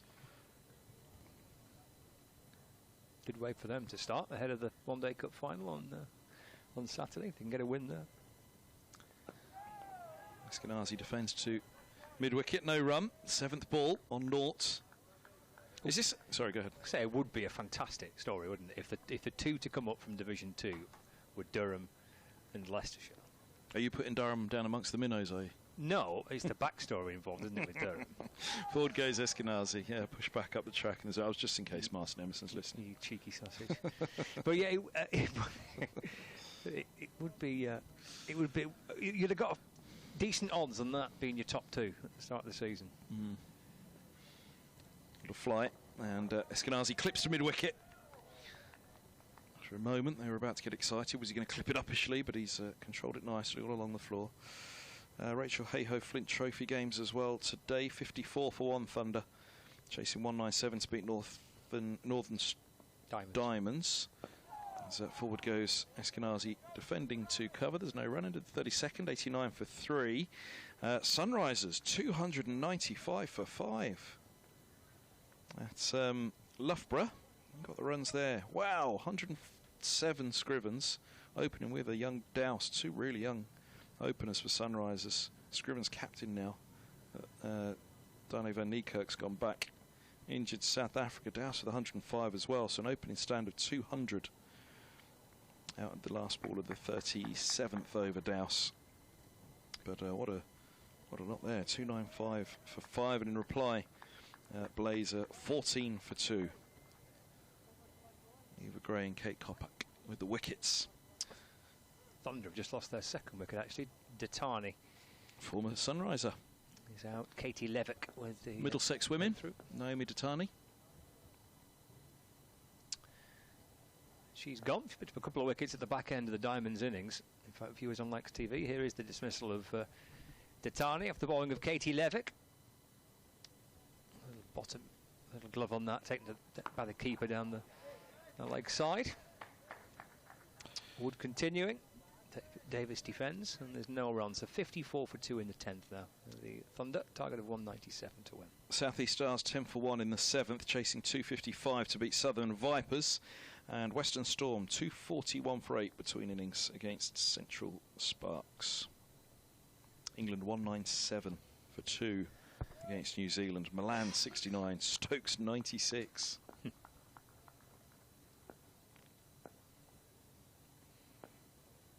So Wood just settling into this spell. 2nd over now. Again, just dropping short.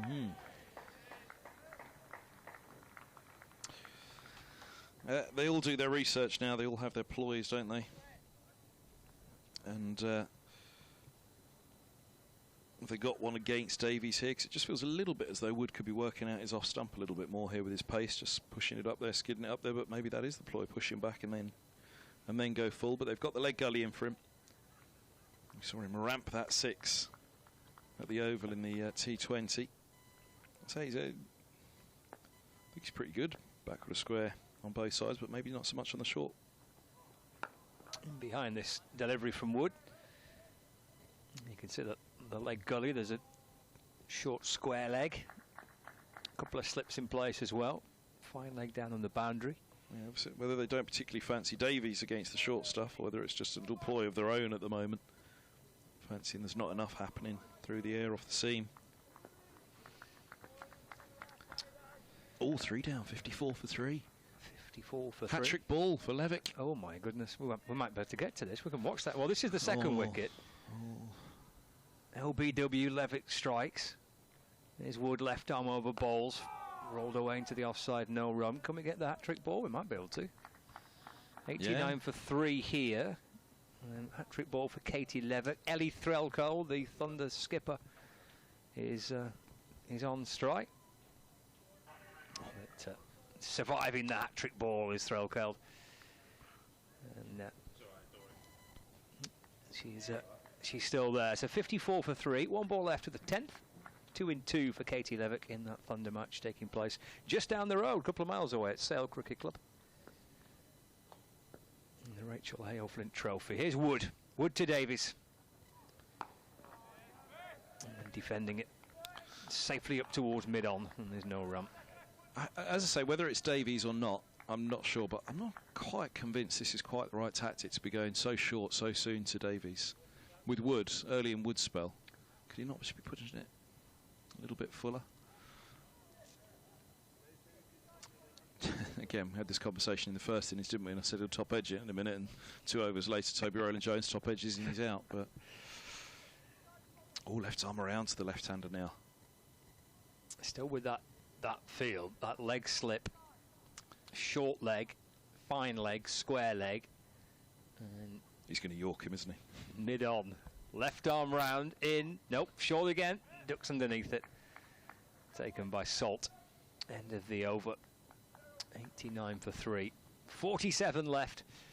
Trailing by 130 runs. It's a trend at the moment, isn't it? Chin music. It was a trend for a wee while in the 70s, wasn't it? Slightly, well, it was an attack that was built for it in the West Indies. Is it time for me to go? Yeah, I can. Nope, Kevin Houser's behind me. Yeah, Kevin's taken over the chief production role. Has he? He's now producing the programme. Yeah, I think it needed, to be honest, a little bit more. That's outrageous. You just ignored everything I did. Here's Hartley's left arm round bowls, and forward goes Eskenazi, tickling into the onside to mid-wicket, and there's no run. Nothing gets between me and my Swedish meatballs. It was like a trip to IKEA at lunchtime, wasn't it? Swedish meatballs and chips. Sure, I've seen meatballs on the menu before. Other self-assembly furnitures are available from Scandinavia. As forward goes Eskenazi, pushing back up the track. 89 for 3. Just missing the ice cream now, aren't we? Free coffee with your IKEA card now, did you know that? There's a bit of flight from Hartley, turned into the onside, and there's no run. 89 for 3. Of course, I'm an expert in all things Swedish at the moment. Brought some nuts from Sweden for Kevin Howes. He's rejected them all the way through. Doesn't like my Swedish nuts. Eskenazi awaits Hartley. Bowls Serm. It's clipped in between mid-wickets and mid-on, and Eskenazi is off the mark. 14th ball. Paul Allett was mentioning Mike Brearley being up here the other day, and I don't mention him in the same breath, Brearley and Eskenazi, but I tell you what, he's a wonderful man to talk to. Eskenazi, really thoughtful, considered, explains the game really well. Davies forward to Hartley, pushed back up the track, and a popular man, you know, a people's man as well, which is what Brearley was described as, wasn't it? But yeah, he's a every time it goes wrong, the captaincy's thrown to Eskenazi. Esky helpers, and they throw him the captaincy. And then drop him. Yep. Forward goes Davies pushed back up the track and there's no run, 90 for 3. And as I've said, look, for goodness sake, just stop throwing him the captaincy every time it goes wrong. Just give him the captaincy and leave him in there. Settle it down. I remember he hit a decent 50 against Hampshire, I think it was, second dig in a sticky start to the season a few years back in the Bob Willis Trophy. Third game it was, Middlesex were desperately short on runs. Hanscom was about to arrive as captain, and Eskenazi, yeah, you have the captaincy until Hanscom gets here, and none of them had any runs. I think in the second innings he got a decent 50. They still dropped the next match, and I think at that point, don't throw me the captaincy anymore when things go wrong. Leave me alone, let me get on with my own game then. Not going to say yes to it every time something goes wrong for you, but yeah, he's a brilliant cricketer in the sense that, he's a 100 player. An unbelievable run in List A cricket last year, 3 consecutive centuries. Wood to Eskenazi, cries of catch. He's trying to nudge the ball away to mid-wicket. Kevin's almost talked him out. Yeah. Ball looped away towards Wells and Jennings. Wells at backward point, Jennings at slip. Is that the little bit of luck he needed? Do you know, this is almost a circumstance. It's not seaming a lot out there, is it? It's not swinging a lot. Eskenazi, very much an Australian when you speak to him. You can hear the accent. Born in South Africa but raised in Australia. And short stuff shouldn't worry him. So this is perhaps the good moment for him. Left arm over Wood to Eskenazi. Underneath that one, through to Salt. Grew up playing cage cricket in Australia. He's quite a wristy player. Really quite an unusual player to watch. You watch the way he steers the ball, which makes him a nightmare in white ball cricket in particular. But you see it in first-class cricket as well. I did put it to him. Is that as a result of cage cricket, where you have to actually, because you get more points there than you get there, don't you? And you're moving it around, quite possibly so. But yeah, when he's in full flow, he's a great cricketer to watch, and it hasn't quite been there for him the last couple of years in Championship cricket. He made a really good start. He came in much like Max Holdenpool. I was saying the Under-19 World Cup, we saw Max and he just wasn't ever going to be a white ball cricketer. Same with Eskenazi when he came in, and now look at them both, 100 players, but both short on runs in the first-class game. Short leg coming in for Eskenazi. Yep, George Bell under the helmet. Fine leg, square leg, wide mid-on, couple of slips, deep gully. There's Wood to Eskenazi. The ball loops down towards Wells. Not sure that's deflected off. Maybe his chest, perhaps, something like that. He was leaning back. Oh yeah, umpire signalling. Leg byes. Oh, leg bye. I thought that was going to be glove or something that had boomed off, but you're right. He just swayed inside. What did I say about swaying? You can't sway in English conditions. Come on, lads. Listen to Compton. Oh, shoulder. Ouch. I mean, from Eskenazi's point, well, there's not really a good point for it to hit there. Shoulder bone, collarbone. Just hope it was the top of the chest more than anything. He's not flinched, has he? He hasn't. He's not rubbed it. He's not touched it. Wait until he gets into that dressing room at tea. Oh, that hurt. Get the ice out. Yeah. Davies back on strike. There's Wood in bowls, continuing with the short stuff from Wood over the wicket to Davis. It's interesting, the one that he has trouble with the short stuff is Eskenazi. But then it's early in his innings, I suppose. And he's replaying a hook and a pull now. Eskenazi at the non-striker's end. 91 for 3. As your mate and mine, dear old Dave Callaghan once called him, Echinacea makes his way to the middle. Echinacea. Dave, Jason Gillespie was on the mic with Callie at that point, and you've never seen the tears stroll down a man's face as Dizzy had that day. Wood to Davies. Played nicely. Just going a little back up onto his toes and then guides it carefully away to the right of Bell at short leg, and there's no run. And he did have a Koldak match as well, Callie, and Dizzy was saying, no, Dave, that's what you need for your nose. The new batsman's Eskenazi, not Echinacea.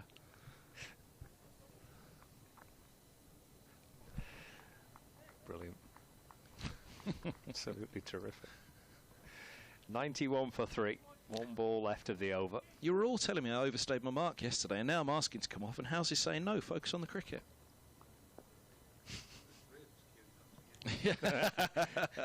Wood to Davies, full of ball this time. Let's work down towards Balderson, gully. See, there we go. Run. Seen a little while, Scott. 91 for 3, trailed by 128. 45 overs left. Tea will be at 10 past 3 today, because I think it's still written in the laws that you cannot possibly alter the time of tea on the 4th day. Immovable feast. Yeah, immovable feast. 10 past 3 tea. That is it. End of. Deal with it. Move on. What do you reckon here? 91 for 3. They need another one, likes, aren't they, before tea? Well, I said 4 or 5. Okay. Obviously, Lancashire prefer 5 to 4. Got some pretty solid. When I say solid, I mean experienced players in the ranks now, haven't they, with Eskenazi? It's Hartley into to Eskenazi. Nicely timed shot. Eased away off his hip. Big chase for Villas out towards the square leg boundary. Such is the distance. They kind of toyed with the idea of 3, but decided against it. Eskenazi moves on to 3. It's 93 for 3. Eskenazi, Holden, who's becoming more experienced, but then Simpson and Higgins. It's a pretty good middle order, or it's got potential as a middle order. I know Middlesex batting has been poor this year. Hartley to Eskenazi, forward and defending, no run. Gathered by Hartley off his own bowling. 2 for 25 for Lancashire's left arm spinner. Both wickets post lunch. 3 crouching around the bat. Just works that to the left of short leg and gets through for 1. Also depends how much confidence Lancashire have in Luke Wells as their second spinner. I think we might be seeing the time when he comes on 20 minutes before tea or so. Might be the time. Hartley over the wicket to Davies, appealing for LBW. Doesn't feel right, that, watching it from up here. It's a sustained shout. Hartley's up, appealing for that, backed up by the men around the bat. Let's have a look at this back on the replay, Paul. Yeah, well, it's pitched way wide of off stump, spun back alarmingly, but it's high, isn't it? It's high.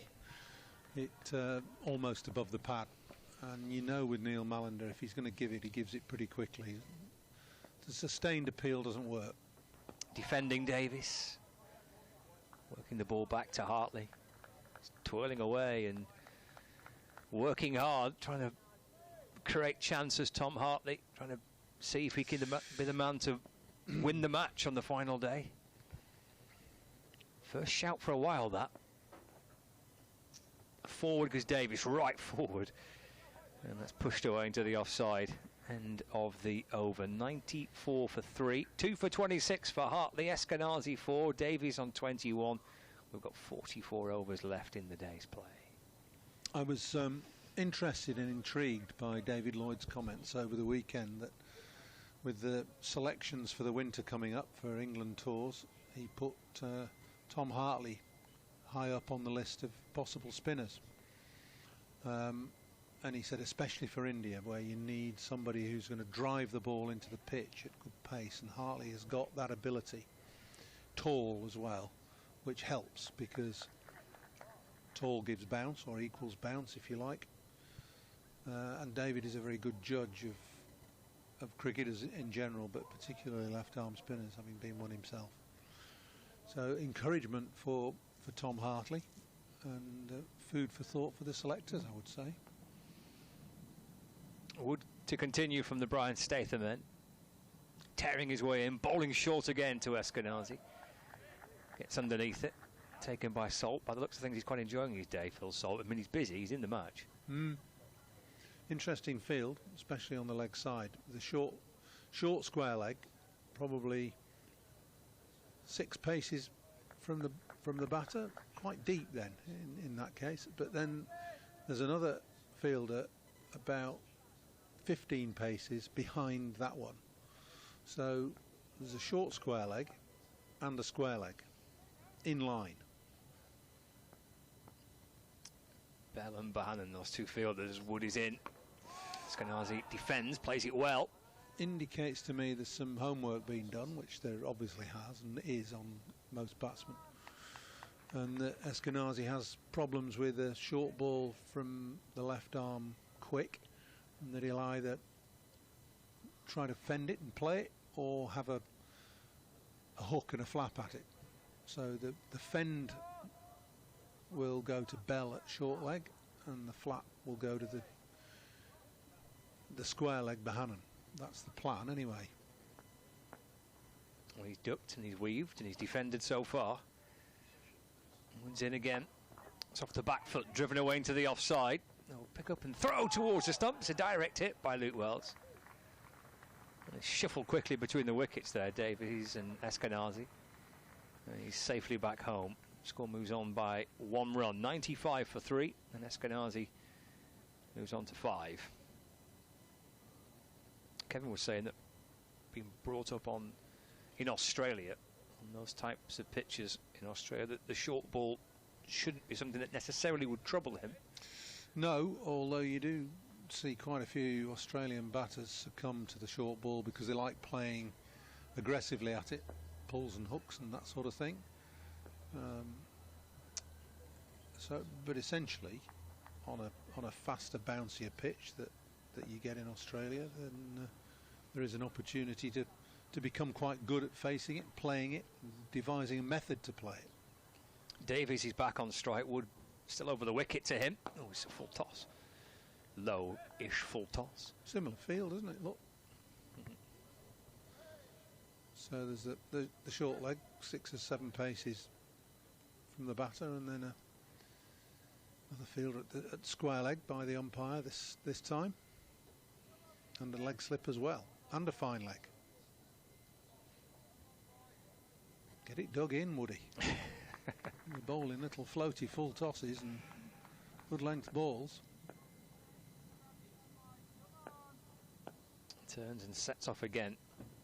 This latest spell coming in as quick as he can. Bends his back once more, does dig it in this time, and there goes a leaping Phil Salt again. Away to his right-hand side this time. Not a cry of anguish to go along with the myriad of others that they've had through the day. I think that was because the ball didn't really get up.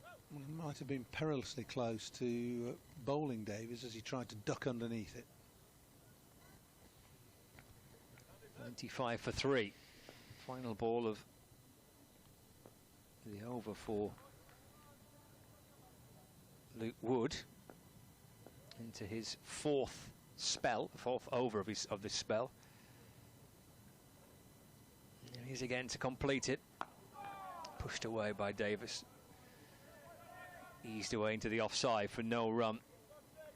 Well, I guess it's pretty hard graft this for Luke Wood to sustain it for long periods of time. He's had 4 overs on the bounce, trying to generate a mistimed pull or hook and try and get one of the batters to fend off and bring Bell into the game. But it hasn't worked yet in terms of creating an opportunity.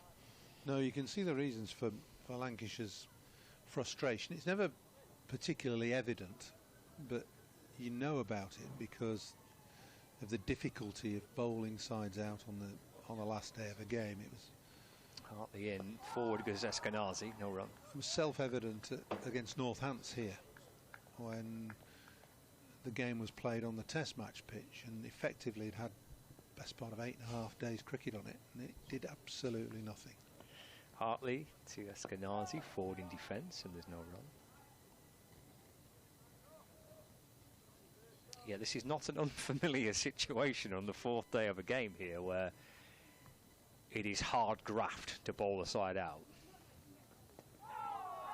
Just gets a little leading edge, it squirts down to backward point, and there's no run. That's his change of pace again, a little bit flatter, a little bit quicker. Eskenazi getting drawn into trying to flick the ball through mid-wicket. Never a good thing against the slow left-arm spinner. He's around the wicket to Eskenazi on that front foot defending. It's an indication that there's not a great deal of turn from the pitch, with Hartley bowling round the wicket at the right-hander. He's having to land the ball straight, so between wicket to wicket. There's 5 fielders on the leg side, which suggests the ball's sliding on into the right-hander. There's a short leg and a leg slip. A deep square leg, a mid-wicket and a mid-on. Here comes Hartley, on the full by Eskenazi. Wristy shot, flicked away into the leg side to Tom Bailey.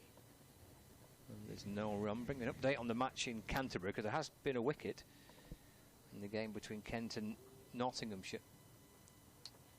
It's nudged away into the leg side, end of the over, 95 for 3. So Brett Hutton's been run out for 84. So Nottinghamshire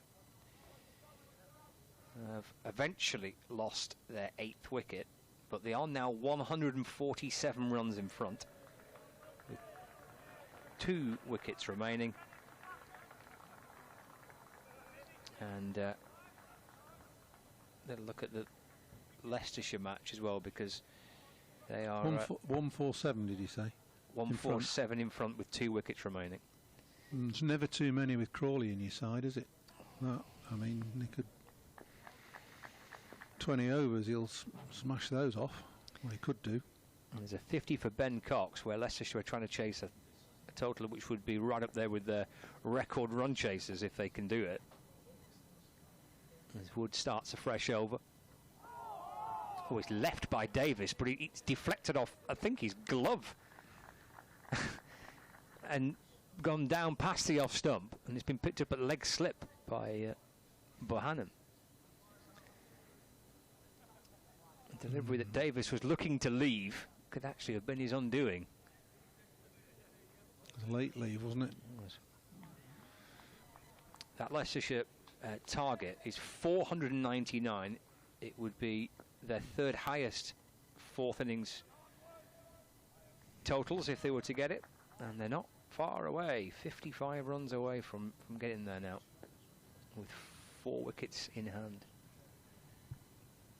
Wood to Davis, short, ducking under it, through to Salt, and there's no run. That's flown through, really has. Salt's taken that, still going up at shoulder height to the keeper, and he's 20 yards back maybe. Josh Bohannon just standing close by and thinking, yeah, that's nearly over my head, and I'm 20 yards back. He's had a busy afternoon, Phil Salt, hasn't he? Yeah. I reckon he's probably loved every minute of it. The gloves on, leaping about. There's Wood into Davis. Again, through to Salt. Thuds into the gloves. Around shoulder height, no run. So we've got 15 minutes before tea. 7 wickets remaining for Middlesex. I guess would feel quite nice heading into the final session. 6 makes it maybe a little bit more sense of jeopardy. Can they find one more before the tea break? It's been a good day so far with the bat for Middlesex. A game where a draw could mean so much for them. Wood into Davis. Just drops it away into the offside. And they get through for a single. Moves on to 22. And the score's 96 for 3. Deficit 123. 41 overs left in the day. After this one being sent down by Luke Wood. Where's George Bolson going to? He's going down to fine leg. He's in front of the Red Hotel. We need a better way. The Red Hotel and the Grey Hotel. That's the best we can come up with, I think, really. I mean, they're both the same brand, aren't they? So it's yeah. Hotel 1, Hotel 2. There's a Wood in. Skenazi guides the ball out through the offside. Short again, short but outside off stump, and steers it away towards the umpire, who's at point. Up comes Wells from the gully, and there's no run. Not seen Wells loosening up. No. I don't think Wood can go much more than this. This will be his 5th over on the spell. One ball left of it. Will it be his last in this spell? Sets off from nearer to us than he does to the batter. He's got some approach. He's tearing his way back in again. It's down the leg side, just worked off the pads by Eskenazi. And there is no run. End of the over. 96 for 3. Davis on 22, Eskenazi on 5. Can they find another breakthrough before tea, Paul? Kevin Howells will join you to tea. Well, Woods bowled 5 overs of reasonable pace. He's put in a good shift there and has been thwarted by both Middlesex batsmen. I would imagine that it might be time for Luke Wells to bowl his spin variations, off spin and leg spin, a little bit similar to Liam Livingstone. May get a few overs from him before tea. As it is, it's Tom Hartley continuing from the Anderson end. Bowls, and that's been pulled away out there through a pretty vacant area actually once it's gone past a lot of close fielders. That's going to be 4 runs. Keeping a close eye on this one obviously because this is the game we're commentating on, but we're also keeping a close eye on some other scores. I think I heard you say earlier that you're not particularly keen on contrived results and the like, or at least run chases and things like that, which is fair, but it does throw up over this little section of the season the last few weeks, not quite knowing where games are going to go. This one is pushed into the offside for no run, which I suppose most famously in recent modern times involves the late Shane Warne, of course, with Hampshire, and that agreement that Fleming and Fulton came to down at Kent and Nottinghamshire a few years back, and bounces into the gloves and very nearly onto the stumps as well. And before that, from Hartley, bowling here to Davies, who's on 26. But aside from that, I mean, as you've just mentioned, some terrific chases. I mean, that Leicestershire one is something to behold as well at home. And this one is driven and gets enough on it to send it wide to mid-off, and they'll get a single. I mean, you're always going to get contrived matches in towards the end of the season when the weather becomes involved, promotion, relegation, prize money are the incentives, or otherwise, and you know it's a fact of the game, and there is nothing really to prevent it. The match referee's been put in place to ensure that there is comparatively fair play and that everything's being done according to the book. Eskenazi facing now just pads that away from Hartley, so he remains on 5 from 31 balls. And the added interest, I guess, a little bit in the relegation and Division 2 promotion as Hartley is in and bowls into the pads. He appeals for LBW. Nothing doing from umpire Malander. It's a risky pastime, padding up, especially if you're not quite sure of the line. With Hartley bowling over the wicket, is the ball going to pitch outside leg stump, or miles outside in this case? I mean, that really was a poor appeal. But you know, if you can land it on leg stump from over the wicket, then there's a chance of an appeal. Luke Wells for the first time. Yeah, it is. I thought it was going to be Wells. Mopped up Northants very nicely last week to take 5 for. He's perhaps an underestimated spin bowler, regarded as part-time, but has forged a decent, I can't say career, but forged a decent opportunity for himself in white ball cricket, and that's blended in now with his red ball performances. Able to bowl off spin and leg spin. 101 for 3 here. 40 overs, the minimum remaining of the day and the match. And one's fended away by Davies behind square on the offside for no run. So Scott will be back just before tea, just to round things off. He has his updates to do for BBC Radio Lancashire and elsewhere. Because tea will be on time, around about 3:10, and then back again at 3:30 today. It'll be in the last day of the game, and September playing hours as well. Sliced away for a single. Let's go up to 102 for 3 on the 41st over of this innings.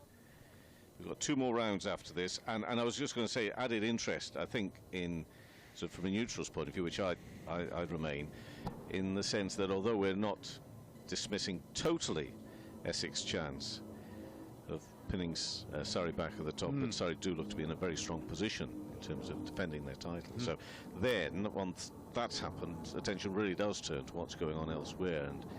And of course, last year it produced probably one of the best days, well, for me, of quite some seasons, the Liam Norwell day when he took those wickets bowling for Warwickshire against Hampshire. You know, the sort of dramatic cricket you just could not see coming. 102 for 3, and that one is, again, just a little bit of width for Eskenazi to cut it away behind square on the offside for a single. So always lots to look forward to in the last couple of weeks, and you know, we can do nothing about it. Age-old problem of the weather. You just hope it doesn't interfere too much, of course. Not only because that then can make people feel a little bit grumpy and it's not been fair at times and that sort of stuff, but also it spoils the narrative and the enjoyment of following the story as well. So another 2 weeks after this to go as Wells comes around the wicket in bowls, and again defensive really. Nothing more, down towards a short third. And we have plenty of attention from the keeper. A couple of, well, regulation slip, leg slip, and forward short leg as well. And a few in catching positions, on and offside. And yes, Wells comes the call from his former teammate, of course, down on the south coast. I presume they played some cricket together down there for a time, did Salton Wells. I know a lot of Luke Wells supporters, if you like, very aggrieved at him not staying at Sussex, but he's made a terrific time of his cricket here at Lancashire, obviously, and that was pushed into the offside for no run. 103 for 3. Davies is on 28, Eskenazi on 6, and they trail, which is again something you just need to keep an eye on, but they trail by 117 runs, but also we're keeping an eye on the overs remaining of the day as well. You mentioned Luke Wells and some Sussex supporters being aggrieved that he didn't stay. He was given very few opportunities in that last year, wasn't he? Oh yeah. This one is played back up to the bowler, who is Hartley. He'd fallen out of favour. Yeah, exactly. There are things that happen. Clearly, what I'm saying, they were disappointed because they knew there was a good cricket in there. Yeah, exactly. Eskenazi on 6, and one was pushed back up to Hartley. I mean, I don't know the exact details. From a distance, I just imagine that actually it was one of those moves that was decent enough for the club and for the player, actually. I think so. I think it became inevitable that he had to go, and he's resurrected his career here at Old Trafford. Eskenazi facing, and work to the right-hand side of Bell. Position there at forward short leg. There's another wicket gone down at Sale. It's 92 for 4 now. Smale has gone. A wicket for Turner, so Ellie Threadcold is still there on 19. Delaney has just joined up at 92 for 4, the target being 197 against the Diamonds. Meantime, back here, it's Lancashire versus Middlesex, and just pushes forward. Eskenazi, who was drafted in as a concussion sub in this game. Wasn't necessarily expecting, well, he wasn't expecting to be part of this, but he's out there now. 4-dot ball so far for Hartley in this over. Make that 5 of the oohs and ahs. Plenty of noise. Just looking generally easier for Middlesex batters at the moment. Eskenazi's played himself in nicely. Last ball of the over. Oof. And even I'm making a noise there because he's sort of half forward. I'm not too sure how big a stride he had on that, and maybe just a little bit of turn or whatever, but he didn't look totally comfortable with that last ball he faced. But it's a maiden for Hartley, 2 for 31 from 13 overs, 103 for 3. Davies on 28, Eskenazi 6. Overs remaining as a minimum today are 38. We've got about 5 minutes before tea here at Old Trafford. It's just got a little bit cloudy, maybe just for the first time today, because it's been generally bright and sunny today after yesterday's awful weather yesterday. It was bad, wasn't it? These are light, high clouds. Oh, yeah. There's no threat from them. And it's Wells to continue. They're getting through these overs quite quickly, which is perhaps why it's important to stress minimum. That one is turned away to forward short leg. They might get a few more in before time tonight. We wait and see. They will if they keep the spinners on. rattling through them at the moment. It's Davies facing. He's 28 not out. And again, that field setting as before, with 3 plus the keeper around the batter. And that was carved down towards that short third. About a third of the way down, actually. And nobody out, is there? No fielders out on the boundary at all. Nowhere. No, mid on up here. Lancashire then encouraging stroke play, really. A little quicker. Worked away fine, but not fine enough to get it past the fielder. Saying, beat the field, come on, beat the field, get 4, hit me for 4 or 6. And by trying to do that, you might just give us a chance. So back to his mark again, and this is Wells. A little shorter this time. Still defended away for no run. I mean, just going back to the first day, Paul, you went out there, you had a look. I mean, there was an attempt with a little bit of dead grass. There was some grass on there. You can still see it. It's a sort of brown layer of brown grass. Next delivery again, defended. They'll push through and actually go through for a single this time. Is that the last ball of the over? They'll go through for 1. No, nowhere near actually. But they do get 1. 104 for 3. The idea of leaving a bit of grass on is to just make the pitch a little bit quicker and maybe to get the ball to bounce a bit more. I mean, it's quite evident sitting here. You can see that there's a brownish tinge to this pitch. The ones to right and left that have been well used are grey, slate grey. Wells rolls. That one is pushed to the right-hand side of forward short leg. Who's Bell, and another single. So actually 2 to finish off. It wasn't that far from the end of the over. 2 runs coming from the last 2 balls from Wells' second over. He's gone for 4 runs. Middlesex 105 for 3. Trailed by 114. 37 overs left. This will be the last one before tea. He says, looking around for Scott Reed, who doesn't seem to be here. Have you got to go, Kevin? No. Do you want to go? You're desperate for a cuppa? Is that what it is? No, don't you worry. You've got to go and do some 5 Live extra? I just want the man to be here to do the things he needs to do to round off the session. He's had a sort of fairly shaky few days, hasn't he, doing his rotas and things. Well, no, I'm not going to talk about that publicly. Well, we've gone through the best part of half a pad of notepaper. Yeah, well, what's going on here? Who's this now bowling? This is Tom Bailey. Tom Bailey bowling. He's off breaks. He's off breaks, right? Yeah, have you not seen this before? Never before. I don't think I've seen this. No. Yeah. In now. He's got big, long, strong fingers and can give the ball a real serious rip.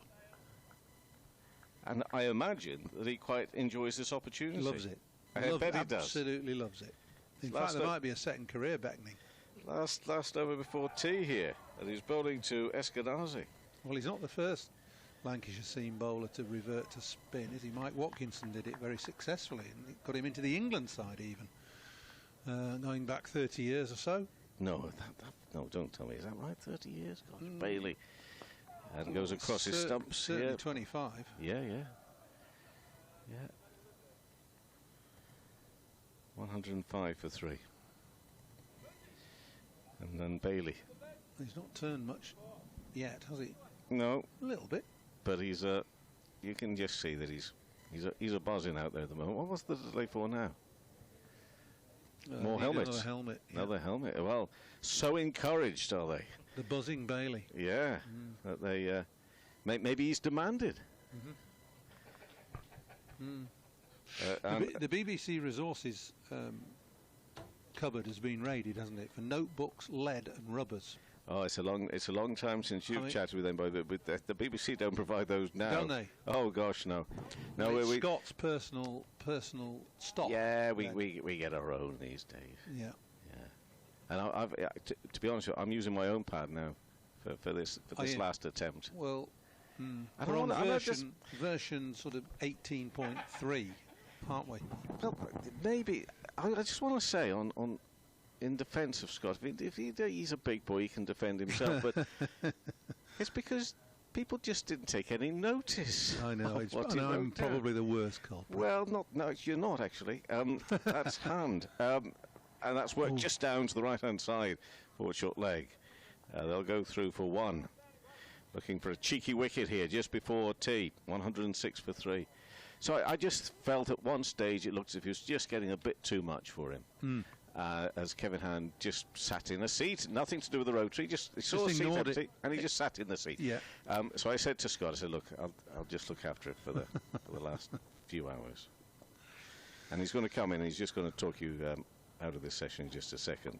And that one's just worked away to the right this time forward short leg. Scott, come in here and do the. Oh, you want me to read something out here? Okay, so gosh, he really has taken his home. I was going to say I could do that, but never mind. You just carry on. Shall I just do that? Have you got a message? Well, there's a message. I think I can do this bit. What does it say? Well, I'll tell you. Kevin, please leave the seat. Yeah. Well, they've done that before, believe me, and they haven't been quite so polite about it either. Anyway, 106 for 3 here, with Davies on 29 of 79, Eskenazi's 8 of 44, trailed by 130. Many thanks to Paul. Paul will be back. I can reveal on my rota now that he will be back after tea. Thank you very much. Certainly will. And for listeners on BBC Sport Online, we'll be taking a bit of a break. But for viewers on Lancashire TV, after the break, we'll take you to Sale Cricket Club for the Rachel Hayoflint Trophy game between Thunder and Northern Diamonds, with a Thunder set 197 to win. Entertaining final day going on as Lancashire try and force a result against Middlesex. Middlesex 106 for 3, 113 behind, as Delaney just knocks it into the gap for 1, and 1 is all it will be. These two are very natural sort of scamperers, so this kind of situation very much suits their games. Frelkeld has played the situation perfectly from the moment she came in. Played a very mature, controlled innings here.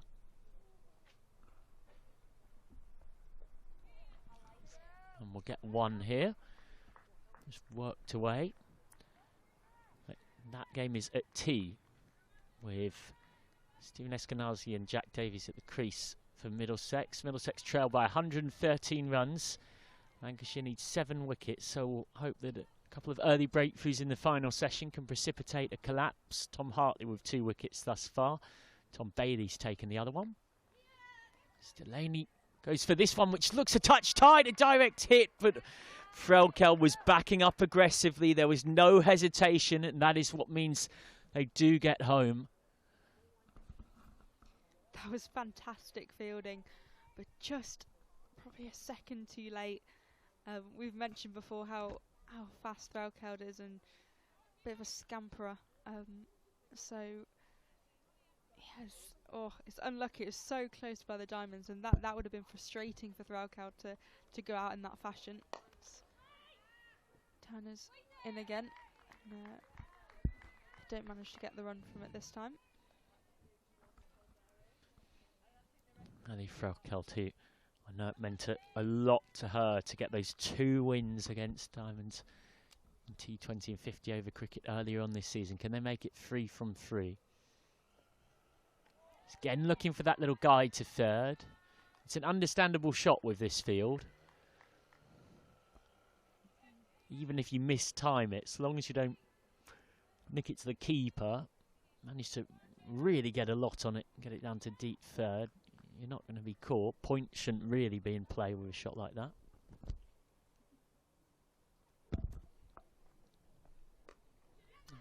Again, just works this backward of point.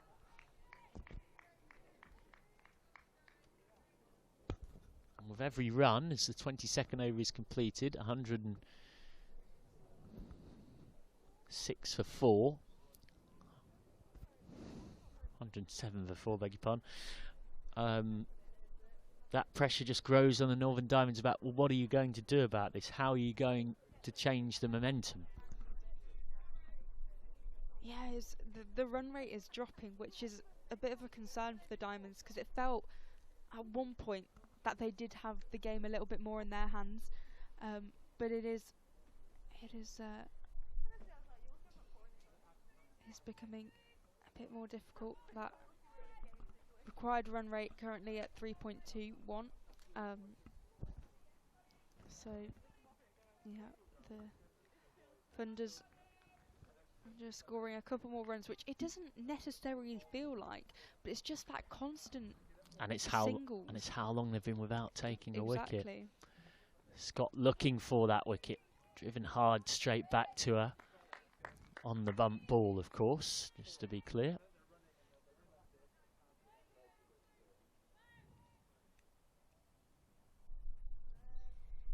I'm not quite sure what Diamond's plan is here, in terms of I don't know what bowling options they can bring on to have that massive difference. I guess we haven't seen Emma Marlowe yet, so I suppose they can bring her on, and Holly Armitage is yet to bowl, but I don't know how much difference they can make.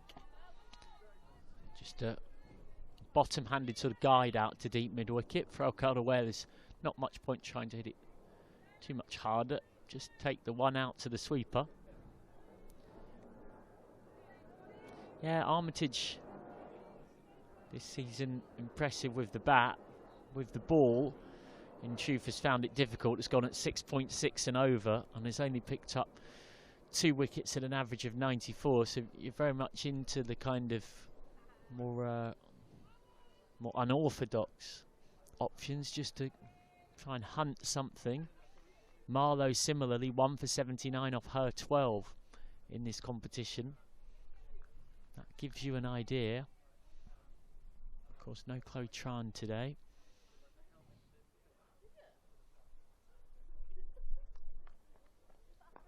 Short, and Delaney won't have any chance of getting one there.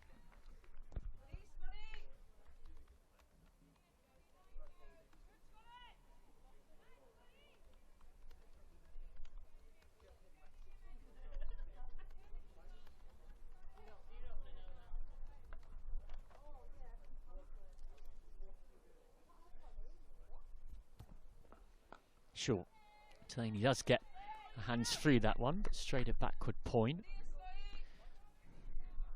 And I mentioned how special it was for Thunder to win those 2 games, all the more so because of the history. 6-1 to the Diamonds coming into this season across T20 and 50 over formats.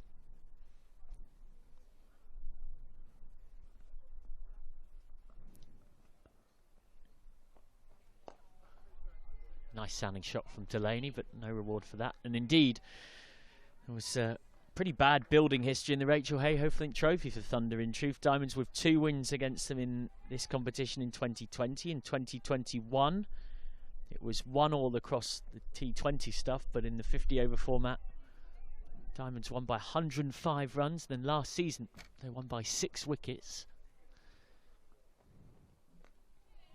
Delaney just guides that away for 1. So it was 4-0 in 50 over meetings between these two from 2020 onwards, until Thunder made it 4-1 earlier on this season. A bit more even in the Charlotte Edwards Cup, of course. That's 3-2 to Thunder now after their win earlier on in the piece. 23 overs gone, 109 for 4. And this impressive innings from Frelkeld continues, and you do sense the longer it goes on, the more the game swings towards Thunder. She's the key wicket from a Diamonds point of view. Yeah, I don't always trust the win predictor things that you have at some games, but I think if we saw one today, it would be slowly just shifting to see more and more red, because I think this game is slightly in Thunder's hands. The Diamonds do have a big job to do if they want to restrict them. I think the best way for them to do it is to bowl them out, and Thunder have 6 wickets still. The new over starts again with just patient accumulation, and that really is all that's required. 3.26 and over. We've been coming back to that required run rate figure. It's just nothing to be feared at all. Phoebe Turner looking for a second breakthrough, the 19-year-old. Short, pulled away by Frelkeld, and brilliantly caught out there. What a catch at deep square leg. That's the kind of moment of inspiration that Diamonds needed. Huge disappointment for Thunder and their captain, Ellie Frelkeld.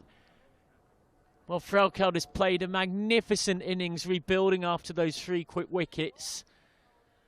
And she has absolutely smoked that, which Delaney who might not hit a ball better all season. Frelkel. Delaney, there was this moment where Delaney turned to Frelkel. I'm not sure exactly what she said. I managed to pick up a couple of words of it that were let's translate it as you've absolutely smoked that. And one has to feel for Ellie Frelkeld, who looked so good for her 31 and timed the crackers off that, really. And, one also has to give great credit to the fielding because it's a second wicket for Phoebe Turner, but really all the thanks from her should go to the magnificent work from Emma Marlowe. Yeah, Emma Marlowe looked she's a bit of disbelief there actually when she took it. She kind of stood there a bit shocked, but it was a great take. Needed a little bit more power on it perhaps to get over the boundary, but yeah, credit to Emma Marlowe for that excellent piece of fielding. Sometimes in cricket you just have to walk off reluctantly and say that is a bit good. Yeah, I think it probably softens the blow when actually it's a really good take. You can give the credit to the fielder without feeling too good about your own performance. Worth saying as well, hello to those tuning in on YouTube who've been watching Lancashire versus Middlesex. I mentioned Lancashire chasing 7 wickets there to try and force a victory. Middlesex 113 behind at tea, looking to resist stubbornly. We hope you're enjoying a bit of action from this Northern Derby, Thunder versus Diamonds.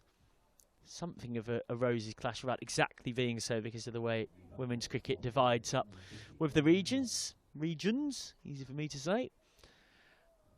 And we've got an intriguing arm wrestle on our hands because just as this game can so often do, just as 2 batters look to draw the match away, one magnificent moment can completely change things. And well, Diamonds will hope that Marlowe has just done exactly that. Lots of twists and turns left yet, though. Yeah, I was thinking about this ahead of the drinks break, that I wonder if there will be a momentum shift after they've had a pause and, you know, perhaps coaches' messages have got out to the players, particularly for the Northern Diamonds. I wonder if anything will shift in that case. Yeah, you'd imagine, though, as much as coaches' messages are important, there is an extent to which it's about the players going out there and executing what they can do and what they've practiced. There is only so many different ways that a coach can find, but it might just be a little bit about targeting individual batters' weaknesses. Teams these days do so much more detailed analysis that it's so much more individual than it maybe once was.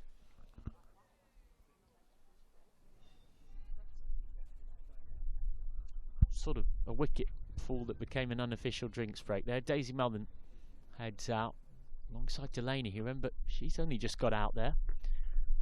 Thuds into, sounded like the thigh pad and uncertainty for a second, and Winfield Hill swooped on it, and both batters instinctively turned around and did the right thing and ran for home.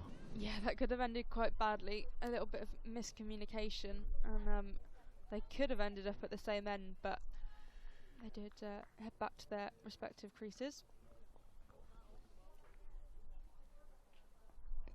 All gone! Full straight, and that is the end of Daisy Mullen. And how a match can change on a dime in this over. Frelkel gone to that brilliant catch from Marlowe. And now Phoebe Turner produces one of the best, disturbing the furniture to get rid of Mullen for a duck. And all of a sudden, it's 110 for 6. Yeah, it feels like momentum is starting to shift again. That win predictor will be moving more central.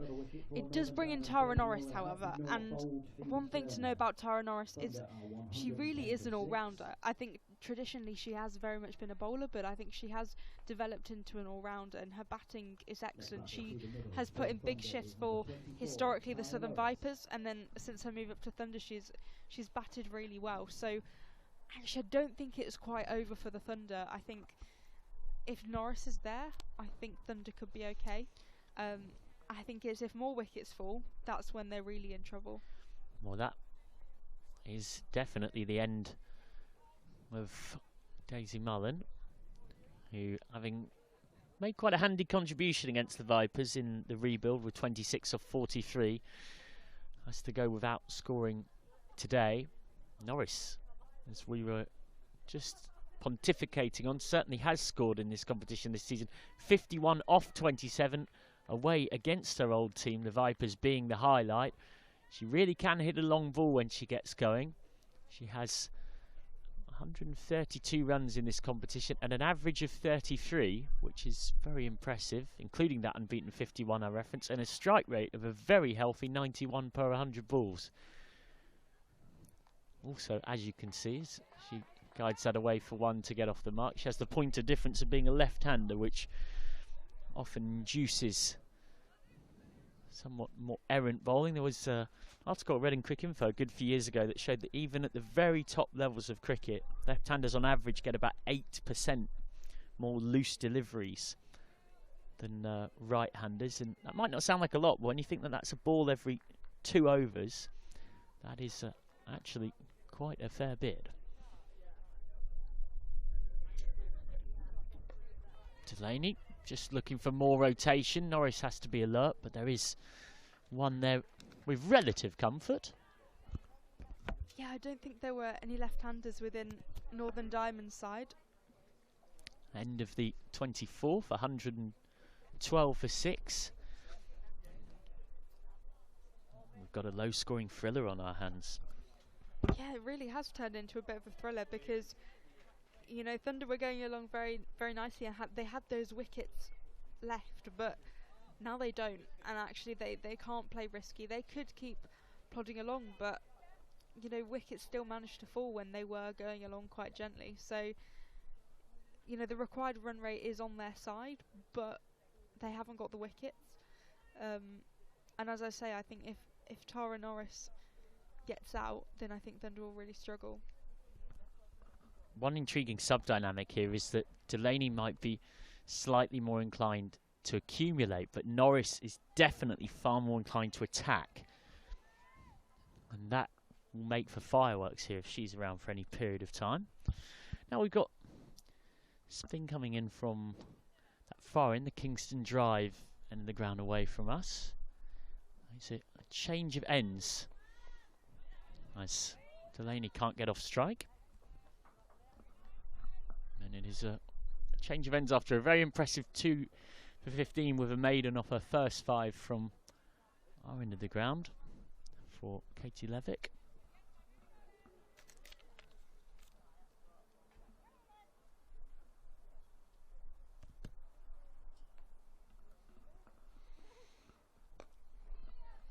Cut away, and that's a good tumbling diving stop. Really important one from Leah Dobson in the context of a game like this. That's probably saved a couple of runs, and who knows in the final piece just how valuable that will be.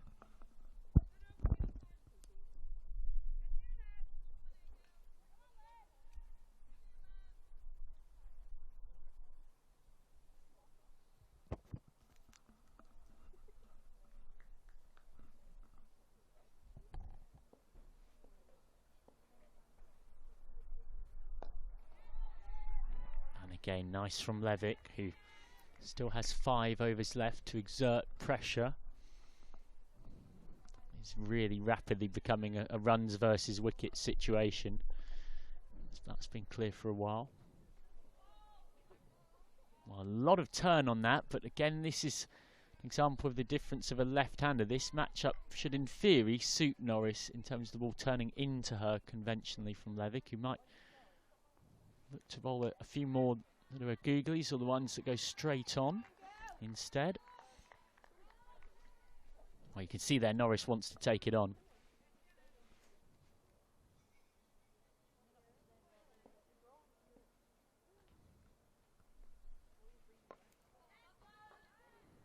Delaney content to just block that one.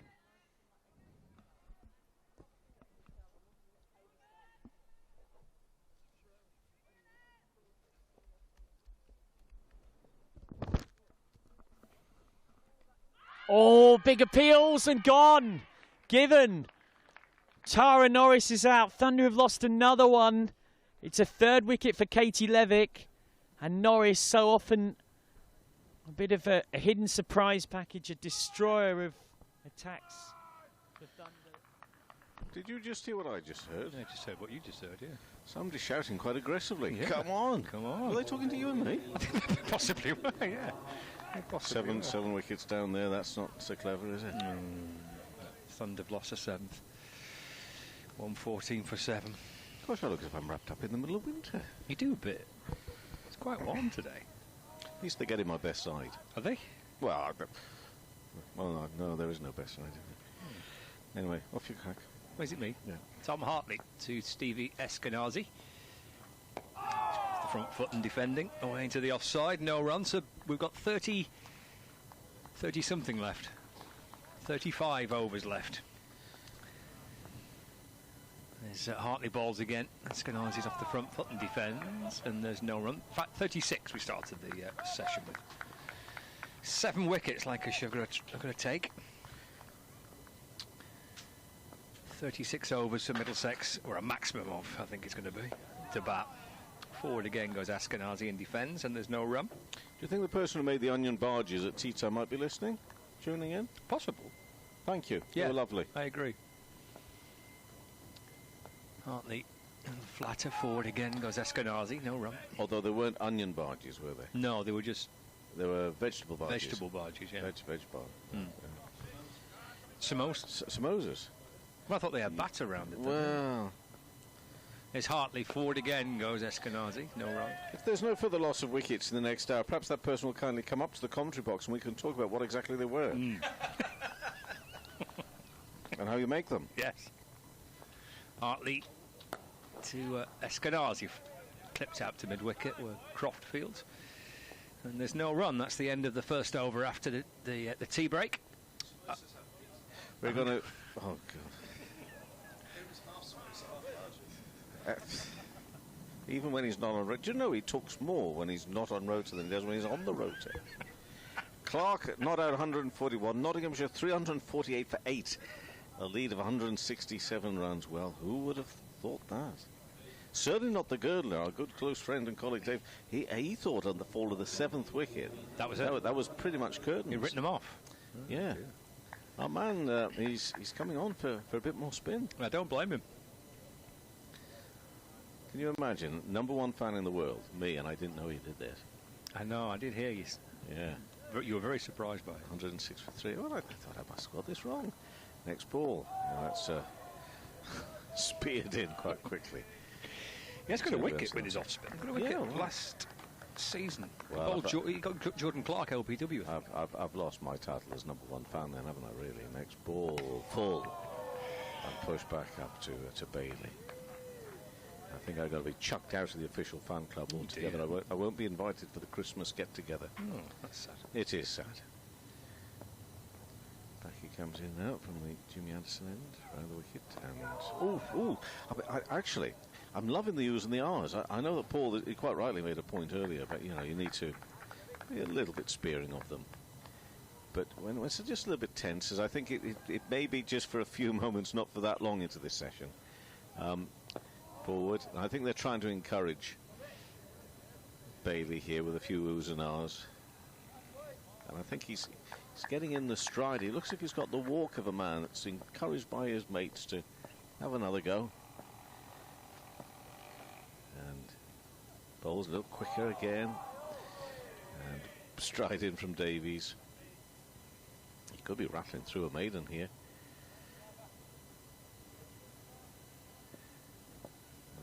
Once again to his mark. Keaton Jennings goes down in the regulation slip area.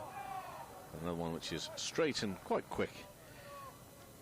But fended away and off, and Tom Hartley takes up the ball and says, well, that's all well and good, but I'll show you how it should be done. 106 for 3, Davies 29, Eskenazi on 8. It's our Phoebe out there batting, is it? Is it our Phoebe? It is, yeah. Phoebe's out there batting for the... She looks different than when she's in the commentary box there.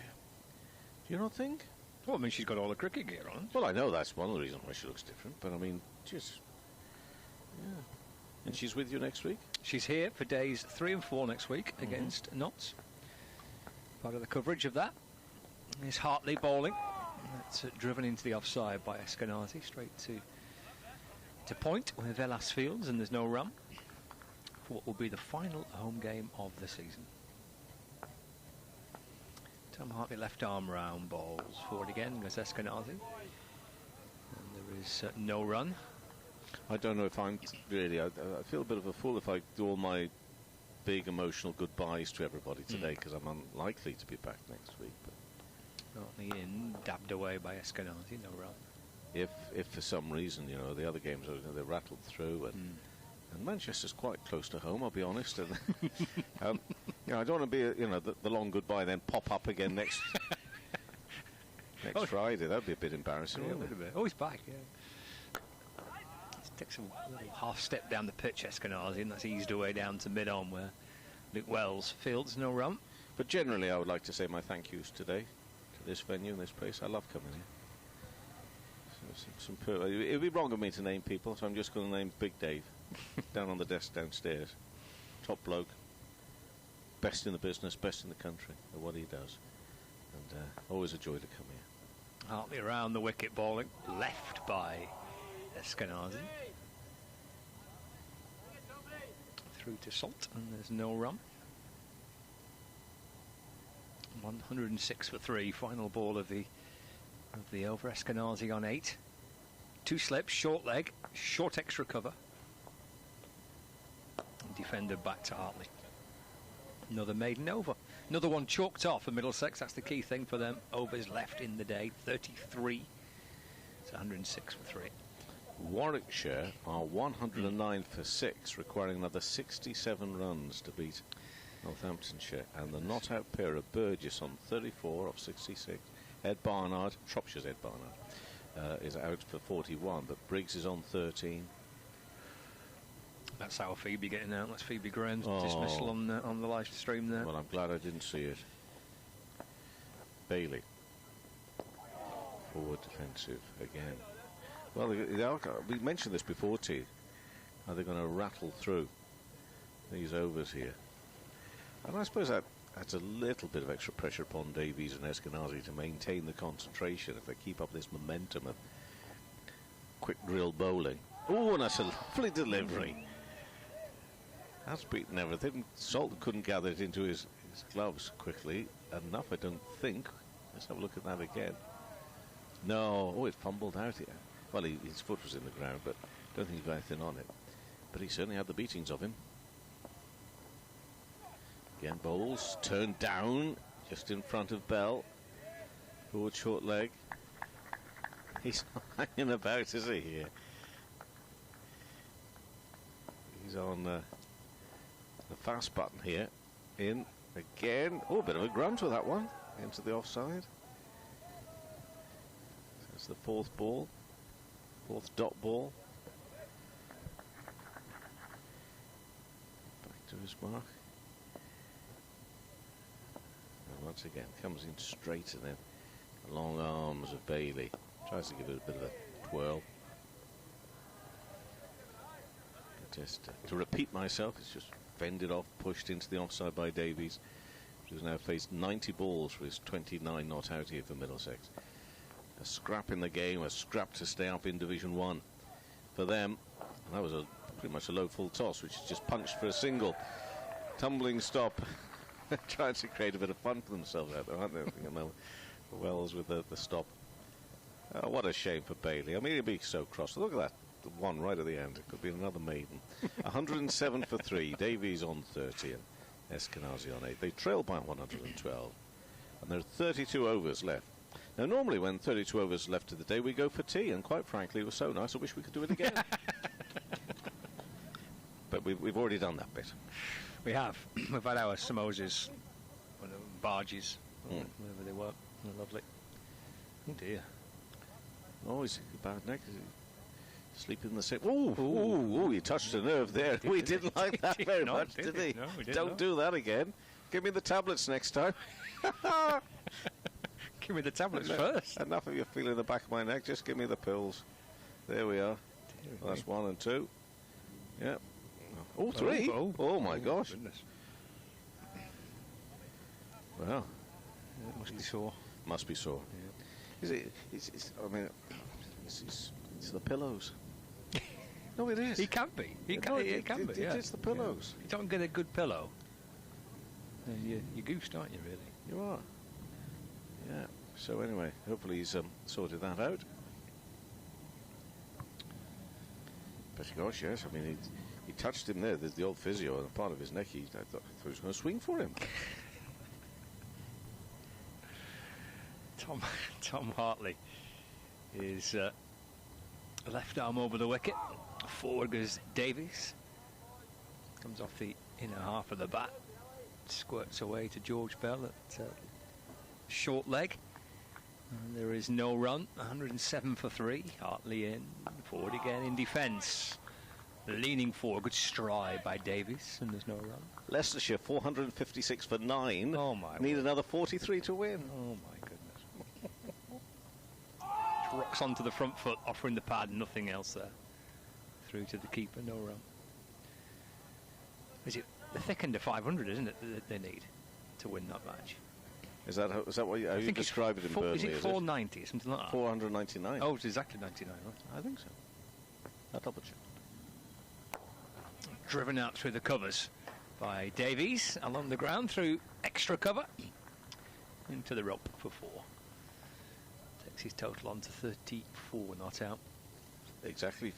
499 was the target. Right. And it would have been their highest. That's it. But it was the third highest. Third highest. Oh. I thought I read third highest on the live text feed, but I could be wrong. Hartley to Davies, who's back in defending. Turns the ball away into the leg side, no run. Nottinghamshire all out for 348. No.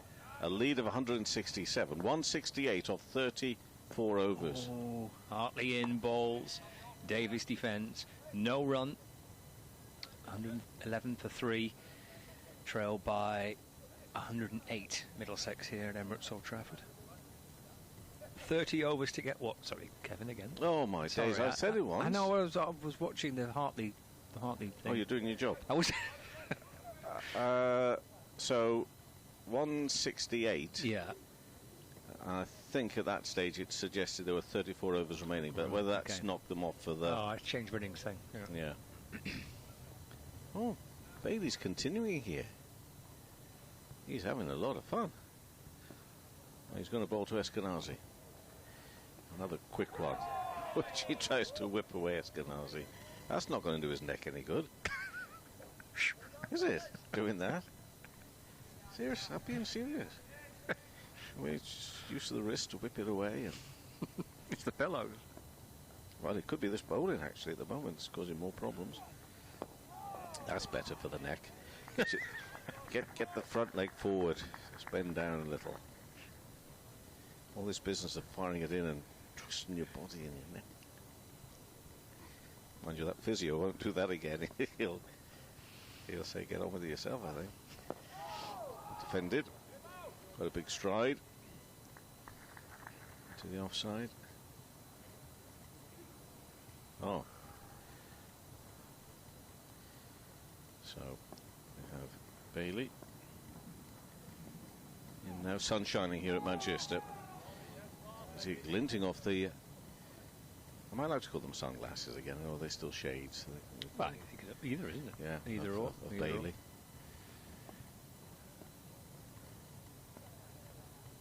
A couple of balls left to this over. Driven, but not really looking for runs here, Eskenazi. Just looking to fend off another 30 overs, which will keep us on the edge of our seats. Let's see what's going to happen. Bailey again. Gave that one a little bit more air and worked away, but stopped and fielded. And again, exaggerated noise, really, from Lancashire fielders, but for a stop on the leg side. So the end of that over. It's a maiden over from Bailey. With his spin, 111 for 3. Davies on 34. Eskenazi on 8.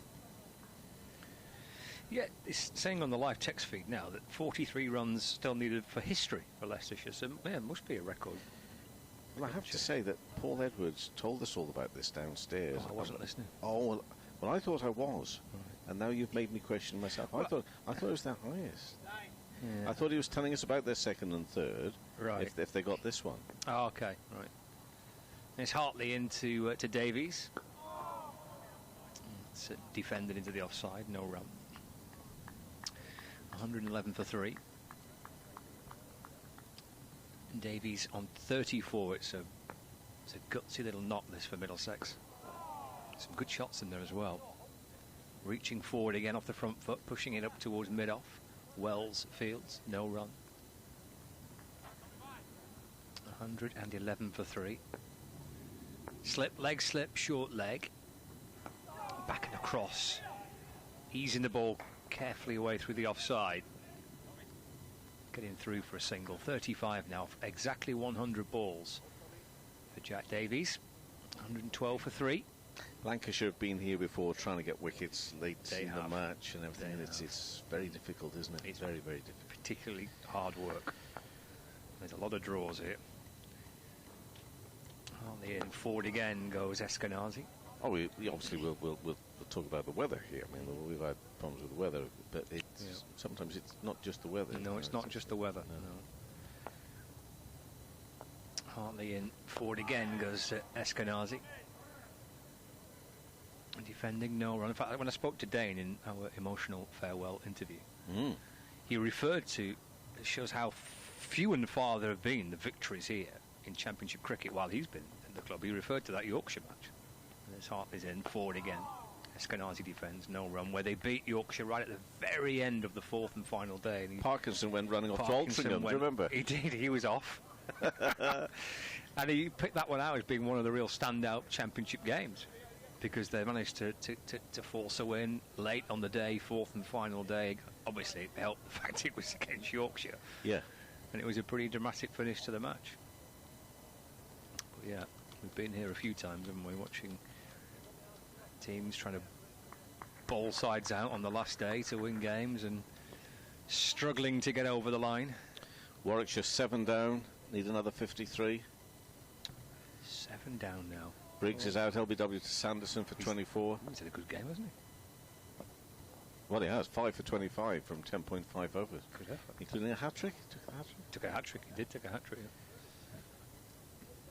I'm double checking on all this because apparently I've got to appear on another radio station to update on all this. Oh. So whilst You've I'm been called away, into action, have you? whilst I'm away, I hope you boys are going to play nicely and do what you're supposed to do on the rota. How are we getting on with Well, there'll be a change in a few minutes' time, won't there? Double change, is it? No, I've tried to avoid all double changes. I don't think they've worked well. Oh no, it is a double change. Oh, it is a double It change. is, yeah.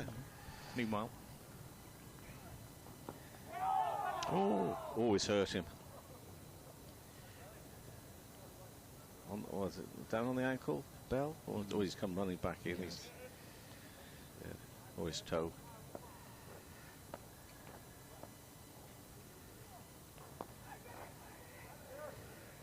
Well, in that case, Kev.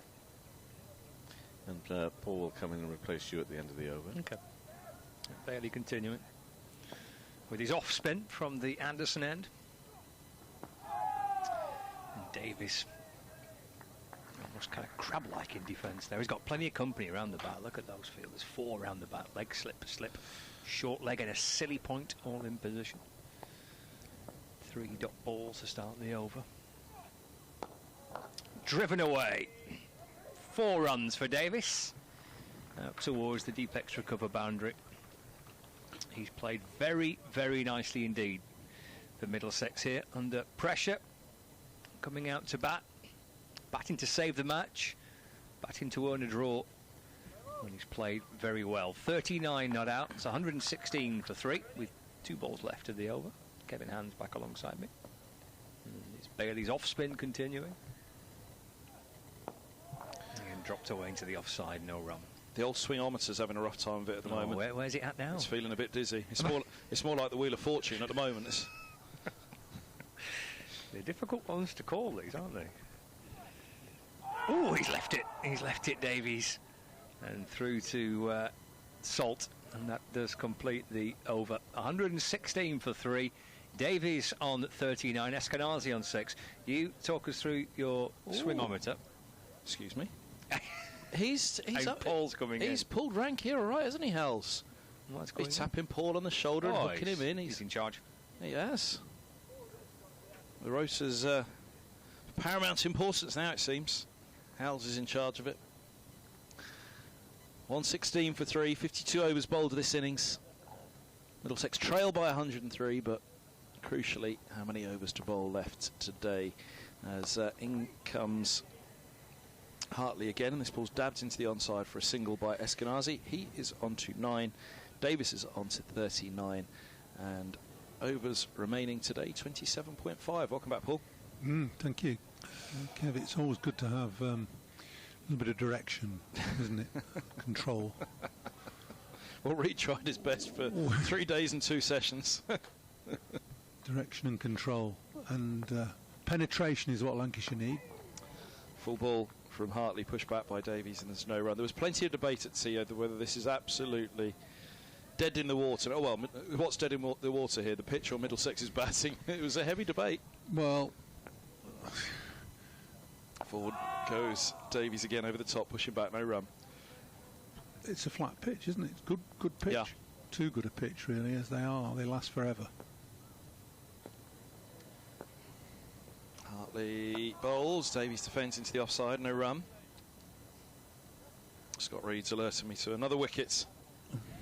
That's the Warwickshire game. They're 8 down now, 124 for 8, requiring 52 more to win. Burgess has 35, he's still there. Forward goes Davies, a bump ball to silly point, no run. Miles Cook here, bowled white for 1.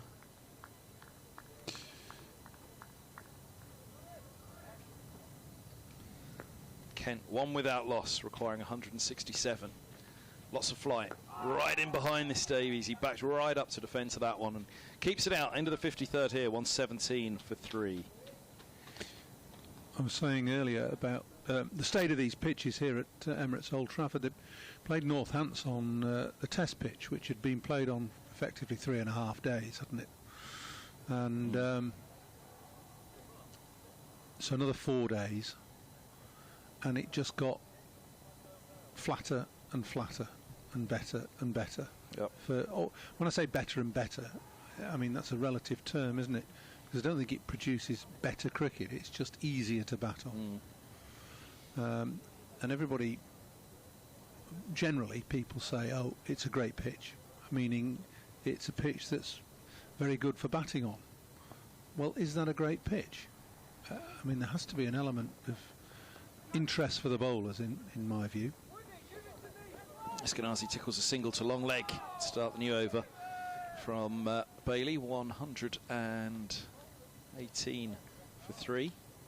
Well, that was at the time when they got rid of the toss in the county championship, didn't they? Because they wanted, yeah, exactly. Say no more. No, agreed. Please.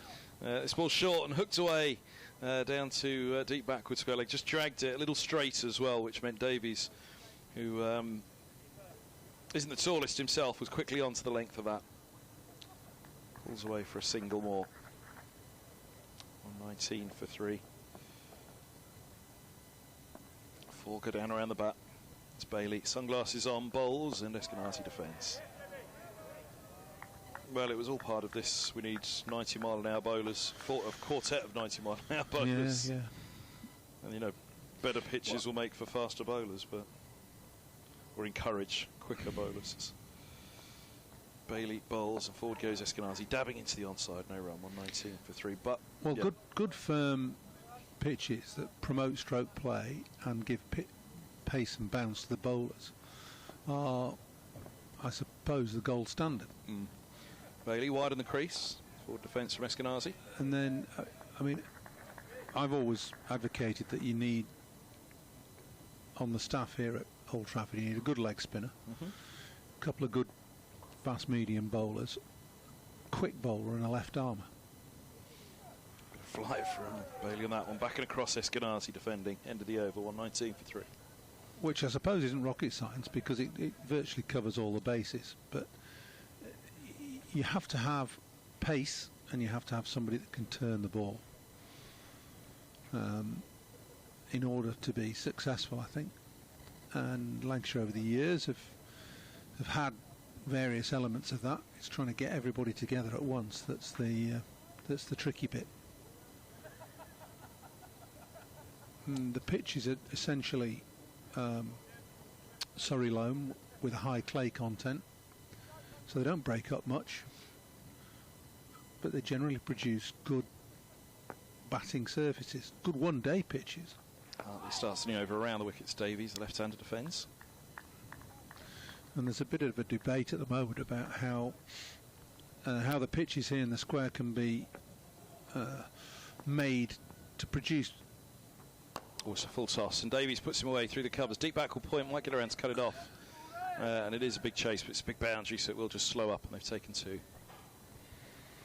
To produce pitches that just give a little bit more to the bowler, and maybe deteriorate a bit more, and make it slightly easier to get a result. Hartley gives it flight again, driven by Davies. A little harder this time. Almost dragged it to mid-off as a result, rather than waiting on the ball and getting it the way through the covers. Good, better length, even though it was a little wider from Hartley. Remember at Lords, Mick Hunt's the old groundsman there. Hartley bowls and forward goes. Davies this time just waits and it drops the single into the offside. 1-2 for 3.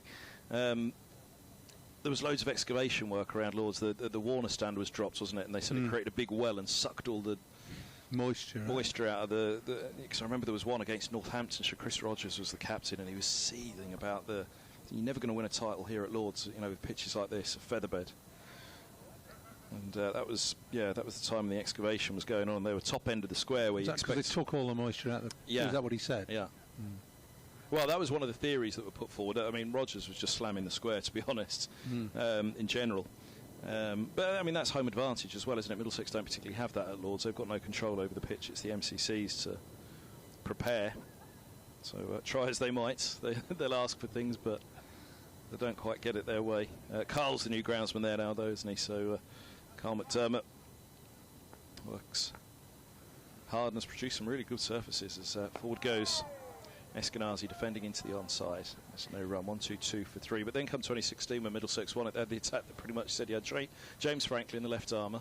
He had the pace of Finn, the height of Roland Jones, which obviously Finn was taller than him, but Roland Jones, we discussed what he Finn does. Had the pace, yeah.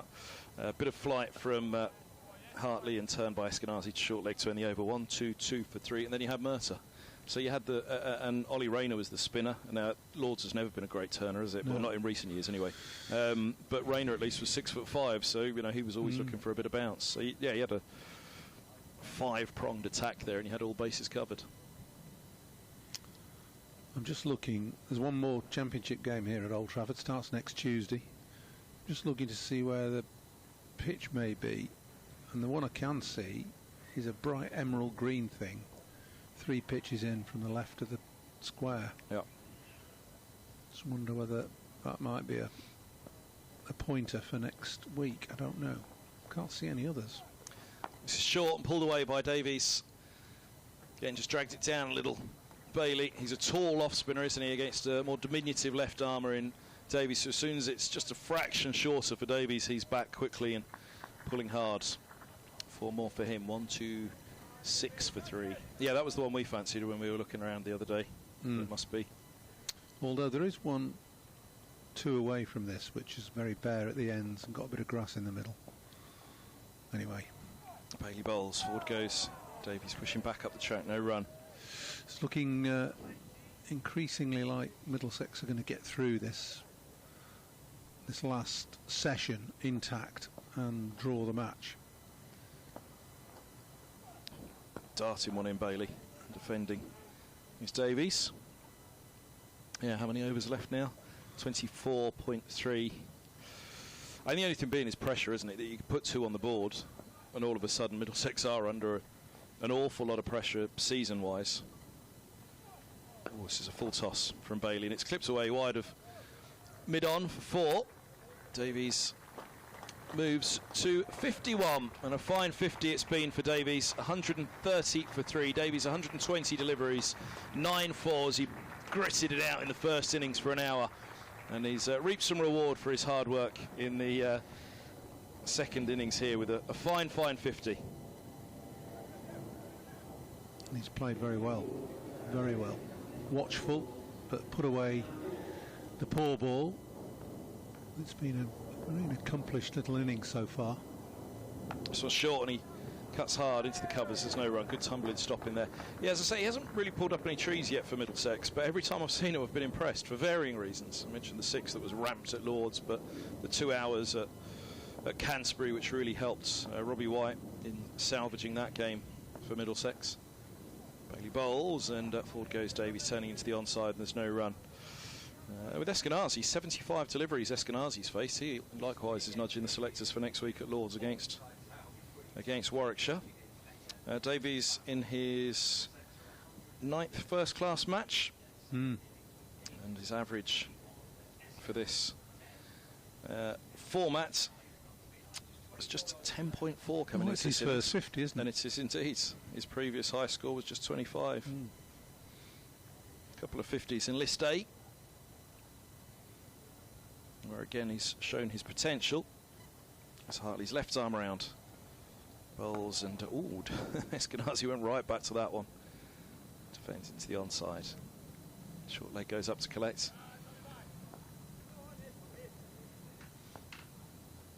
Hartley again. Oh, full down the leg side. Was there a little tickle? No. Big appeal for caught down the leg side. He was a fair way across, and in that Eskenazi way he was really rolling that wrist into the onside, and they just asked, was there a little feather off the face? Through to the keeper, not out. Just hit the pitch with the bottom of the bat. See a puff of dust come up as the bat hit the surface. Hartley again. Forward defence from Eskenazi.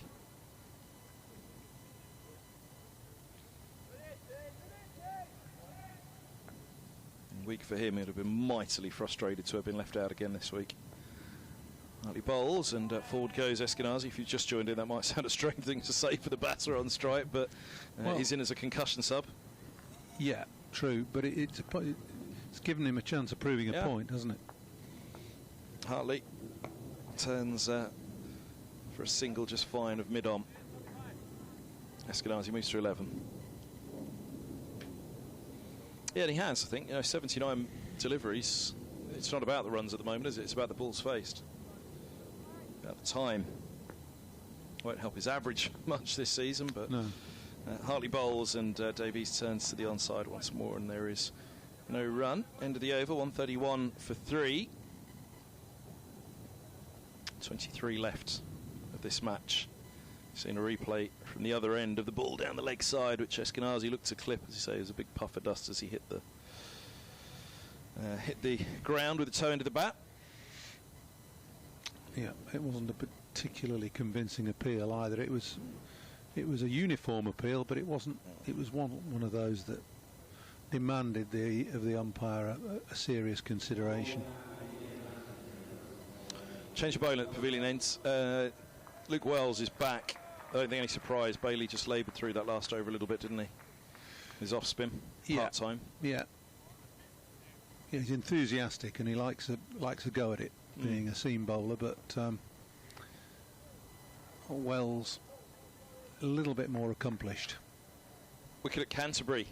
Mieye opening with Crawley, and it's Crawley that's gone. Caught James Bell Patterson for 4. Mieye joined by Bell Drummond. They're 21 for 1 in the 4th. 147 more required at Canterbury for Kents as forward goes Eskenazi, pushing back into the offside, and there's no run. Could be a thrilling finish there. All out 148 with a target of 197 for Thunder. They're all done at Sale as Wells bowls right up there. Leg spinner again. No run. Disappointing that for the Thunder. 148 all out. Well beaten. Cracking competition. The Rachel Hayhoe Flint Trophy have done a good number of those Sunrisers games. South East Stars as well. As forward goes Eskenazi, drive into extra cover, no run. 131 for 3. It's been an incredibly steep upturn in performances in recent years in that competition. You go back doing a Middlesex versus Surrey game a few years back. They call it the London Cup. But the regional game now is really kicking on quickly as Wells bowls and Eskenazi's up on his toes, pushing back to the bowler. Wells stepping to the onside to collect.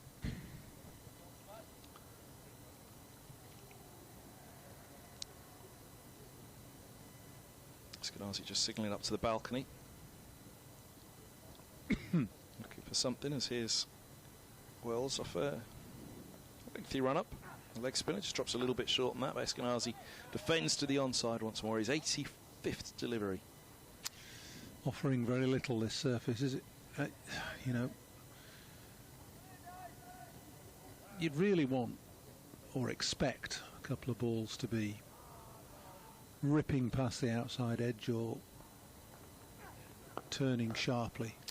And that one is full wide and given the treatment by Eskenazi, because he's got no doubt about the pitch on that at all, as he reaches away and strokes it without any doubt whatsoever through the covers for 4. 135 for 3. Coming off for a drink at the moment, aren't they? The two batters. Yeah. Well, it's been a long time since tea, hasn't it? It's very nearly 38 minutes. Aye. They need a break, bless them. Oh. Oh, wait, hold on, are you off now? Looks like it. He's got 2 minutes, come on. This is hard, isn't it? Look, you talk through the drinks break. No, I won't put you through it, Paul, if you want to go. I'll do the scores elsewhere. Well, I mean, it was so pointed, wasn't it? It was almost the equivalent of a red card without being referred to the bunker system. But anyway, I'm going. Cheers, Paul.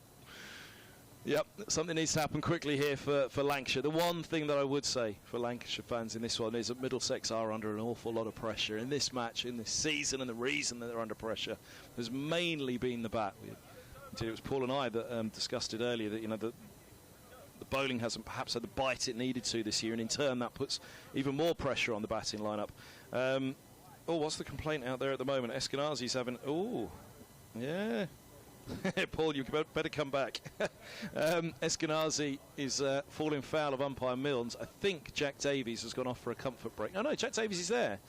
Jack Davies is waiting. He's on strike, ready to go. I thought Eskenazi was pointing as if to say, well, what do you want to happen? Subfielder's running out a pair of gloves for Eskenazi. He doesn't even have a pair of gloves in his hands at the moment. So, to be fair, Eskenazi signals to the dressing room and he said gloves. And they've run him out a drink instead. So, now... he's had to give him the drink, run back off, get his gloves and run back on again. So umpire Milnes just he's making a little note of it as well, umpire Milnes. Here's Hartley, left arm over, Davies defends into the offside, 135 for 3, and there is no run.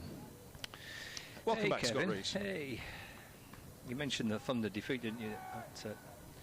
Defeat I did. Sale Cricket Club. I haven't mentioned the second wicket to fall at Canterbury, though, as Hartley bowls and forward goes. Davies defended back into the offside and there's no run. Bell Drummond has gone for 4. Wow. Port Harrison bowled Fernando. That's two of the biggies gone, 2 of the big 3. Yeah. Mieye sent up to open instead of Compton because they're going for it. As Hartley gives it a bit of fly and it's driven back by Davies and it's no run. So they are 29 for 2 in the 5th, requiring another 139. I mean, as I say, Wheel of Fortune doesn't even start right now, does it? The swingometer's swinging so wildly as this ball's pushed back into the onside. It's like the Hadron Collider, more like something's going to go bang soon. Yeah. Yeah. How long do they keep going for it before they decide to pull out? Yeah. A lot of flight on this from Hartley, pushed back by Davies, and there's no run. I can't imagine the heart rate of the girdler right now. The precipice of a relegation scrap if they lose that 1 knots. 4 go down around the batters. What did he 5? Because the keeper as well as forward goes. Davies defended. Hartley back to the bowler. 135 for 3, 59 bowls and 21 left. So Middlesex are getting there. They're getting there. When the last hour's taken with 16 overs left. There was a match at Derby in the early days of doing the BBC online commentaries. Ed Smith was the Middlesex captain, so that dates it somewhere around 2007 or 2008. And Middlesex mired in Division 2 at that point, down for a year or two. With a pretty decent lineup, say Ed Smith, Owe Shah, Ed Joyce, Jamie Dalrymple. You know, a fair. You know, when they went down, it was regarded as the best batting lineup in the country, and down they went. Oh, cheers in the ground. What is it? For the Giraffe. Oh, Lanky's turned up, has he? Ah, is he turned up for Dane Villas? Here's Luke Wells in and bowling to Eskenazi. He's going back and defending into the onside. No run. He's come to give him a cuddle at the last, has he? Oh, I'd love that. Come on, Lanky, get on there and give Dane a cuddle. Is that what the noise was for? Oh, without doubt. He always gets a good reception. Have you ever worn that? No. Have you not? No. It's reserved for very few people. Obviously, it's Lanky. Proper giraffe. Forward goes Eskenazi, defends, no run. You can't wear something. It's a proper giraffe, is that, Kevin? I don't know. It's real life. It's on the Attenborough programme, huh? Pinky the Panther versus Lanky the Giraffe. Well, there's some controversy. We need to see it, don't we? There's some controversy at T20 finals day, wasn't there? Wasn't Lanky... I think Lanky was kind of penalised for doing something he shouldn't have done. Full star. Full star, was it? Right? Eskenazi off the back foot, pushing into the offside, no run. Causing chaos at finals day, Lanky. That's security as well. Always comes with security. Bodyguard there. He's got his keeper with him, that's it, yeah. Got his keeper with him. Oh, he's got a carrot in his pocket just in case. Carrot? I don't know what they eat, I've no idea. Giraffe eating a carrot? I have no idea. There's Eskenazi off the back foot and pushed away into the offside for a single. Yeah, they would, yeah. Eskenazi on to 16. Have you ever seen a giraffe drinking? And I can't say I've had much to do with them. You watch one of the highlights, the highlights of David Attenborough's latest, one of the nature shows. They have to actually do the splits, don't they, to get down to have a drink. Right. Get the neck right down. It's quite impressive. I don't know. They must do a bit of yoga or something in the spare time. Well, they'll definitely have to start yoga if they're going to have to start eating carrots. Oh, Sussex have beaten Leicestershire. Oh, no. Hold on. Yes, Leicestershire. It was down to their final wicket. Oh. As Wells is into Davies. Pulls a short ball through backward square leg for 4 runs. 140 for 3. It got down to needing 16 to win. 9 wickets down, and they've been bowled out. Sussex have won. Well, that's it then. Leicester aren't going up, are they? Didn't they need to win that one? That was their game in hand over Worcestershire, yeah. I think that result for Sussex keeps them in it. I think they've still got a chance now. It's the highlight of the season, an away game at home, isn't it? It absolutely is. That's thrown outside the off stump by Wells and left by Davies and taken by Salt. So it's 140 for 3 here in Manchester. We've had 60 overs of the Middlesex second innings. We've got 20 left today. The game, unless something surprising happens, will be ending in a draw. And Davies has batted very nicely, 55 to him. Eskenazi's battled it out, 16 from 90 balls, and it's 140 for 3. I'm pretty sure all the commentators agree on that, don't they? The best away day of the season. Sussex. If it's sunny on the south coast, you stroll along into it, leave the car at the ground overnight. Durham next week, I think it makes it very difficult, but at least it takes it. Just so very briefly, a glimpse on our live stream of the view from Sussex, celebrating that win. Apart from Dave Bracegirdle at Nottinghamshire, his favourite away day is Grantham. Because it's round next door to his house. It's not an away day, Dave. It's just an out ground. It's away from Trent Bridge. There's Paul Farbrace chatting with the umpires. A good day for Paul Farbrace. Oh, is there a bit of an upset? They won, didn't they, Sussex? Why was Farby upset? Should be happy there, shouldn't he? Good win, Sussex boys. Here's Wood into bowl to Eskenazi, who turns to mid-wicket, and there's no run. Final throw of the dice. Well, actually, not really final throw, but it's the play. It's the big play right now, isn't it? Back to Wood. Come on, try and blast them out. And the field's there for the short stuff. Yep, it is. I thought it was too much short stuff from Wood in the last spell, without really giving it a chance up there on the off stump first. Slip, gully, short leg, but at this point I can half understand. Go on then, go and bank. One quick burst, fire it up, bang it in short, and see if you can unsettle him. He did, to be fair, he got a couple of ones to climb on Eskenazi that he uncomfortably fended off. One looped up into the air, but it's a safety as Wood is in, bowls a bouncer, and Eskenazi down on one knee, sways inside it. Through it goes to the keeper. Yeah, it's just their second win of the season for Sussex. Their first since April. And certainly it's a boost for Worcestershire in their hopes to try and win promotion, because Leicestershire were their nearest rival, but I think it just keeps Sussex in with a chance in Division 2. Durham going up. It doesn't put Leicester out of it, as you say. It was their game in hand. Still got a chance. Yeah. Do they play Worcestershire before the season's out? Let's have a look. Fixtures still to come for Leicestershire. So here's Wood past the umpire, he bowls, just full of length, and that's driven away as far as cover. There's no run. They're at home to Yorkshire next week, and then away to Durham, final round. Could be a double victory, double promotion party at Durham in the final round.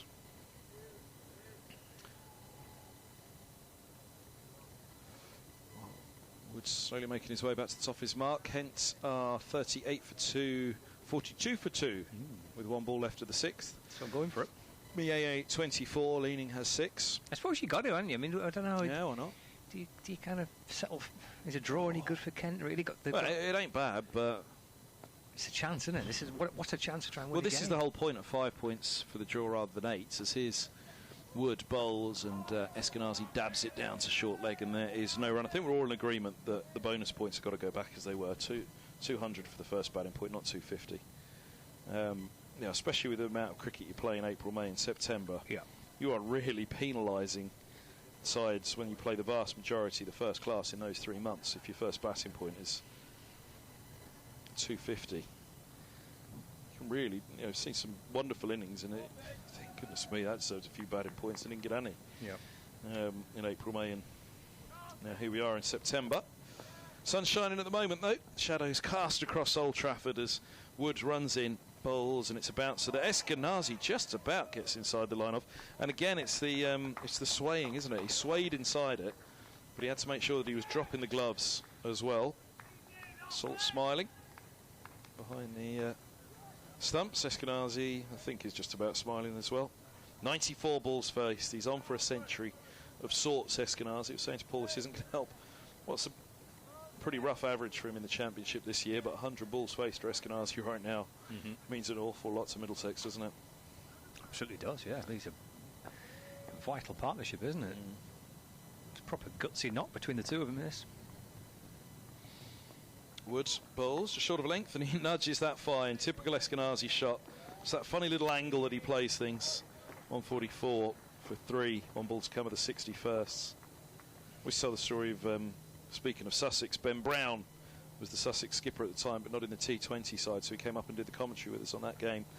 Middlesex, he said, I couldn't bear setting fields to Eskenazi, because you think you've got it all right. And there you are as keeper as well, so you've got a pretty good view of it all. And you come around, yep, this way, that way, no, come in a bit. You think you've got it all set perfectly. He's not going to find a way, and he just angles it a little bit, and all of a sudden he's found a boundary.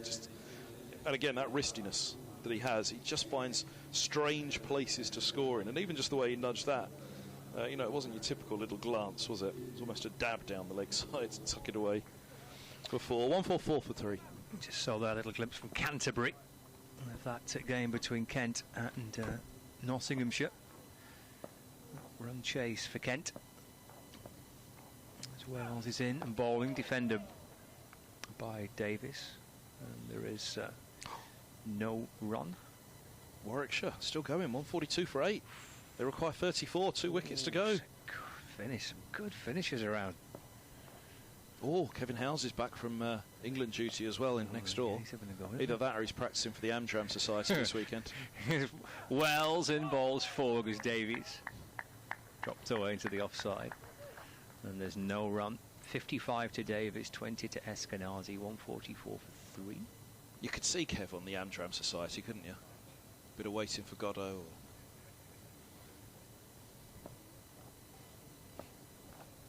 Abigail's Party. Do you remember that one? You must have done that at school, didn't you? I've never heard of that. Wells to Davies. It's beaten through to Salt. I wonder how it's aged, that Abigail's Party. That was one of those plays you had to study at school. 70s dinner party. how it played out. A play by Mike Lee. 1977 was the TV version. Tabs away into the offside, Davis, and there's no run. There's some viewing for you tonight. A little bit of culture for you, Reedy. Not sure if I'm going to bother. BBC One comedy drama. There you go. BBC. Doesn't mean you have to watch it. It's written in the contract, isn't it? You must always watch BBC television. 144 for 3. Davies on 55. Nice shot. He'll get runs through extra cover. It's a big chase for Bailey. It's a big boundary, that. And he can't catch up with it. Nice looking shot. Front foot. Drilled away firmly. Nicely played. 148 for 3 with 1 ball left of the 62nd over. You just go and watch Lancs TV on repeat, don't you? Stick it on YouTube and it just strolls from one to the next. You don't even have to change channel. I've got nightmares with Colin, who's in charge of Lancs TV. I don't need to go home and watch it either. Do we mention that Kent are 3 down? No. Oh. Here's Wells to Davis. He defends a little late. Pushed away into the offside. No run. Jack leaning, run out for 6. So Kent 44 for 3 in their game against Nottinghamshire. Tawanda Mayeye is still there, 26 not out. These are the live scenes from Canterbury now.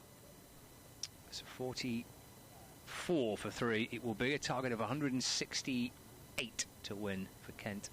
Second from bottom in Division 1. Not hoping to avoid defeat and being sucked into the battle at the bottom. Coming here next week, that will be a next live cricket on Lancs TV and the BBC Sport website tonight for Lancashire supporters, starting on Tuesday. Good job with Toad Bumble, he thought it was a Sunday start. Oh.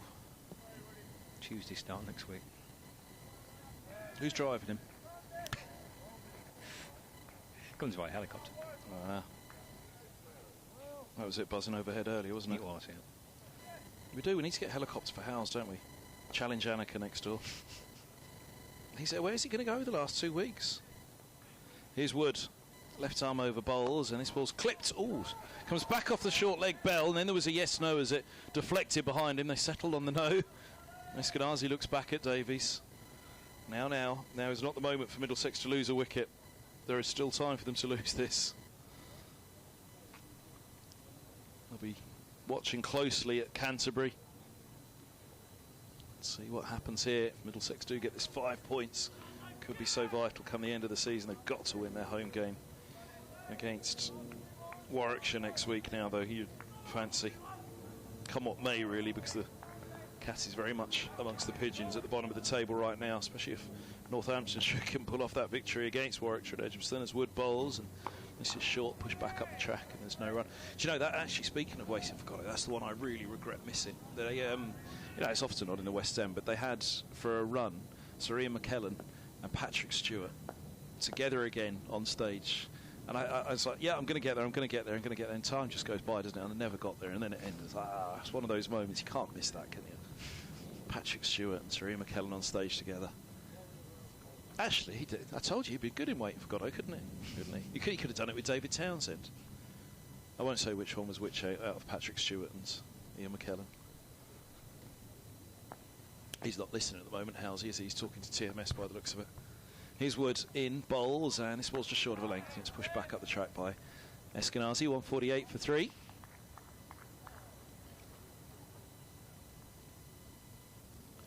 I saw him the other day in London, actually, Sir Ian McKellen. Did you? It's lashing with rain. Oh, you didn't go up for a picture then? Honestly, I've never in my life... oh, no, that's a lie. I was going to say I've never in my life. Two times, actually. This was the second time in my life where I thought about it. Once before I did. The first time I did, it was the Emperor himself, Ian McKellen. No, not Ian McKellen, Ian McDermott. Emperor Palpatine himself at Gatwick Airport.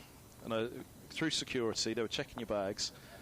And he was just packing his bag back up after he'd, taken it all out. And Wood's in, bowls, and this ball's just short of a length. And Eskenazi turns down to deep backward square leg, a single, 149 for 3.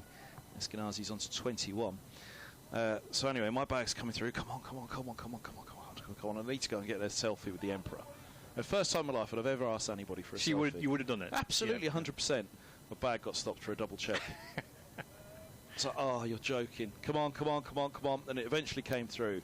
And nobody else had noticed. Nobody had noticed that the Emperor himself was stood there. I mean, he could have had lightning coming out of his hands. They still wouldn't have paid any attention, would they? But you see all sorts at Gatwick. So anyway, race after him eventually. He's gone out of sight, nowhere. And you wouldn't believe it. I turn around, who's still next to me? Big Phil Simmons. Hey, all right, Phil, how are you? So I say, go on, give us a picture, Phil. We'll send it to David Townsend, who obviously covered Irish cricket. Phil Simmons, Irish cricket coach for many years. I had a couple of chances to interview him over the years. So we had a lovely chat and had a picture, and we sent it off to David Townsend and put it on Twitter or whatever. And that's the only time I've ever had a selfie with anyone. But yeah, I saw Sir Ian McKellen.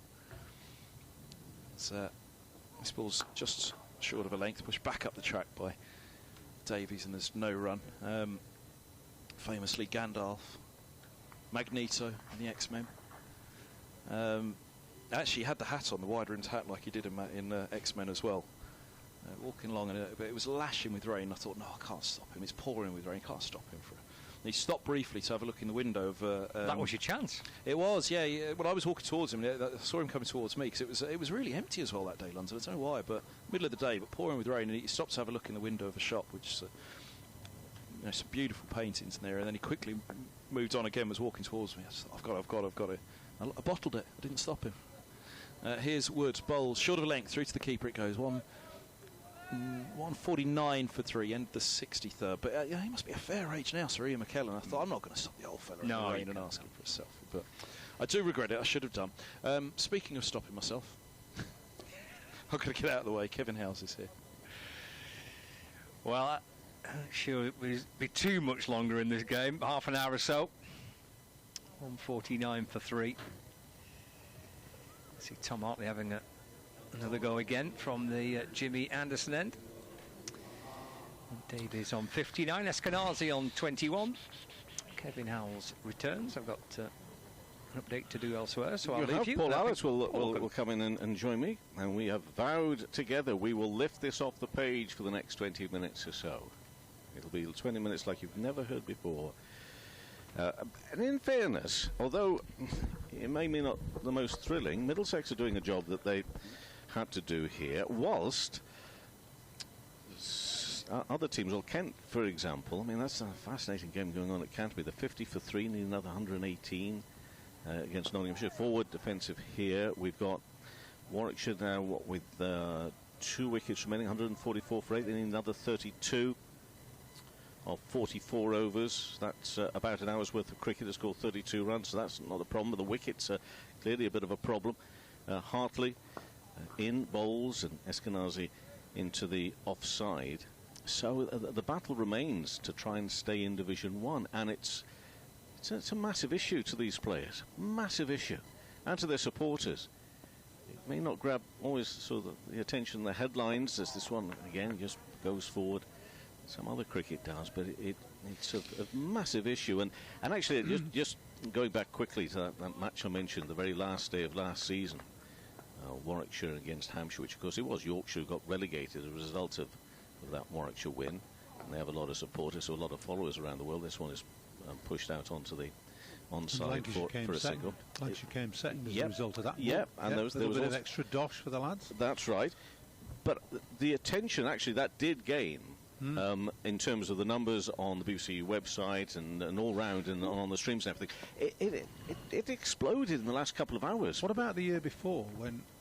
As this one is just pinned away in the offside. As when Lancashire were top going into the last day, and then there was that game at Edgbaston. You know, well, they were big numbers as well, massive numbers. Yeah. So this one is forward. Basically, the point I'm making, taking far too long to make it, is at the end it is the completion of the over, 150 for 3. Whilst there may seemingly not be that constant attention to what's going on in the Championship, it only needs just a little bit of a flicker somewhere for people then to think, oh, this looks good, and they're in on just as they've been on the Sussex and Leicestershire game. Yeah, but I totally agree with you, Kevin. And I think it's the very fact that Kent are 4 down. Sorry to break off there. They're 4 down now. They've got to keep chasing that as best they can, but they've let Nottinghamshire off the hook there, haven't they? Earlier today, Joe Clark batted for 6 hours 8 minutes for his 141 not out. But anyway, sorry to interrupt. Well, no, but you said they've let them off the hook. This is part of the contest, isn't it? The relegation battle is all part of the tapestry of this, and the fact that these games are being streamed live on TV, on radio, more than pricks people's interests. It proves how valuable this competition is and how widely viewed and listened to it is. Yeah, people care. People care about it. Wells in and pushed into the offside and no run. And for me, from where I'm coming from, obviously my duty is to listeners and viewers and whatever, but it means so much when I look players in the eyes and I can see they genuinely do mean that this is still very important to them. Whatever the money might be elsewhere and all the riches to be gained elsewhere, and that one is just past the off stump, and we must be, very honest, and I'm very accepting of players needing to earn, good money and deserving good money around and about. But actually, when you speak to them, sometimes quietly behind the scenes, they will say, yeah, that is important to us, but actually, it doesn't take away from wanting this as well. And that's just terrific. Wells in bowls, and again, bat and pad to get forward. There are various elements that make up a professional sportsman's life, aren't there? There's obviously the reward element, the financial reward. But the rewards otherwise, the self-satisfaction, the personal performance, the team performance, all that adds up to providing a great degree of satisfaction and self-worth, if you like. Wells, bowls, he liked that. He thought that was going to get through, but actually I thought he was pretty decent in defence, the Eskenazi forward with the bat. 8 down there. We're seeing pictures also coming in on various feeds of still 8 down in Birmingham. What a Birmingham! What a Warwickshire chasing 170. 176. That's right. A little bit of width offered, and that's going to feel a little bit better for Eskenazi. That should get to the boundary rope. Is it going to? Yes, just get ahead of Villas. We'll go chasing that. I want to make sure, by the way, that we do note properly when things do come towards an end here of Dane Villas will be on this ground and fielding and participating for the last time in the last few minutes. He will. He's been clapped onto the field. He'll be clapped off it as well. He'll be given a guard of honour when he comes off. Even Lanky's come round to see him, I think. The Lancashire mascot. This is very wheeled true. him. We've got the mothballs dusted down and got his costume out of the cupboard. And defended. Yeah, it didn't dawn on. I've seen Lanky here. It didn't dawn on me that I say he or she shouldn't be. Yeah, we're not quite sure. And does it matter? No, really, not at all. 154 for 3. We've supposedly got 15 overs remaining here, but there's 7 wickets to be taken. I was a little perturbed to hear that.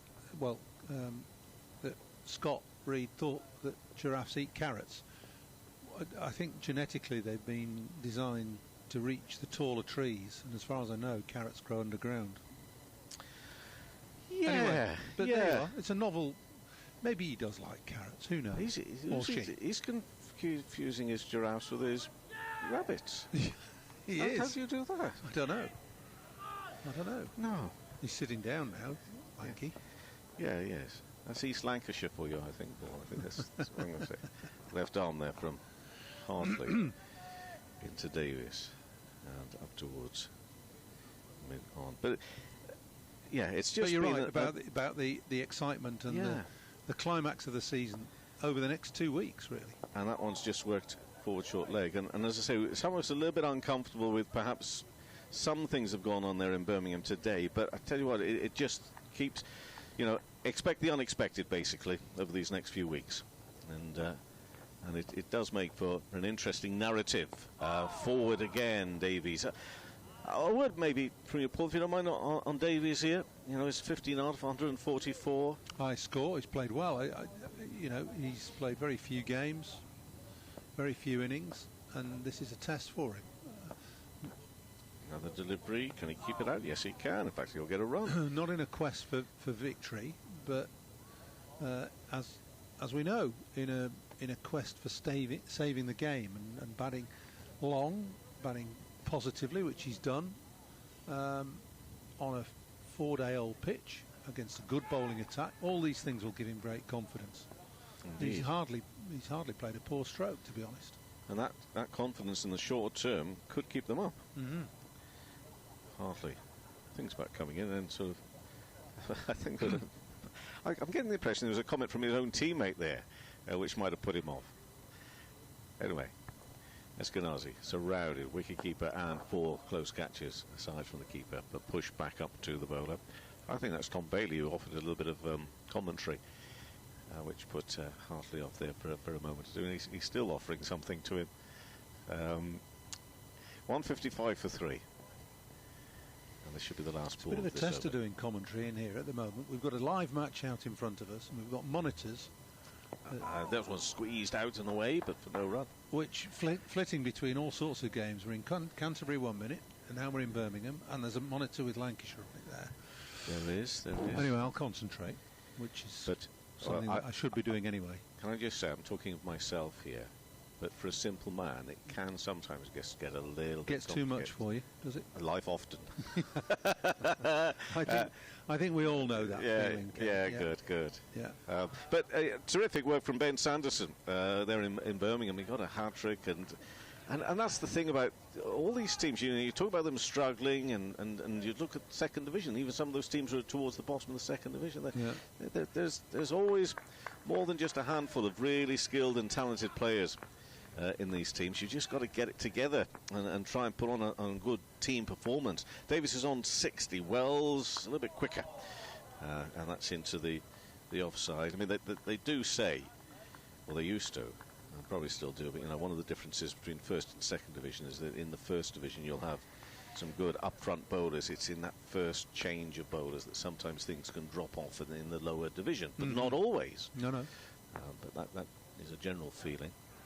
This one's worked way out of the reach of leg slip and races down towards the boundary. I think that's Luke Wood in pursuit, but he's not going to get there first. The ball is going to get to the rope first, and it's 4 more runs, which is a frustration for Wells a little here, no doubt. I mean, they're all looking for wickets. Another good shot though by Davis, just to steer down to fine leg.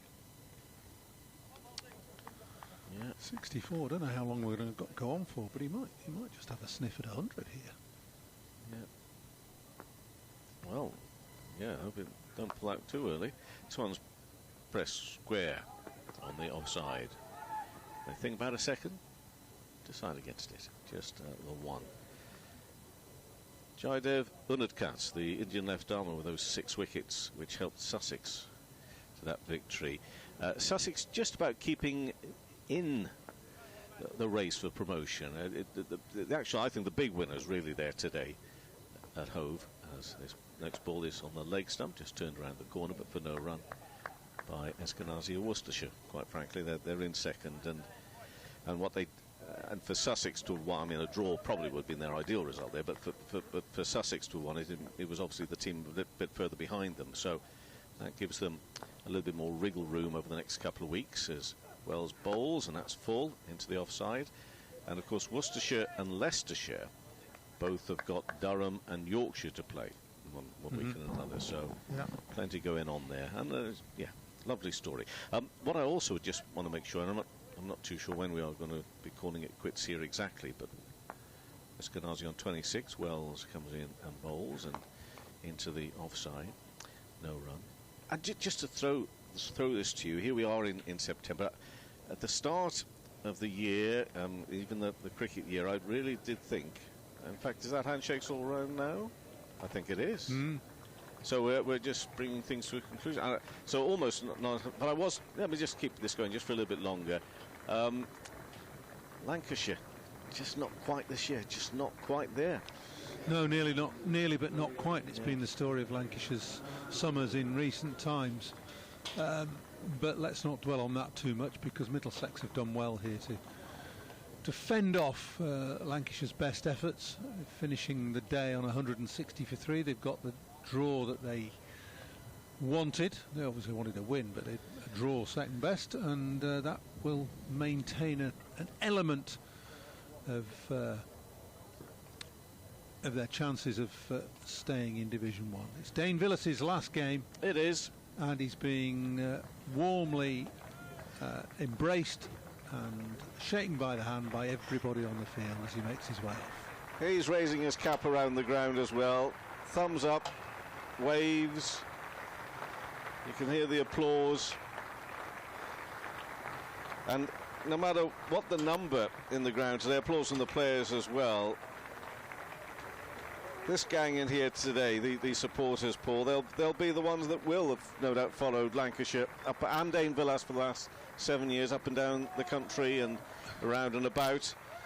And as you say, it's been close and all that sort of stuff, but he's produced some wonderfully entertaining matches as well for them to have enjoyed. He would love a few more wins along the way, but he's going to lead them off now. He's been a brilliant servant to Lancashire through the last 7 years. As a player, as a batsman, as a wicket-keeper, ultimately as a captain as well, always led by example, and has been followed wholeheartedly and in the best possible way by all his team and the supporters here, the members and supporters at Lancashire and Emirates Old Trafford.